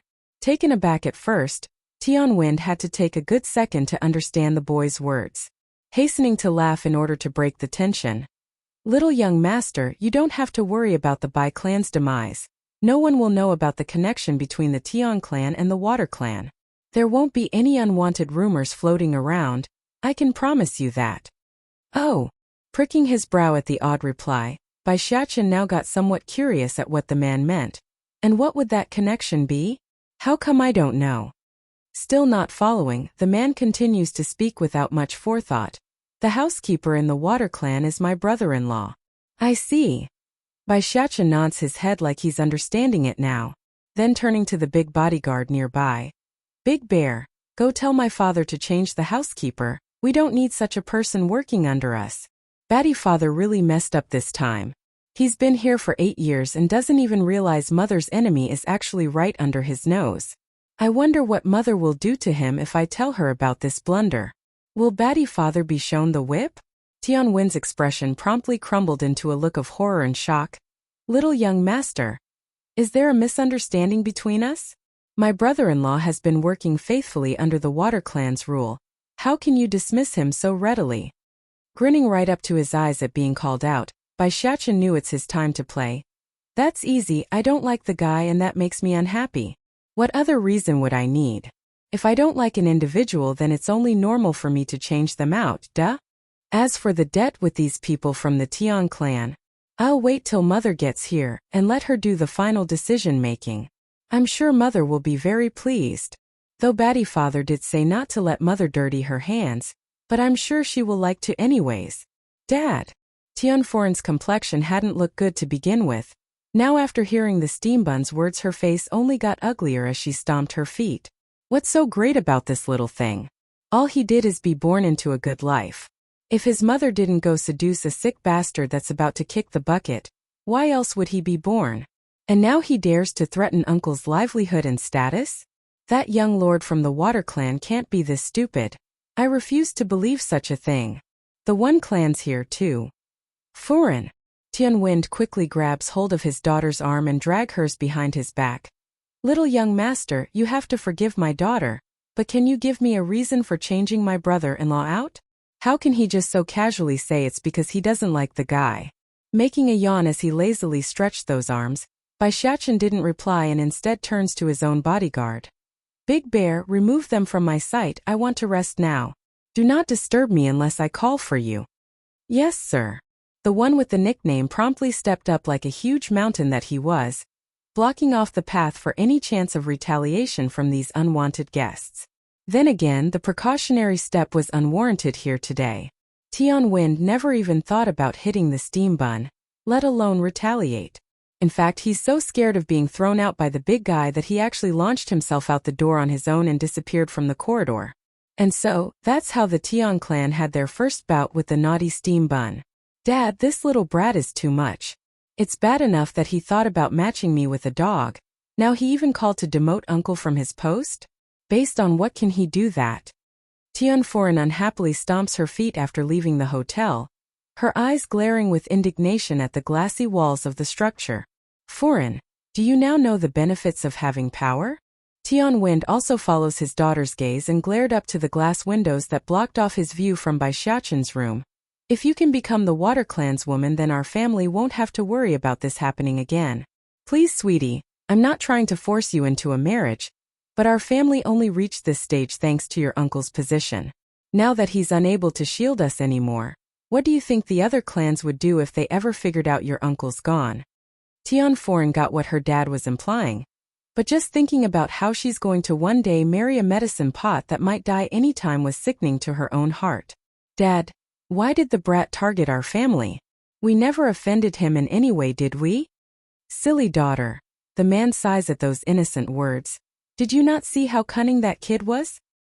He saw through our plan from the very beginning, meaning his mother must have taught him about these power struggles from an early age. That woman is not a simple one. The boy's mother will be difficult to deal with if Foreign is ever to be at the young lord's side.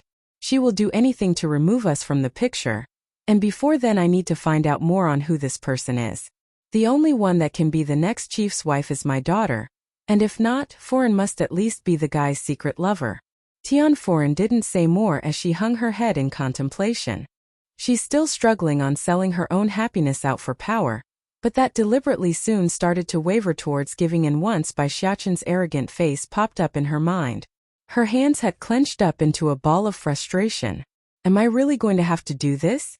Do I really have to sell my own body out in order to gain power? Am I that much of a disgusting character, willing to become a brat's stepmother?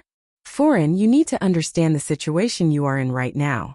That child in there is the young lord's son. Even if his mother can't marry into the Water Clan, she's still the boy's mother. No matter what happens, a child wouldn't want someone else being their stepmother when his own remains. Know this, you are going to face hostility no matter the choice you make, that's a fact. After saying that, the man ticks his lips upward into a smirk like the obstacle was no problem. Dad, please don't say any more. Foreign's brain remains very messy and needed time to gather her thoughts. Tomorrow? I'll give you a proper answer tomorrow. After leaving the hotel, Tian Wen didn't go anywhere else, only having the driver bring them back to their home. However, before the pair could even make it one step into the front door, the lady of the house had already come storming out of the front with an anxious face. The One Clan's here, 3. Husband, what happened over at the hotel? Why did my older brother suddenly get a call from the young lord that he's dismissed from his position as the housekeeper? Yu Snowing cries, her face pale and unstable. Tian Wind promptly halted in his own steps, staring right up to his own wife. What did you just say? Tian Wind, what did you do to offend the little young master? My brother has been the Water Clan's housekeeper for 30 years, and my father and his father has been doing the same during their times. Why would they suddenly dismiss him? Yu Snowing's older brother didn't earn the position inside the Water Clan, rather that he inherited from his old man like a family legacy passing on the baton. The only issue was the harsh regulations that came with said post. Unless it's the individual themselves who's going to be the housekeeper, no other person from the Yu family could enter the Water Clan. Dad! Tian Foreign cries out as well as she fell into a panic. He really did it. They really dismissed Uncle just because of one phone call from that brat. How could this have happened so quickly? Uncle worked for the Water Clan for 30 years. This is unreasonable. Tian Wen didn't want to quibble with her daughter regarding why. He's only growing more solemn in the face due to the indications of what this meant for his plans regarding betrothing Foreign to Deetsong. It won't be easy and he knows it. Husband! Yu Snowing grabs onto the man's arm. Tell me this isn't happening, please tell me this is all a dream. Didn't my brother tell you to take good care of the little young master? What did you do to offend him? Tell me. At the end of the day, the lady of the house has lost all composure, grew mad crazy in those eyes. This outburst would be a first for Yu Snowing. Ever since she married into the Tian clan, this lady had never gone overboard into an argument. She's well educated and well disciplined, And that's all because of her older brother's status. But that's all come to an end. All because of her husband's folly and ignorance. Mom, it's not Dad's fault. Tianforen saw her parents fighting and wanted to stop it. All of this is because the brat didn't like me. He says I'm too beautiful and thinks I'm trying to steal his father away from his mother. Humph, nothing but a gold-digging slut that goes after riches. Otherwise, why else would that woman sleep with a medicine pot? With her fists clenched, the lass could barely keep that breathing in check. Such evil people are bound to fail. Dad, I've made up my mind. I'm willing to marry into the Water Clan. The lass's plan was simple. She must get revenge for today's humiliation by driving the brat out using his own father's hand. Afterwards, she would then ditch the medicine pot using some excuse of some kind. After all, getting revenge was one thing, wasting her life on a limp dog was another. Yu Snowing's eyes only got more anxious after hearing her daughter's outburst. Foreign, what are you saying? That Water Clan is so dangerous. How can you even think about marrying into that family? You can't go. The one clan's here for. If at first Yu Snowing still had the same idea as her husband in pushing Foreign into an arranged marriage, then now she's totally of the opposite opinion. This mother only wants her daughter to stay far, far away from those people who would drive her older brother out after 30 years of service. Mom, I was ignorant before, that's why I wasn't willing. I know better now. I'm a daughter of this Tian clan. I won't let anyone harm us or push us around. Tianforen appears firm and calm despite the plea from her own mother.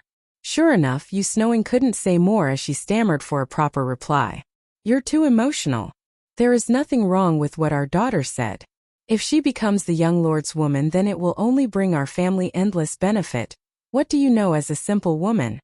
Tian Wind harshly lectures his own wife, not holding anything back in his tone. Before, this man would always keep himself from being too harsh towards his wife due to that brother-in-law, but he's no longer the Water Clan's housekeeper, meaning he had no reason to be merciful and could do as he please. Come, Foreign, go inside and get a good rest. I'll think of other ways to get you into the Water Clan. Giving his wife one final warning glare, the man leads his daughter inside by directing the girl along. Naturally, the cold reception didn't escape the lady's eye, which in part left Yu Snowing cold to the core as she watched the two closest kin she had slowly disappear from view. She wants to change things, sadly. The woman also knows that without her older brother's support, her status within the Tian clan has diminished greatly. Compared with the chaos of the Tian clan, the One clan was also going through a turbulent time. When Fei Fei had just returned from the hotel after suffering the humiliation when the door to her room got pushed open. Startled at first, she quickly regains her head and called out to the entering individual. Pa! Bang! When Sean didn't greet her daughter like usual though. Instead, he slams the cell phone in his hand against the ground. He's livid and green all over in the face. When Fei Fei, do you think this city is your back garden or something? Take a good look at the stuff you pulled at the hotel. It's all over social media already. Frame a child and then threaten the crowd? Get posted across the internet and become a meme? When Fei Fei's first instinct was to freeze along the sofa and not make any movements. She knows it's too late to hide the matter and decides to keep that mouth shut lest she causes more trouble. Husband.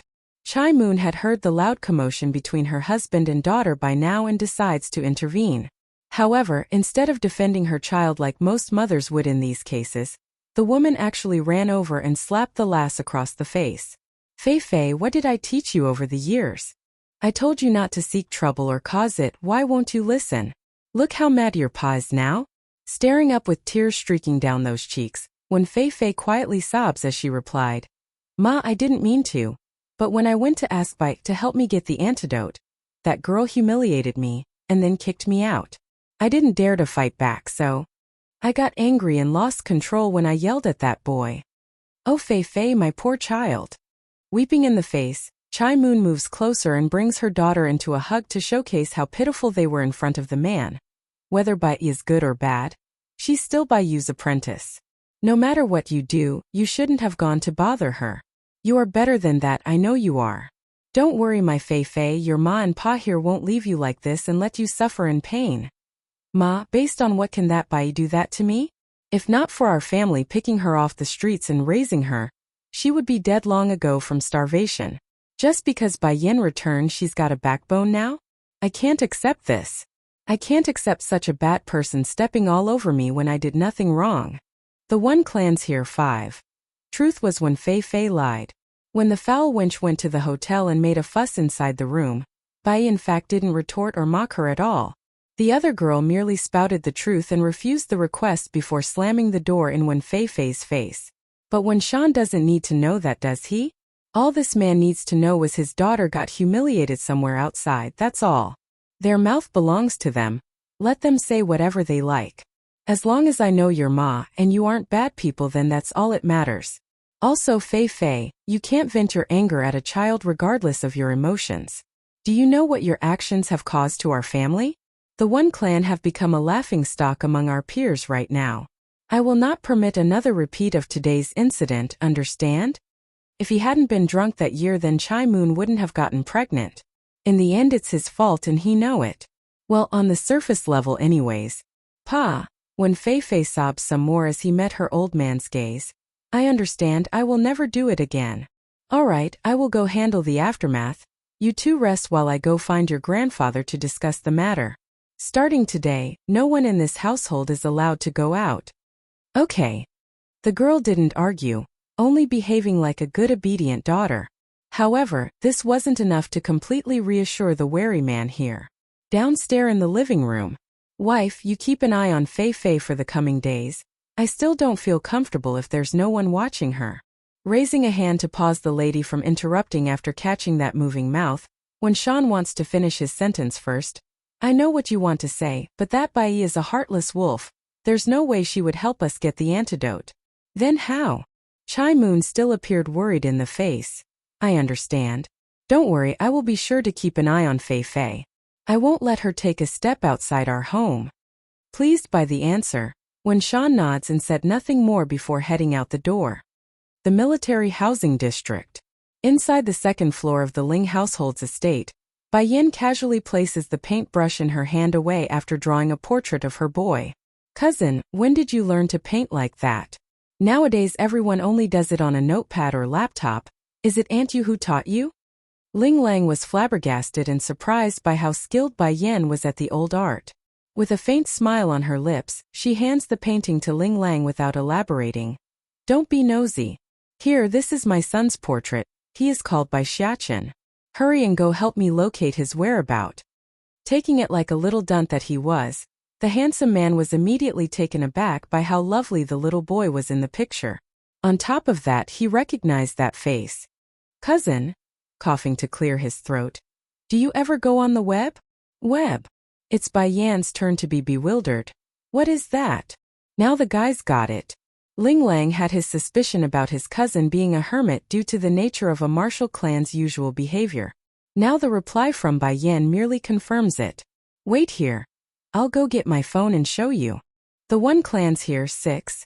Ling Lang didn't need much effort to locate the proper webpage once he found his phone. Today there was a child that appeared over at the airport. He's very cute and adorable, similar to those little fairies you often see in those TV shows. Because of that reason, someone posted his picture on the internet and received a lot of coverage from the media. Everyone's guessing who that star child is. After saying that, he flips the screen so that the woman could also see for herself. Lighting up in the face at the recognition, Bai Yan's expression grew very excited. It is Xiachen, that means he's also in the city? Ling Lang, hurry and go find out where he is, I'm going to see him. Okay. Give me a minute to make a call. I'll have my people search where he is. Then right as the dunt of a man wanted to call for help, a ringing sound of a tweet stopped him from doing so. The following message read as so. Little boy faced trouble at high-end hotel and offended the young miss of the one clan. This. Seeing the title of that message, Ling Lang immediately opened up his phone again and turned it to Bai Yan. I don't have to ask around anymore. Your son is at a hotel right now. Specifically, the same one you're staying at. Bai Yan felt slightly happy that's the case, but her eyes soon narrowed into a dangerous look as she sneered over the title. It looks like I didn't give that one Fei Fei enough pain to let her learn. She dares to harass my son. Ling Lang. Have you looked into the mirror lately, my dear cousin? Do you know how ridiculous it is to assume you can give birth to a boy that old? But Guy didn't give his thoughts out because he also found it rather strange that when Fei Fei would know about Bai Xiachen and go harass the child. It doesn't make much sense. Also, how would she know the kid would be staying in that hotel? Just as his lips were moving and he wanted to say something, a little lorry ran in from pushing open the door. Big brother, the big bad man from the One Clan is here again. The big baddie from the One Clan? Are you talking about Wen Fei Fei or Wen Shan? Ling Lang asks his sister with a furrowed face. It's Wen Shan, that big baddie. Little Smile's cheek got all pink and flustered due to that name. Big brother, can you get rid of that big baddie? I hate them. I hate Wen Fei Fei and her dad. Giving his little sister a comforting rub on the head. Don't worry. This is our Ling family's home. No one can bully you here. After saying this, he turns to meet Bai Yan's inquisitive gaze. A few years ago, my second uncle brought Smile and my little cousin out to play. They met Wen Fei Fei by coincidence. That's when she gave the two of them a beating. My second uncle went to the One Clan's home to demand an explanation, only to be driven out by Wen Shan at the doorstep, claiming it's a fight between kids and that adults shouldn't intervene. Just thinking back to that incident would make Ling Lang's face sink into a dark sneer. Kids' little fight? Humph, that Wen Fei Fei was already 18 back then and my sister and cousin is only 4 and 12. A full-grown lady bullying two little kids. What part of that is a kid's fight? And do you know what the real reason behind Wen Fei Fei hitting my sister? It's because Smile bumped into your foster sister on the streets that day. She saw and got unhappy. That's why she vented her anger out on some kids. There's undisguised anger in the man's eye now. He wanted to get payback for his little sister and cousin, but back then he was studying abroad and couldn't do anything. Now that he's back and all grown up, there's no way Ling Lang would let things go. Big brother, little Smile tugs at her older brother's sleeve. Can you get rid of them, okay? I don't want that bad man in our home. Be good, Smile, leaning down to speak softly so she wouldn't cry. Big brother will go now and get rid of those bad people. No one can bully our family's good Smile. When Shan gets clobbered. 1. Living room of the Ling household. Bai Ran's expression was awkward and uncomfortable as she sat across from the man whom she once called family. However, the feelings now only carried a heavy air of dislike and hostility. Bai Ran, I came today for only one thing. I'm sure you've heard of Yenna returning already? You came to me for Yen Yen? A flicker of surprise swept across the lady's eye at the mentioning of that name. Did Wen Shan finally grow a conscience and decide to treat Yen Yen well? But does he think he can erase his own mistakes after making her watch my sister die? Indeed, I came to find you because of that girl. Frowning in the face, the man made a dissatisfied grunt. She's been staying outside for over 10 years, so her temper has changed horribly. The first moment she returned, she immediately poisoned Fei Fei with some kind of pill, causing my daughter to suffer constant pain. I hope you can help me persuade that girl to hand over the antidote and change her evil ways. Bang! Bai Ran slams her hands against the tea table, causing the cups to spill over and hit the ground smashing. She's very angry after hearing that disgusting request. I thought someone like you finally grew a consciousness, but I clearly thought too higgly. You expect me to help you persuade Yen Yen to help your other daughter. Why do you think Yen Yen did that to Wen Fei Fei? It must be because that wild daughter of yours did something to provoke her. Bai Ran. Wen Shan also grew irate at being called a heartless bastard. Getting up from the sofa, he glares ferociously at the former sister-in-law. Chai Moon is my wife, Fei Fei is my daughter. You better show some respect. Over the years I've neglected Chai Moon and Fei Fei for far too long. I didn't think they would be under this much pressure. Thinking up to here, a sense of guilt would rise from Wen Shan's heart and make him lose control. Chai Moon is your wife, then what about my sister? Bai Ran doesn't back down and steps forward with a provocative sneer. Your sister is dead. Looking at those contemptuous eyes, Wen Shan's brain would instantly become a blank, thus letting his mouth slip without forethought. It emptied him not only because of the truth behind that outburst, but because of how hollow he felt inwardly. For more than a decade, he never once spoke of Bai Yu's death, only because of the pain for which he partially caused due to his own cowardice. You're right. Bai Ran also darkens in the eyes after that, like some life left her soul. My sister is dead, but don't forget, you and that woman were already sleeping in bed together before she was even gone. You and Chai Moon made that one Fei Fei while still being married to my sister. Pack. Shocking to the both of them in this living room, a loud crisp sound of a slap resonated across the air. In its wake was a red fingerprint imprinted along by Rand's cheek, stinging her and stunning the woman into tears. When Sean actually didn't want to do that, he reacted out of reflex and rage in the heat of the moment. By the time he realizes what he has done, things were done and he could no longer undo things. Alright, Ran, I didn't mean to, how are you? When Sean gets clobbered too. Mom! Ling Lang had just walked down the stairs from the second floor when he saw this occur before his very eyes. Without a single thought, the man rapidly rushed down and pushed the bastard away to protect his own mother. Mom, are you alright? Does it hurt? Against the threatening gaze directed at himself, when Sean couldn't deny he's slightly taken aback in that moment due to the boy's aura. Ignoring the fact that this house was General Ling's, the fact that Bai Ran was the old general's daughter-in-law was enough to put him in a bind. Not to mention the other person across from himself was his former wife's younger sister. Whether it be on the surface of underneath, he had no right to hit her. Ran, I didn't mean it, I really didn't mean to, I'm your brother-in-law, how can I bear to hurt you, His words didn't have the chance to finish though. Next thing he knew was a blurring shadow dashing right down from the second-floor balcony and onto the open living room, causing him to fall backwards as a mysterious force roared into his chest. When Sean, it looks like you forgot my warning already. I told you before, if you provoke me again then I won't mind removing you from the picture. You don't want to live, is that right? When Sean didn't need to look up to recognize that familiar voice. Instantly a wave of panic shook the coward's heart. Why are you here? This is my aunt's home, why can't I be here? As for you though, you're no longer my mother's husband, nor are you my aunt's brother-in-law, why are you hitting her? You're not qualified. That said, Bai Yen began to slowly stroll towards the other side, her mouth smirking a menacing cold grin that sent shivers down the coward's back. Right now, in this very moment, the bastard had no question about what would happen if he tried to do anything.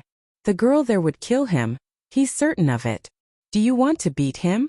Right as everyone thought Bai Yen was about to act, she suddenly stopped and turned back to look at her cousin. Ling Lang nodded, not bothering to hide his real thought once his gaze met hers. I do. But the flirt knows himself better than anyone. He's not a martial artist, nor does he have the strength of one. Meaning he won't be able to compete with an Olympic-level fighter like Wen Shan. Alright, you can go ahead, beat him as you please. Even if you beat him to death it's still okay. Stepping back after saying that, Bai Yen forms a meaningful smirk, knowing full well the woes of her young cousin. Don't worry, I've sealed his strength so he won't be able to retaliate against you. Even if you end up killing him, he won't be able to resist. Staring for a long minute, Ling Lang eventually came back to his senses and said the only words that came to his lip. Thank you. He's thanking her for giving him the chance for payback. As to whether the act would incur the wrath of the One Clan and cause a mess afterwards, that's not within the young man's consideration at the moment. When Sean naturally became shocked from his point of view. He tried to climb up from the ground out of reflex but found his body unable to move an inch. Then before the man could cry out in defense, Ling Lang's fist had already come flying down, hitting him right in the eye. The flirt may not be a martial artist, but he's undoubtedly a full-grown man at his prime. Beating another guy using his full strength would hurt regardless of how well built their body was, which reflected in the nosebleed that promptly followed after the first punch. When Shan gets clobbered 3. Through all of this while Ling Lang beat the heck out of Wen Shan, Bai Yen never once wavered or showed any signs of pity, only indifference as if she's staring at some unrelated individual. Big sister. It's then a slight tug came from the side and catches her attention. Can you help me suppress Wen Fei Fei like you did to this big baddie? Pricking her brow up at the request, Bai Yen didn't understand why Smile would ask this of herself. Puffing up those cheeks, Smile quickly explains her reasoning. When Fei Fei hit me and my cousin before. In order to protect me, cousin fractured his leg and is still scared of going out to that park. Then afterwards those big baddies from the One Clan said the fight is between us kids and that adults shouldn't intervene. I'm not very old so I don't know much, but even I know someone as old as that when Fei Fei is no longer a kid. I want to help my cousin get payback like you are helping my big brother. She doesn't understand why when Fei Fei would beat her that day. But Smiles know when one should get payback for the misdeeds she suffered at others. It's time for retaliation. Okay. Bai Yan didn't refuse and gladly accepted the idea after getting the details she didn't know before. This Smile, she's just as naughty and cute as Dragony. I wonder if that girl is awake yet. Perhaps she will be sad if I'm not around. And Ling Yan and Jin Tian, those two must be waiting for me to return. I need to hurry and find out what this amulet wants me to get. I can't stick around for much longer. Showing 2 dimples along her cheeks, Smile was so cute as she giggled away after getting her way. Thank you, big sister, you are so nice to me. Not only did you save me, you're also helping me beat that one Fei Fei. In the eyes of this little girl, anyone who helps her get payback on that one Fei Fei was a good person. Outside the villa, a crowd had already begun to gather due to the commotion. Ling Lang naturally wouldn't really murder Wen Shan before the crowd, however. Venting his anger was a must, which showed in the level of blood staining his fist after clobbering the guy. Wen Shan sprawled onto the floor with all his teeth knocked out right now.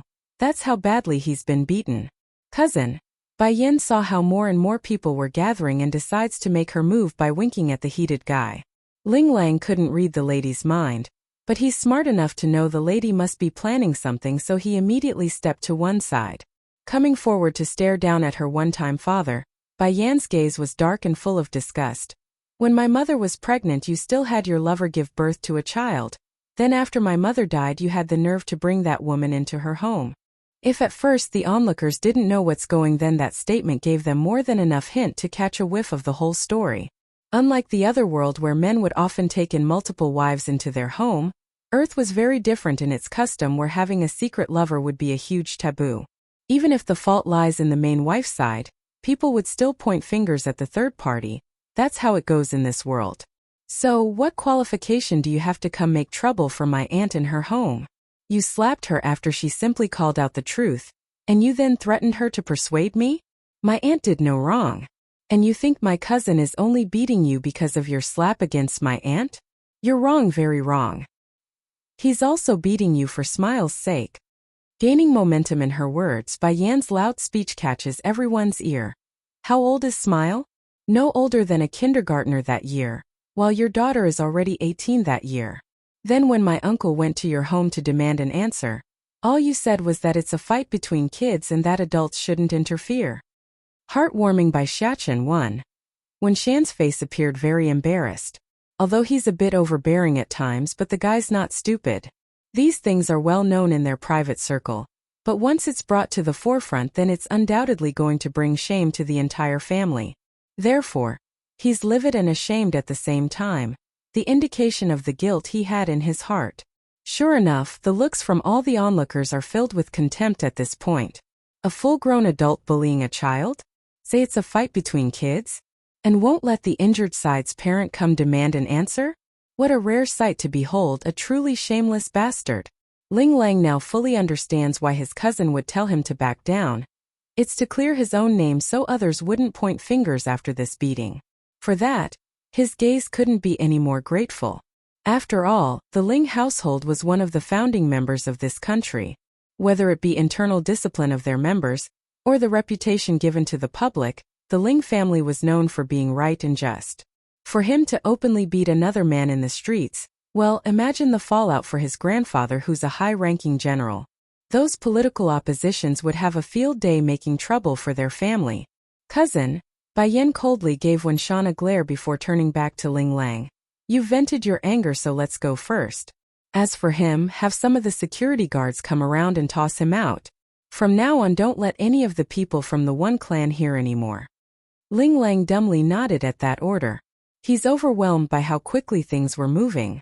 Then thinking back to how he fell heads over heels for this woman at their first meeting, the guy just couldn't help but sigh in regret. Hotel.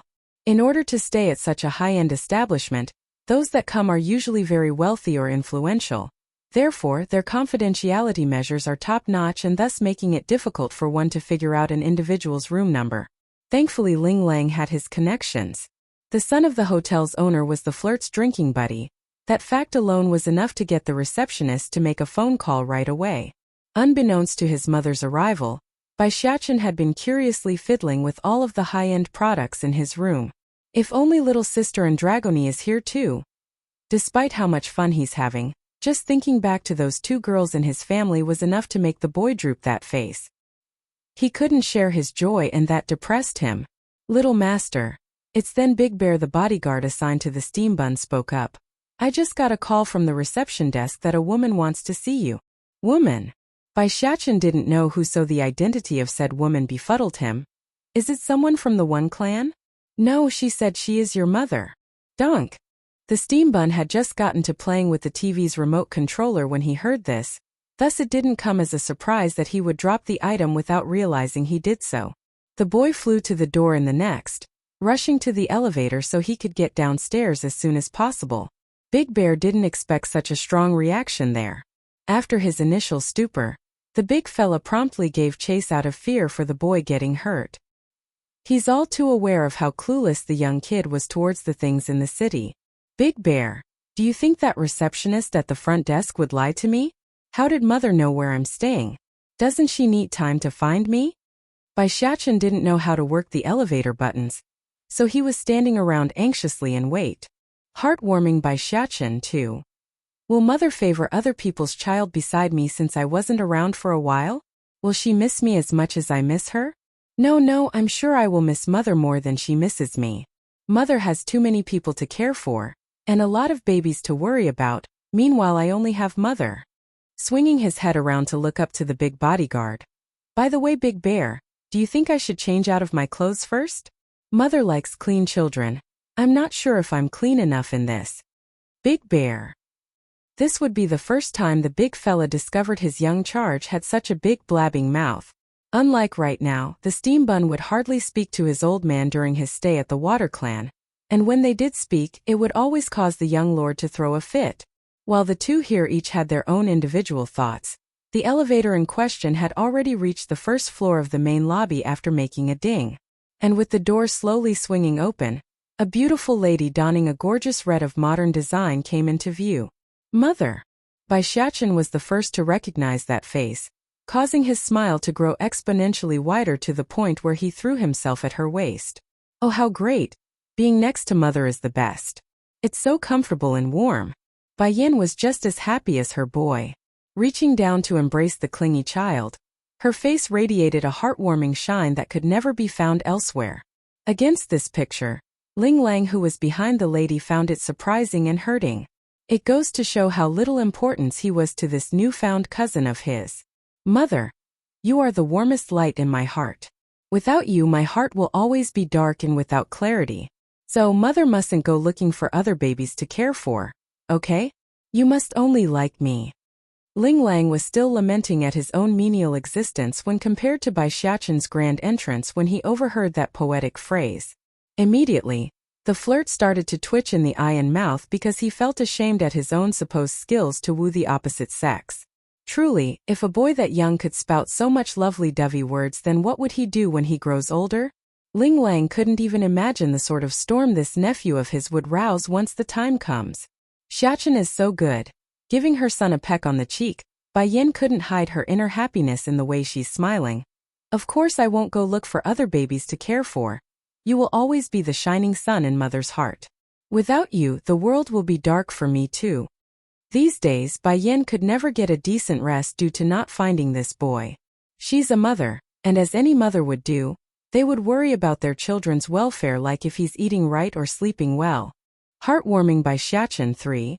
It's so nice to have a son around, I can't lose him anymore. Xiachen, I'll introduce you to someone. This is your distant uncle. Bai Yin points to Ling Lang, who's behind themselves. Turning to the indicated young man, Bai Xiachen's eyes were moving like a good fawn before he spoke. Hello, uncle. Instantly, Ling Lang's heart melted away due to how adorably cute the boy was in the way he's addressing himself.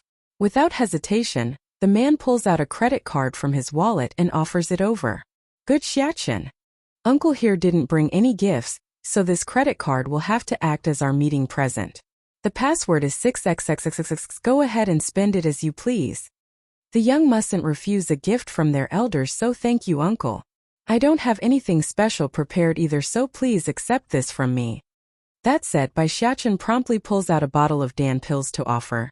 These are the snacks Mother gave Xiachen. I hope Uncle won't mind.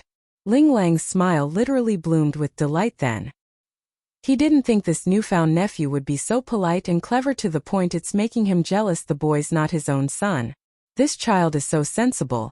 He even knows not to refuse a gift from his seniors and return a gift with his own. Most children nowadays wouldn't know such courtesy. Cousin here taught her son very well. Of course, Ling Lang wouldn't know how valuable the gift he received today was until later on. Otherwise he might lose his wits and return it right away. Big Bear the bodyguard on the other hand wasn't so clueless. The second the boy brought out that bottle was when the big fella locked onto it like hawk. He could feel the intense spiritual power oozing into the air. Did I hear it wrong? The little young master said those snacks were prepared for him by the young madam? She has Dan pills in her possession? Even though the Water Clan also had alchemists working under them, but they're the strongest in this region. And based on the big guy's judgment, Bai Yan would at most be one of the members of the 4 lesser martial families in this region. That could only mean it's this lady who refined the precious pill. Uncle, you mustn't eat too many of my snacks at once, okay? Only one at a time. If you do, then you will become like that Wen Fei Fei. The lad already knew what Wen Fei Fei did during the first encounter. Hence the warning. He doesn't want this kind uncle to be inferior to those of the same level. Ling Lang naturally felt puzzled by the warning but dismissed it as nothing more than a child's innocent reminder. Reaching over to rub the kid's head. Good Xiachen, uncle here is very happy and will cherish it greatly and not eat a single one. I will keep it on display. Besides, he's already so old, why would he gorge himself on sweets at his age? Bai Xiachen immediately got all serious after hearing that remark. No uncle, you must eat this. Eat the green one first, then eat the others. Your physique and mine are different, so you mustn't eat more. Otherwise it will be harmful. Ling Lang's mind only got confused after that little outburst. Even so, he remains calm and smiling against that stern-looking child. All right, uncle here will try your snack as soon as I get back home. As it so happens your little auntie is also quite fond of snacks. Me and her can eat it together. How old is my auntie? Bai Xiachen asks after murmuring to himself about something. Oh, she just turned 9 this year. 9 years old? Then she can eat it. Uncle, you must remember to never let anyone under the age of 5 to eat the snacks, promise me. Heartwarming Bai Xiachen for. This time Ling Lang did not think too much about the remark. After all, young children shouldn't gorge themselves on candies or snacks. There's no wrong in Bai Xiachen's request. Bai Yan did not explain in this situation despite knowing what her son was worried about. She's rather happy the boy would go to such lengths for Ling Lang because it shows the boy does care about this distant relative. Big cousin, you should go back home first. I still have something to talk with Xiachen. Against this request despite only getting to know his nephew, Ling Lang didn't deny it. He understood there must be a lot of things to talk about between the pair who just reunited. Making a cool laugh. Of course, don't worry Bai Yan, your big cousin here knows how to make himself scarce. When you are free, do bring Xiachen to my home. I'm sure my mother will love to meet him. Once he finished saying that, the flirt promptly realized he's been disregarding a certain someone nearby. His eyes slowly turned to Big Bear and got all wary and vigilant. The guy may not be a martial artist, but he's from a military family, hence his ability to discern danger and those who's physically trained their body. This man, he's just like them. He's a real preconditioner of martial art. Uncle. He's my bodyguard from my father. The steam bun picked up on that gaze and casually explains. When Bai Yan heard her boy said father, the lady's heart literally skipped a beat. Hurrying to grab the steam bun soldier so she could get a proper answer. Xiachen, are you saying your father's here? In this place? Deetsong's here? On Earth? There's an indescribable feeling circulating within the Demon Queen's heart. Excitement? Not quite. Worry? A little bit. But more than both of those feelings, it's a sense of deep guilt. In this life, all she's done was to make that man follow her wherever she goes. Whether it be through danger or peril, it's always like that. Meanwhile, she on the other hand couldn't do a thing aside from being a burden. Mother, let's go inside before we talk. Bai Xiachen takes a look at the people that's staring over and decides to go elsewhere. He's not comfortable being stared at like some item. Okay. Let's go back to your room. Taking hold of her son's hand, Bai Yin led the way into the elevator. Big Bear didn't follow suit though. He instead went to the parking lot with Ling Lang since he knows it's not his place to eavesdrop on the pair while they talk. Instead, he wanted to give his own advice to the flirt who's clearly clueless to the value of his newfound gift. The thing you got from the little young master, it's some really good stuff. Don't waste it. This time around Ling Lang simply became bewildered. He knows his nephew wasn't exactly your average kid based on the fact that he could use true martial artists as a bodyguard. But what's so special about the gift? Inside the hotel room, as soon as Bai Xiachen went inside and saw no one was looking, he promptly threw himself into Bai Yan's arms like a little kitten wanting to snuggle. If it was in the past, then this act would surely make the woman reprimand her boy that he's no longer a little baby. However, she also knows it's been hard on her little precious boy since they came to Earth. Xiachen, where is your father now? Where is he? Bai Yin asks after giving her boy a soothing rub on the head. Mother, father will come soon. You can ask him in person then. Also, Mother, did you know State Teach sent father back here 8 years earlier? Heartwarming by Xiachen 5. 8 years ago? Why is that? Bai Yin pricks her brow in confusion. Batty father told me that if he wanted to come to Earth, he would need to find a body that's closely matching his own. However, State Teacher could only locate a body through his prophetic ability that should have died 8 years ago to use. That's why Batty father transferred over earlier than us. In other words, Deetsong arrived on Earth 8 years ago while she and her son only arrived recently? Bai Yan's heart immediately tensed up in pain, causing her fists to clench up like she couldn't breathe. Deetsong had to wait for me for 8 years in some far-off land. I did it again. I made him suffer so much because of my own willful wishes. It's then the woman suddenly recalled back to the time where she spent wandering out in the wild by herself on Earth. Something snapped into place inside her mind because aside from the initial 2 early years where she encountered danger and suffered a lot of injuries, Bai Yin couldn't say the following 8 years were all that perilous. This leads her to believe that must be because her husband's working in the shadows. For example, on many nights the lady would find her senses tingling like someone sneaking around in the dark and stalking her. Of course, Bai Yin never thought too much of it and left it as weariness and fatigue playing at her mind. But now, well, it doesn't take much to connect those dots, especially the hair-raising cold shiver of when she's bathing in the wild. It's obvious Deetsong was peeking at her naked body while in the water. Mother, Batty father said he watched you fall from the lightning strike back then.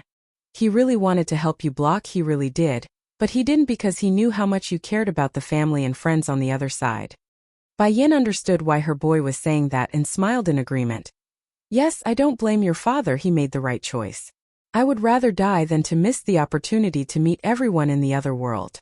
Also, I wouldn't be able to have you if I didn't die that day either.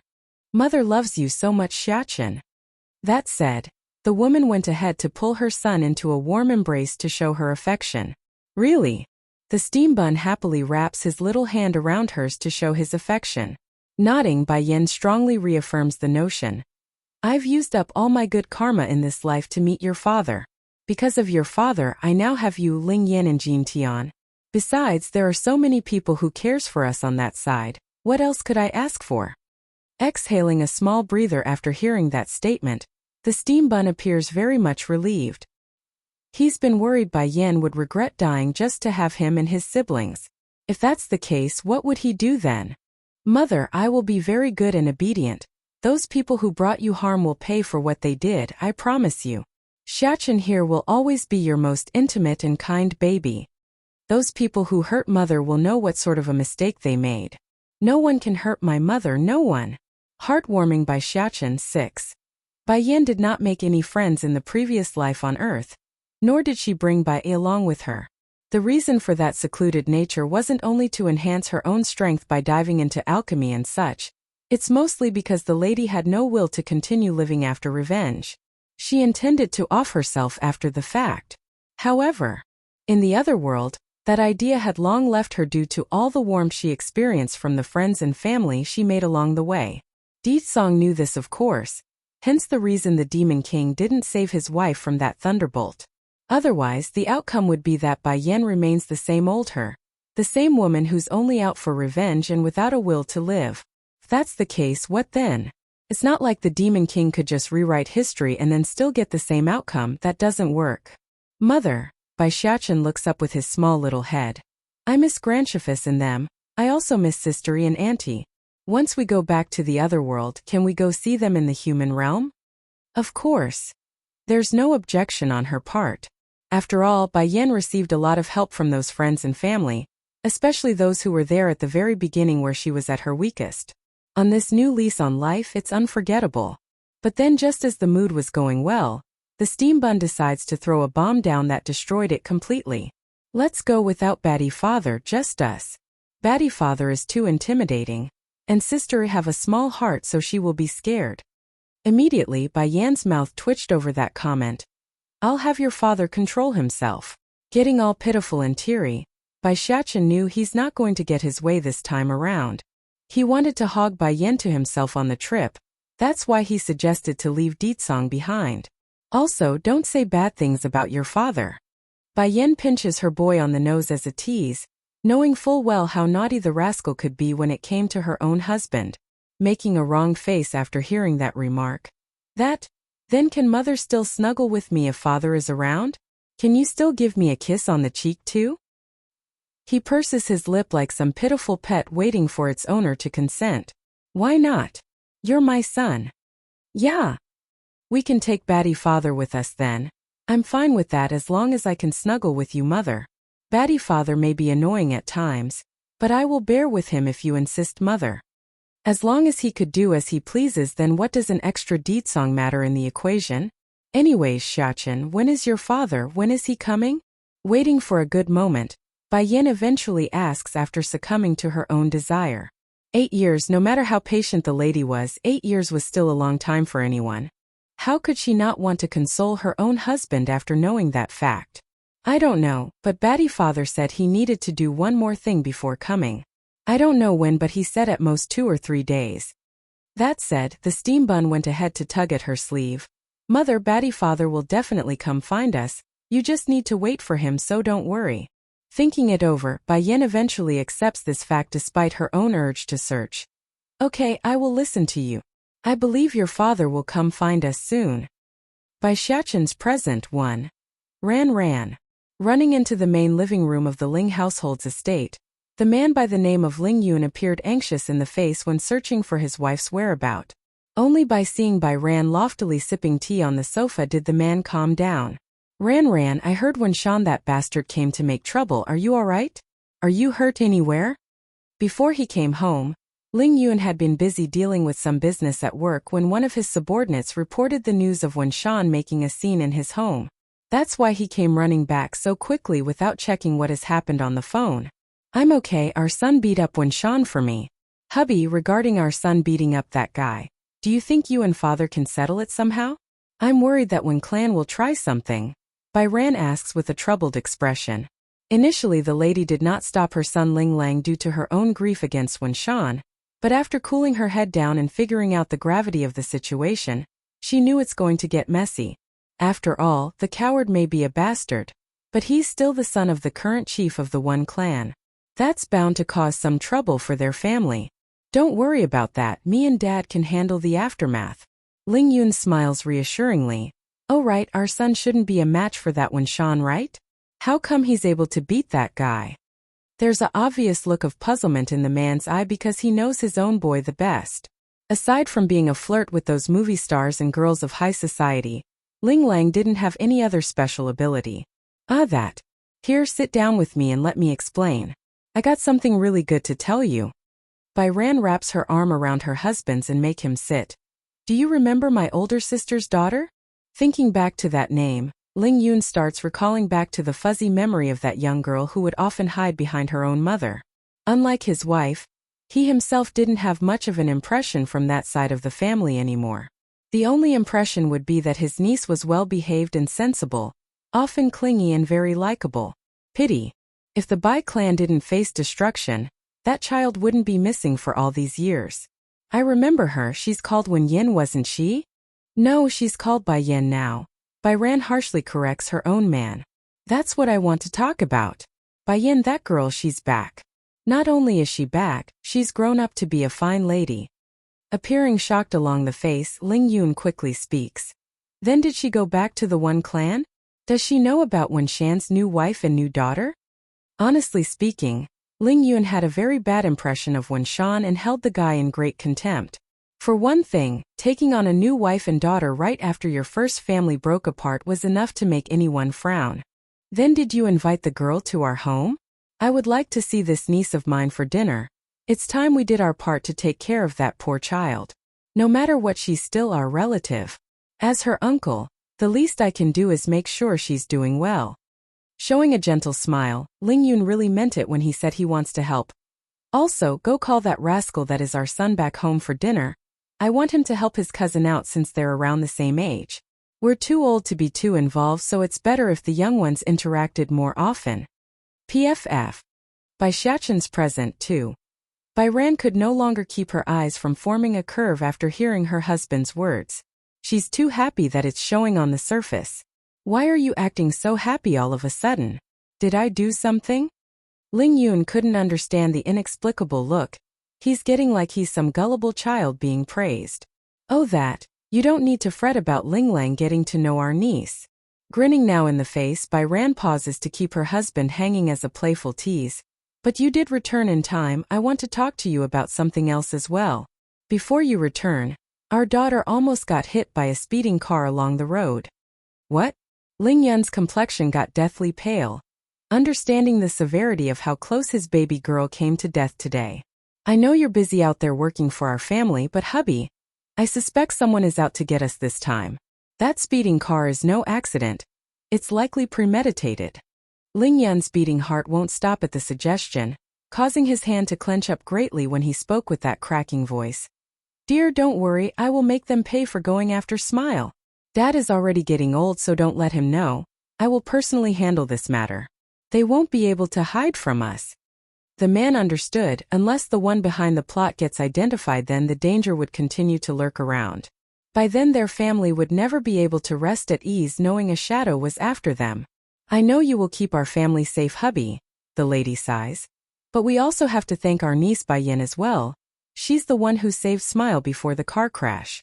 Apparently she's a martial artist like my sister and parents. If at first Ling Yun only took his niece as someone that needs help, then this newfound piece of news only made him feel grateful and proud. Grateful for saving his young daughter. Proud of having such a strong-willed niece who doesn't give up despite the cruelties of life. If so, then we need to invite her over to our house even more. I need to thank her personality and show our hospitality. Unable to hold back a giggle over her husband's antic, Bai Ran couldn't ask for a better response. I'll go have Ling Lang tell her. As the old saying goes, when you speak of someone, then they are bound to show up. Exactly then the main door was pushed open, and in came a handsome youngster, who appeared all excited like he's just came home from the carnival. Mom! Guess who I met after going out with Bai Yin? As for his old man, Ling Lang just ignored the guy like he's thin air. That's how little care the flirt had for his own father. Laughing at her son's childish behavior, Bai Ran didn't reject this and happily asked the question. Oh? And what sort of person did you meet that is making you so jolly?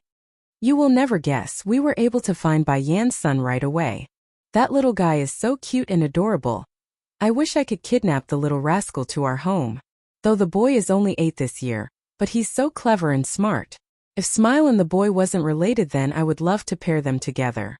They would look like dolls together, I tell you, Mom. Bai Yan's son? 8 years old? Ling Yun's voice suddenly got all menacing when he spoke up from the side of his son, thus scaring the flirt to death under that threatening gaze. It couldn't be helped. Ling Lang had always been the carefree and flamboyant son of this family, constantly disregarding his old man after being old enough to do so. However, before then, Ling Yun was known to be very serious and stern regarding his own son and would beat his bum whenever the flirt caused trouble outside.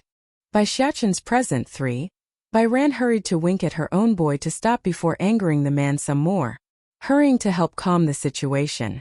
Hubby, Bai Yan's child is very good. Perhaps she got conned in some way back then, that's why she gave birth so young. We don't know the full story, so let's judge her without getting the details. Okay? It's already sad enough on what happened to her. Ling Yun did not respond despite the plea, leaving the whole room in an awkward air of heaviness. Against her husband's heavy expression, the lady only grew more anxious and worried. She couldn't stop staring into the man's eye out of fear on he might think. Ling Lang definitely felt the oppressive air hanging in the room, lowering his head in guilt at making this mistake. Dad, don't be like that please. I think Bai Yin likes her son very much and seems happy too. Sure, she did get pregnant very young, but I see the child as a gift to her and not a burden. After saying that, the guy also took out the bottle of Dan pills in his possession to show the gift he got. See this, Dad? This is something that child gave me. If anyone is to blame, then it's those bad people who conned my cousin into the ordeal. The two are innocent and shouldn't be blamed. Both of you don't have to be so nervous. I know that girl is a good child, nor will I be prejudiced against her. After all, she didn't have anyone beside her during those tough years. No one can blame her for what happened. But you though, son, if I find out you ever get a girl pregnant without marrying them, then I will break your leg. Ling Lang simply gawked, his mouth ajar in shock after hearing that ending. Isn't this too biased? I didn't even do anything and I still get hit. Dad. Then what about Smile? How dare you jinx your own little sister? Ling Yun grew furious and glared at his own unfilial son. If I find out someone knocked Smile up at that young age, then I will break that animal's leg. As for the baby, our home is more than big enough. We can afford to care for another mouth. Besides, you think everyone is like you who likes to hook up with any beauty that crosses your way? Don't you dare try me. If I find out you really do knock up a girl without marrying them first, then I would rather disown you before I let you step foot into this home.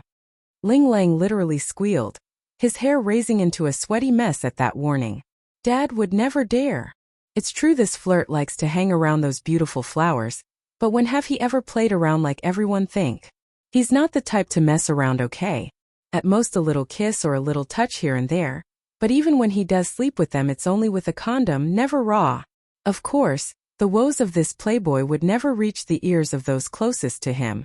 The behavior portrayed to the public was simply too strong, to the point where Ling Lang would never be able to shirk it off even after marriage. At that point, the man would constantly be dictated around by his wife due to his philandering playfulness. Don't dare.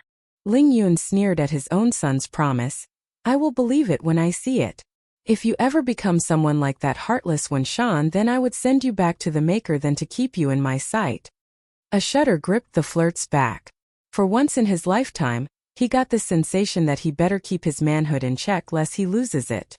He knows his old man wouldn't really murder him, but making his manhood go limp wasn't something out of the equation. There are plenty of medicine and drugs to do just that. Son, it's then Bai Ran finally took notice of the pill bottle in Ling Lang's hand. Did you say that is from Bai Yan's son? Ling Lang finally regained some sense back into himself and nodded. This is the snack Xiaochen gave me. He says it's our meeting gift. Hearing this, Ling Yun immediately focused in on his son and with more anger this time around. You animal! How could you take candy from a child? You are his uncle. It's you who should be giving him a present and not the other way around. Bai Xiachen's present for. Dad, if I was an animal, then what would you be? Ling Lang meekly mutters this, too afraid to openly speak his mind. Ling Yun. It's at this moment where Bai Ran finally took a better look at Bai Xiachen's present, reaching over with her hand. Son, let me have a look at that bottle. Oh, here ma. Handing it over, the flirt scratches his nose like a good son that he was. Initially the lady only had her suspicion due to the familiar scent she smelled from the container's surface, but that suspicion immediately turned to certainty after popping the cork. That scent was intoxicating and brought old memories back to the forefront. Dan pill, these are alchemic pills. What did you say, Ran? The husband nearly lost his own breath at the outburst. I'm certain these are definitely alchemic pills. Bai Ran's voice sounded very excited. Back when I was living with my parents in the Bai clan, my father had a couple in his treasury, so I was able to come into contact with a few in my younger years. This smell, it's unmistakable. On Earth, only big powerful clans like the Water Clan would have their own personal alchemists in their service. As for the smaller family clans like the Bai clan and such, they could only resort to purchasing a few from various auctions in rare occasions. Mom, you must be mistaken. These are only snacks Xiaochen gave me. Ling Lang didn't buy the idea and started to doubt his own mother. However, That suspicion quickly changed to belief after he recalled back to the steam bun's warning about eating only one at a time. There's also the comment from that big bodyguard about the bottle being something really good. It can't be. Are these seriously alchemic pills? By now Ling Lang's body had started to tremble because he's only now starting to understand the gravity of the situation. Mom, I really didn't know these are Dan pills. I thought they're only Xiaoqin's snack. If I had known then I wouldn't have accepted something so valuable. Should I return it back to him? Now I see why cousin was making that smiling face. Bai Yin knew what her son was giving me. Did Yin Yin say anything? Bai Ran was just like her son and was visibly shaking due to the value in her hands. Alchemic pills, these things are no different from being legendary items for them who weren't part of the martial world. Not to mention they have a whole bottle's worth here. My cousin didn't say anything, and she didn't tell me the truth. Ling Lang was ready to cry at this stage. They likely won't accept it anyways even if you send it back now. Contemplating the issue, Bai Ran eventually came to a decision. Since it's Xiaoqin who gifted this to you, then keep it. Just don't forget their kindness and know this will change your life forever. Ling Lang's nervously received the bottle back from his mom and held it like some miracle drug. Mom, you're a martial artist so you should take these pills. Don't you want to get stronger? Bai Ran appeared pleased by her son's offer but shook her head anyways. My talent is already set in stones at this point in my life. Any more will be wasted on me. Besides, the stronger I get then the longer I will live. That means I will have to grow old by myself after your father passes. Spending a lifetime with your father is what I want, not some lonely extension on my lifespan. What's more, she's not going to steal this opportunity from her own children. That's foolish beyond belief if she did. The younger they are, the more benefits these pills would have on them. I remember little Xiaoqin said to take the green one first. Mom, should I try it now then? It's not like the flirt doesn't want to be a martial artist like his own mom during his childhood. Just that Ling Lang knew his own talent and there's limited resources at their family's disposal. However, the opportunity has now been laid before him, so how could he refuse? It's also a mean for him to get the power for revenge on those who wish his little sister harm. The guy didn't forget that traumatizing moment where Smile almost got ran over by that sports car. By Xiaoqin's present 5. Mom, I understand. I will not let my cousin and nephew down. Ling Lang appears determined along the eyes as he stared down at the container. He remembers Xiaoqin asking him to take the green pill, so he did. Immediately, a burst of air came gushing out of his pores and left the man soaked in his own smelly sweat of grime and filth. The guy had just made the first step into the world of cultivation, a requirement for all who wish to start absorbing the energy around themselves. In reality, there are no lacking in people wanting to dive into the mystic and unknown. Sadly, Earth has become too polluted and impossible to get started. Like in the East where martial arts need to learn how to wield the energy in the air to begin cultivation, they couldn't really do it due to their veins being plugged with unnecessary elements. As a comparison, it would be the same as a car filled with gas but couldn't ignite it due to its tube being clogged with dirt. Then in the West there's magic, a powerful art that manipulates the energy of this world to the user's bidding. The arcane art may be different to martial arts, but its final goal was the same, where they want to use the energy in the air to their own bidding. That's how they create fireballs and other elemental spells and such. Cleansing Dan pill? If my guess is correct, this is a cleansing Dan pill used by us martial artists to clean out the filth inside our veins. Years ago I was able to watch an auction selling this type of alchemic pill once. The final asking price was in the billions, so my father was greatly disappointed because he couldn't outbid the final winner. Bai Ran explains, her face showing surprise and joy. Unlike his wife's mood, Ling Yun's brow had furrowed up into a knot instead of being happy. Wife, I'll go close the door first and not let anyone in. You stay here with our son and watch over him. Right now the Ling family was at the tip of the iceberg.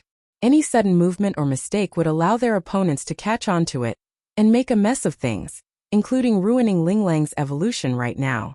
Or maybe worse, murder them for these alchemic pills that's worth billions.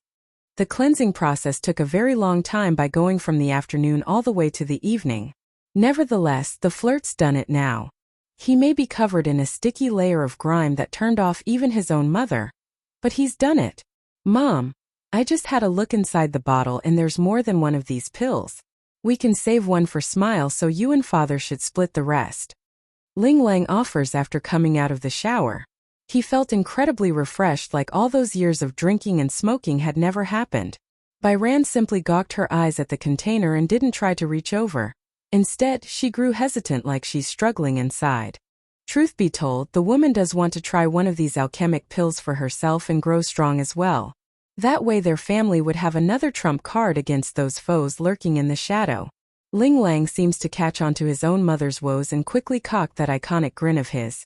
I know you want to stay with father, but look at me, Mom, don't I look healthier than ever? That pill didn't just push out the dirty stuff inside me. It also did something to my health and I feel great. Just look at how pearly white my skin is. Don't you want to feel healthy and pretty? I'm sure Dad would love to see that too, don't you think? That did it. All females are prone to fall victim to any beauty products, especially when it could help turn back the age of time on their skin. Without hesitation, Byran picked out one of the green ones and held it before herself. General Ling Kaiun's birthday one. Husband, these Dan pills. Byran moves her mouth like she wanted to say something but couldn't due to the content. She's obvious worried about something. It's okay, you don't need to say more. In a few days it will be father's birthday. Don't forget to invite our niece to the party. As for the 4 smaller clans, don't invite anyone from their end.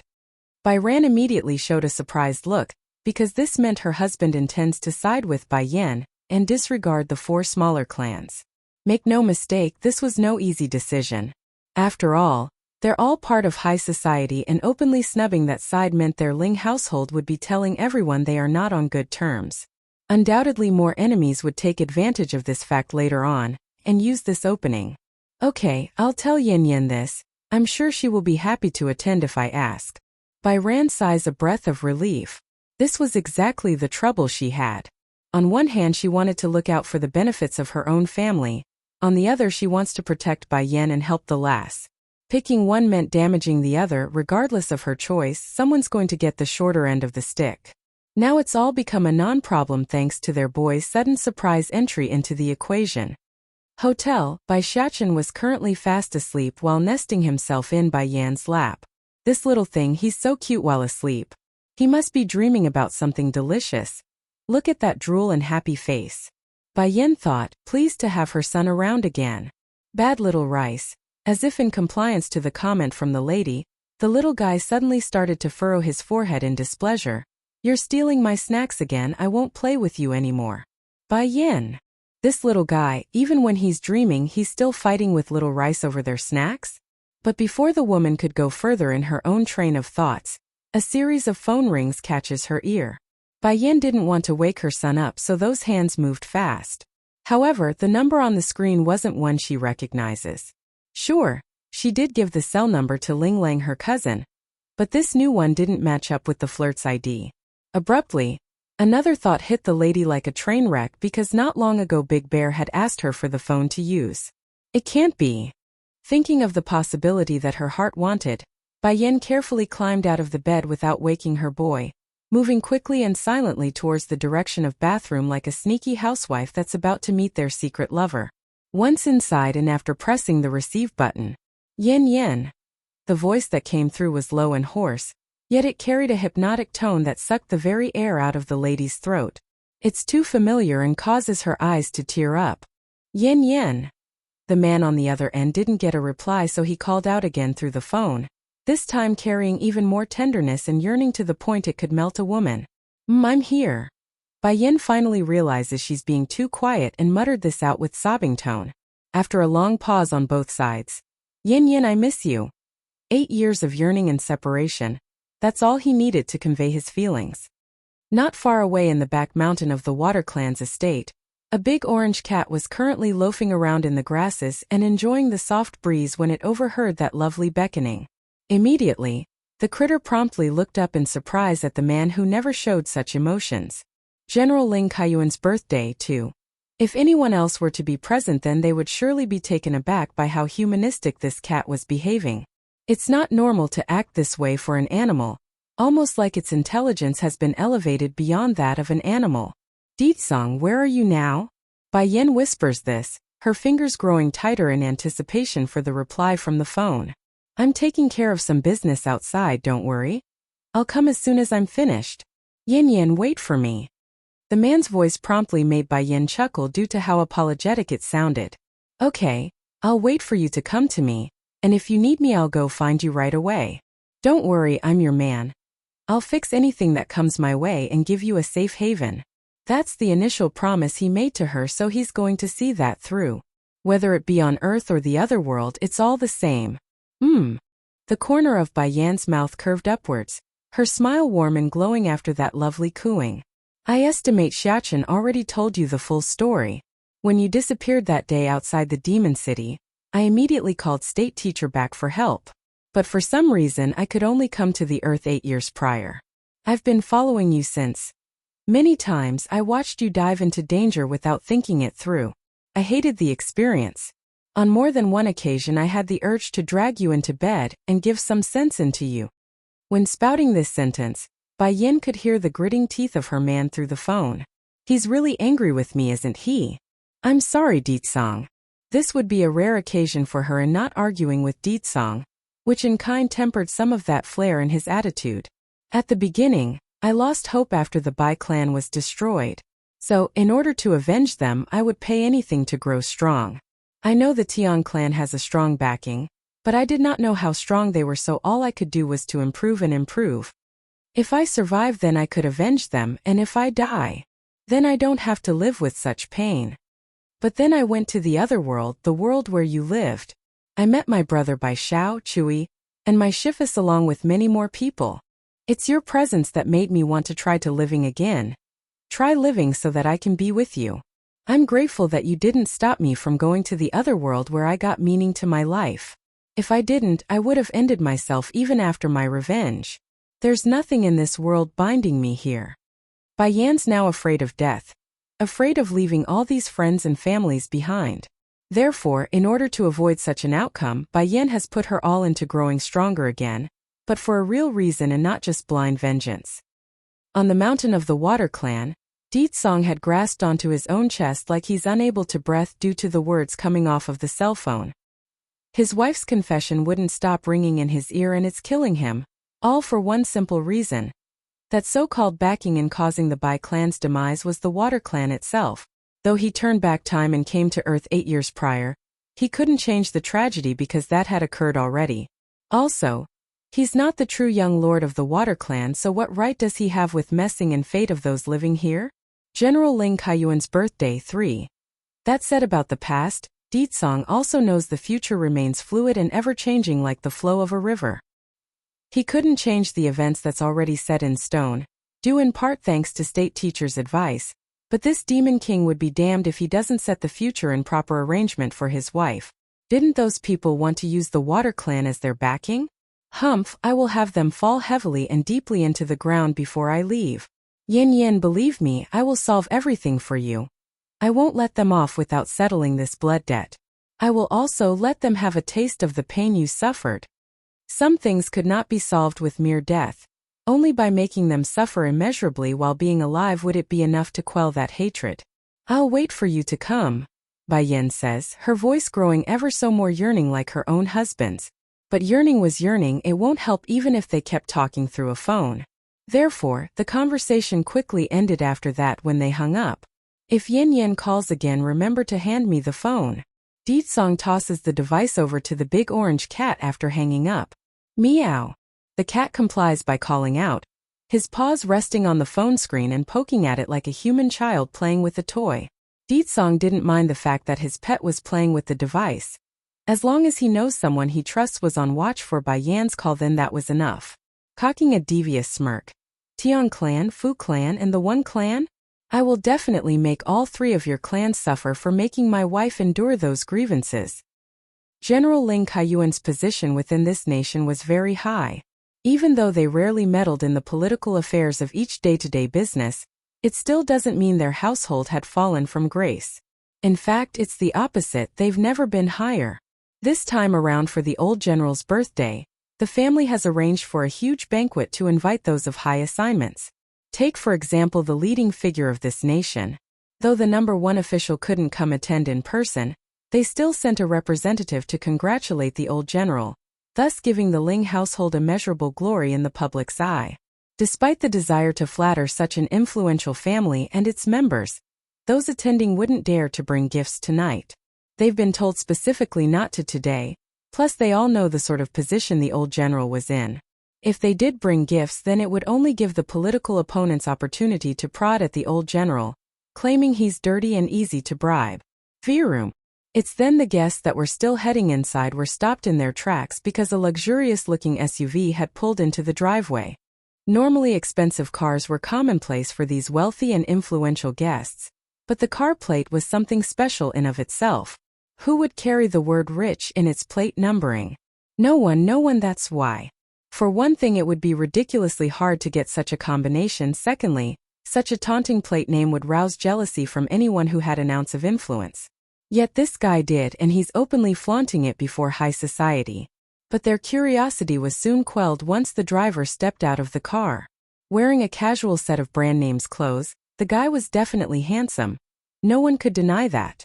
However, what's important was the fact that they all recognized who this one was. The younger son of General Ling Kun. Of the Ling household, there are two sons currently holding the helms. The eldest would of course be Ling Yun, the flirt's father who majored in politics. Meanwhile, the younger one would be the business tycoon, who currently dominates the businesses under their name. To be clear, this sort of arrangement wasn't out of thin air. Each son took after their parents well.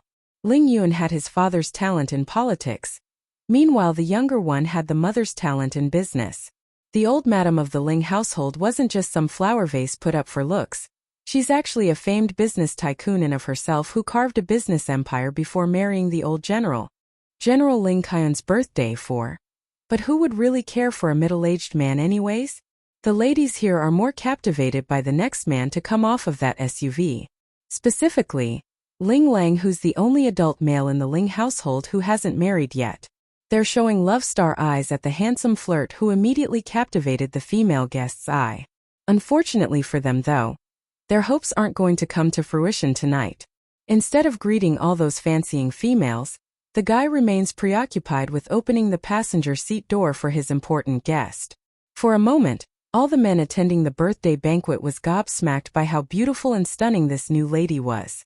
To be fair, there are no shortages of beautiful women on Earth due to cosmetic surgery, but this sort of beauty didn't fall into that sort of a bracket. It's too natural, too pristine and unique. Who is this woman? Why is she with Ling Lang? I bet she's Ling Lang's new girlfriend. He changes it so often, I bet this is another one. Trust me, this woman won't last more than a few days. The Ling household is so prestigious, only a proper lady would be able to step through its door. There are only so many females of high society in this capital city of the country. The very fact that they don't recognize Bai Yan leads them to believe she's not part of their circle. And what happens to those who don't mingle well in their circle? Obviously they would be shoved away and frowned upon, especially in this case by the females attending the banquet. You could literally see the jealous flames burning in their eyes. Bai Yan naturally overheard their gossiping discussions due to her sharp ears. Even so, she could care less and instead turned around to help a certain little steam bun off the vehicle. Mother? Bai Xiaoqin's been trying hard to push his side of the door open when he got dragged out from his mother's side. The boy actually almost fell over due to this.